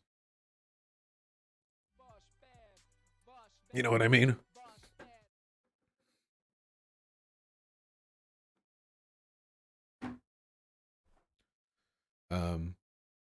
David Pitt and Young Skeletor, thank you both for the very kind $5. The Wendy's that burned down here in ATL was torched by a white woman. Fucking white women. Crystal Paddock with a very kind $20. This guy needs to be put in a chastity belt. He is such a sub. Send him my way. Yeah, well, if that's your type. Digital Analog and Ethan Shelton, thank you for the very kind $2. Your patience is admirable. I have fun with it. Benjamin Davenport, Digital Analog, Loki Felrath, and Daryl Wright, thank you all so much for the incredibly kind $5. I really appreciate that. And I'm sorry to you Canucks, okay? I know he doesn't represent all of you. Bilagino, thank you for the $2. Sir Fly and Jun Caruso, thank you. Kurosu, thank you for the $5 both. Really appreciate that. I'm an Afro-Latino, love your channel. I feel weird when we're called blacks, feels dehumanizing, yo. The only time I think it's okay to say blacks is if you're saying like blacks and whites, because then I think there's not necessarily a weird dynamic. Like if I'm saying something like, I just want everyone to get along, the blacks, the whites, the Asian, like maybe that's fine, but maybe that feels weird to some people too. But if you're saying shit like, yeah, white people need to deal with the blacks, like it's pretty obvious what you're getting at. The Zero with the incredibly kind $40. I really appreciate that. This Nazi did worse than Jesse Grant somehow, because even after your discussion with that guy, he had the decency to acknowledge that he had been blown the fuck out. We got to do more debates, man. I miss them so much. They're so much more fun for me than just going over news articles and YouTube video responses and crap. They're just, they're so much fun. I just feel the blood in my veins, you know? Rice Lassie and Gelatin Skeleton, thank you for the $10 both. Really appreciate that. Glad you enjoyed the debate, huh? Owsy Sneakers, thank you for the $10 likewise. Sorry to hear your family hates you now that you're a libertarian socialist. At least you're more based than they are, you know? Socialist Stepdad, thanks to the tier 1 sub. Mickey D with the €10, thank you very, very much. Love your points, but you debate like a duck hole. I reject this weird insistence some people have that I have any obligation whatsoever to be nice to the people that I talk to when they're advocating for genocide and apartheid.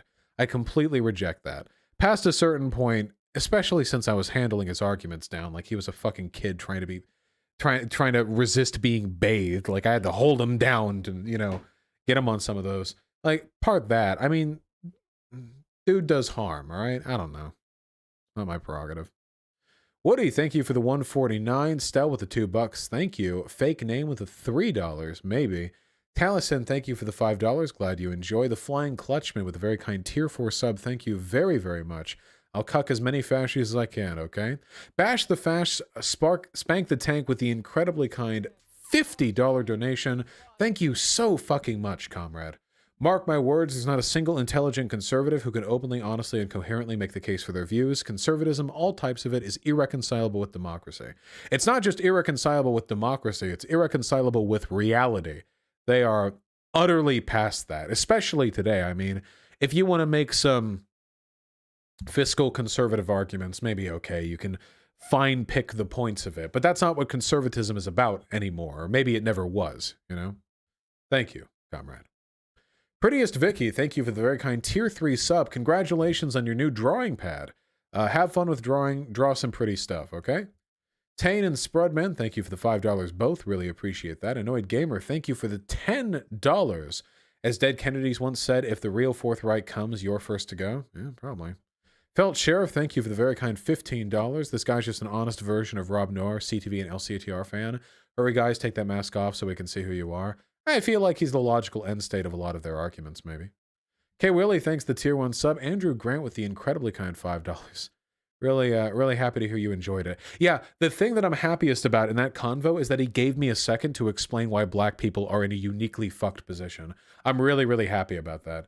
I was actually really expecting, I was really expecting him to like get super mad and like interrupt me and I wouldn't be able to get that point, but I don't know why he did it because it was to his detriment, but he shut up and actually let me explain every single point. Oh God, dude. Reading up just a little bit on the history of Irish and Italian people has given me so much understanding. It's actually crazy. It's so unbelievable how much I got from that, you know? It's really impressive. I feel like all you need is to learn, like read up on this shit for like 2 hours and you will be ready for any conversation on systemic racism that you could ever have. Like you're just settled right there. You're completely in one. You don't need to do any more. You could read more if you want to, you know, for fun, but you've already learned enough to win every argument you're ever going to have.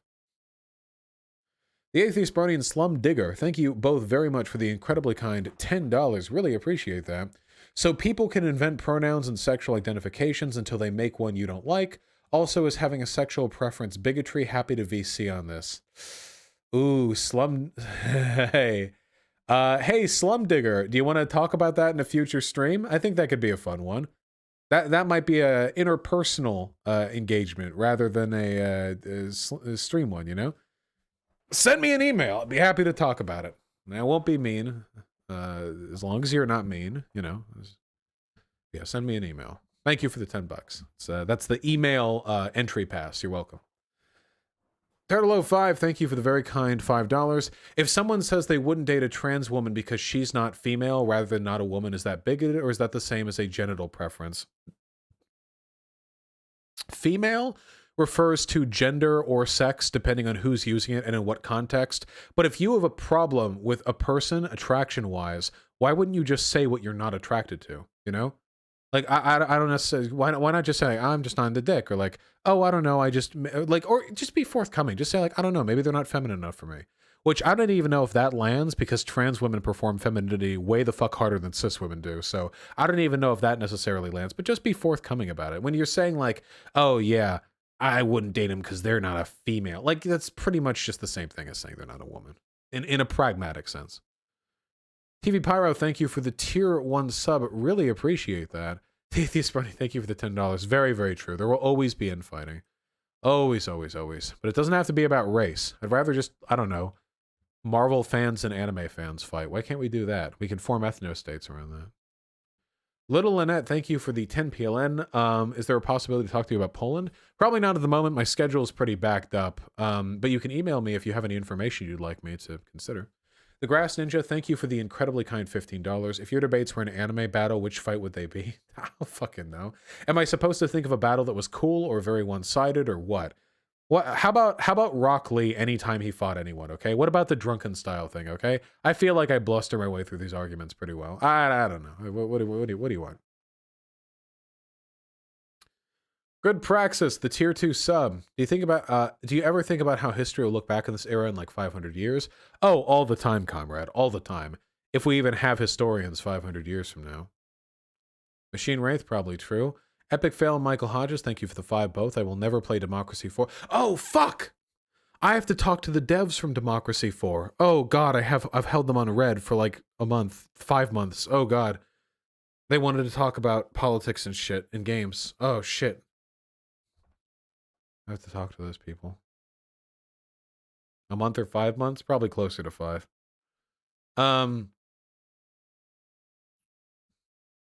Jakey Fakey, thank you for the very kind $5. Godspeed, comrade. I'm really happy to hear that. And I glad it's putting you in contact with people. Caponos, thank you for the tier 2 sub. Really appreciate that. What happens when you push a beach ball underwater? It pops right back up. What happens when you push a baby underwater? I imagine they drown. I don't know if there's a greater meaning to that. If you're just testing my knowledge, then that is my understanding of the issue. Always make sure to supervise your babies when they're taking a bath. Don't walk out. They can drown. They're really dumb. Seriously, babies are really dumb. You can bathe a baby, and they'll like stand up, and they'll just fall on their belly and just drown in 1 inch of water, okay? They're fucking idiots. Oh, it's a YouTube poop meme? Oh, okay, gotcha. Sorry. Yes.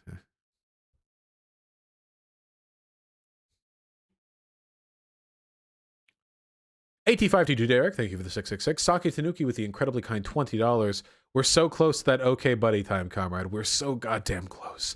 Stuff just keeps popping up, you know? What are you gonna do? Swaggar, Horsme, and Matt, thank you all so much for the very kind $5. I really, really appreciate that. Happy Monday to you, too. Levy Wilvik, thank you for the $5. Kitty. Oren Doyle with a very kind $10. Do you think Sam Harris is a bad faith actor in political discourse or just misled? I actually don't think Sam Harris is a bad faith actor. I have never gotten the impression from him that he was deliberately misrepresenting something or lying or anything like that. The impression that I get from him is that he's an incredibly arrogant and self-assured pseudo-philosopher. But I do think that he attempts to engage with all of this in good faith. I do think that.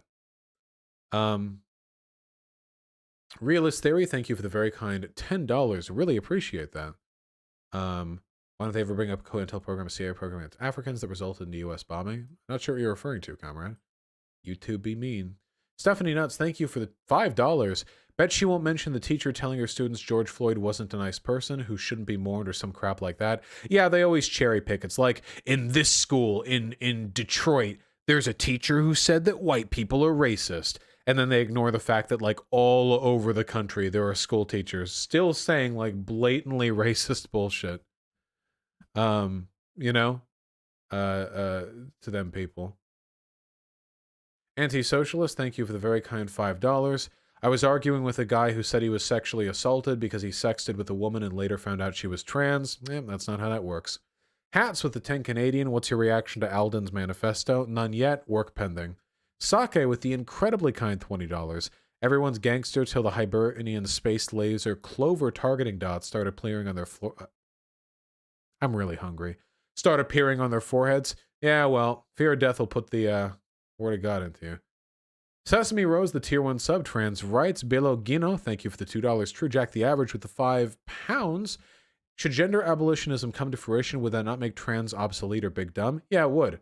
There would be no transgender people in a gender abolished society because there'd be no gender, but there could still be people who want, you know, surgery, or people who, like, it doesn't change anything, really.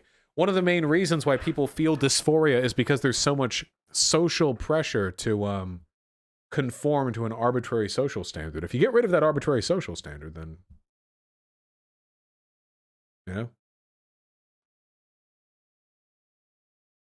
So it would just be trans? Well, I imagine you could be transsexual, sure. If a person is born with a dick and they're like, nah, I don't, the cock and ball is not my thing, then you can, you know, slam a pussy in there. Sure. Works just fine. That should be good. Dark Vent, thank you for the very kind $5.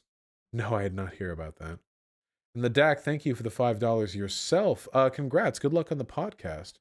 All right, hold on. Paul the Robin with the $10. Would you mind watching a video I made on how the Irish were never slaves? It's a right-wing lie. I feel like I'm already aware of this because, you know, I took me history courses, but 40-minute video. You know what? Maybe I'll skim. We'll skim. We'll skim sometime. Can't promise on stream, but we'll skim sometime. Irish slavery, fact or fiction. It's true, though. It's really not slavery the way that other people treat it.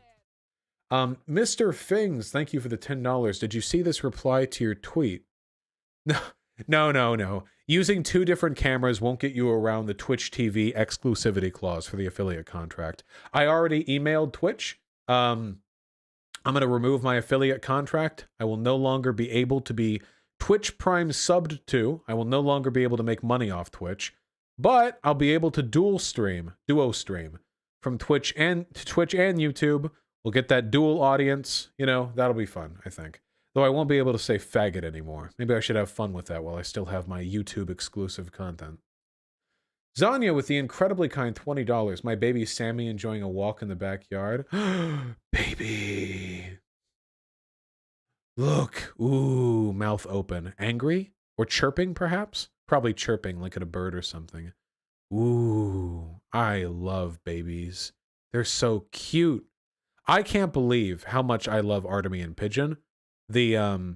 Before I had them, I was like, pets, And now I have them, and it's like, oh my god, they're so precious. Hope I don't turn into one of those cringy white fur baby types. Dapper Hell thanks the tier 1 sub. Vosh, we have the same type of cat. Instead of Artemy, his name is LB. Wow. Whoosh. Ooh. Ooh, he really does have Artemy's face. A little lighter in color, but yeah. Ooh, so polite.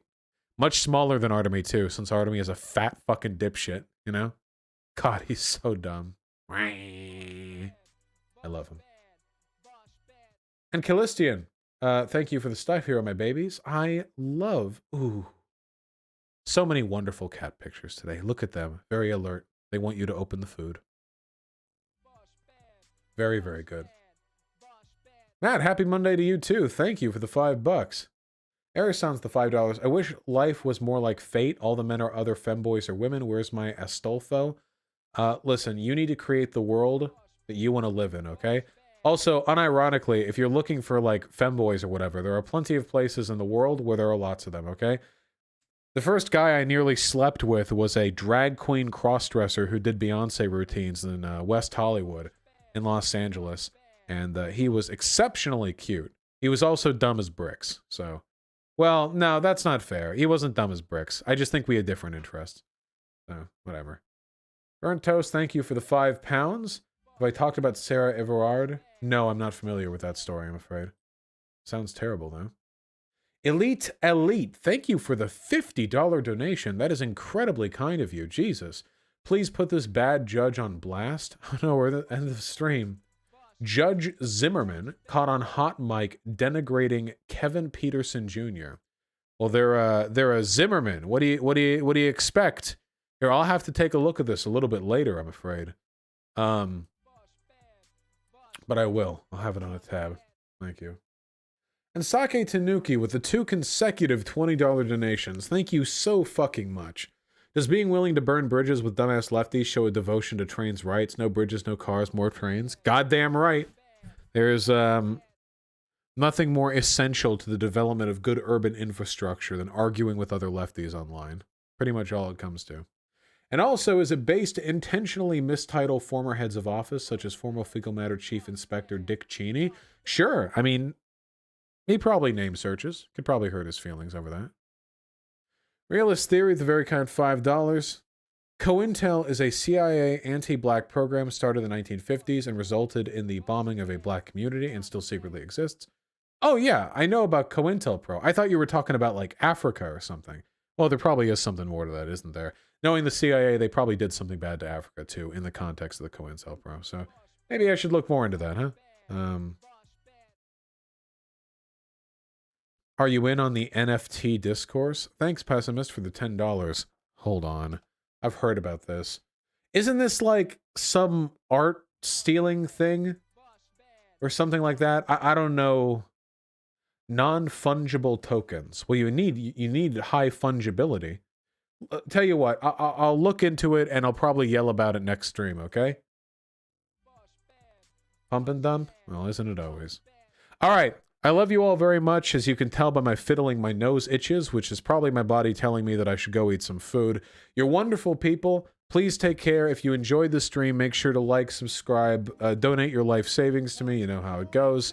And I'll see you all soon, okay? Peace out. I'll get to that soon. Don't you worry.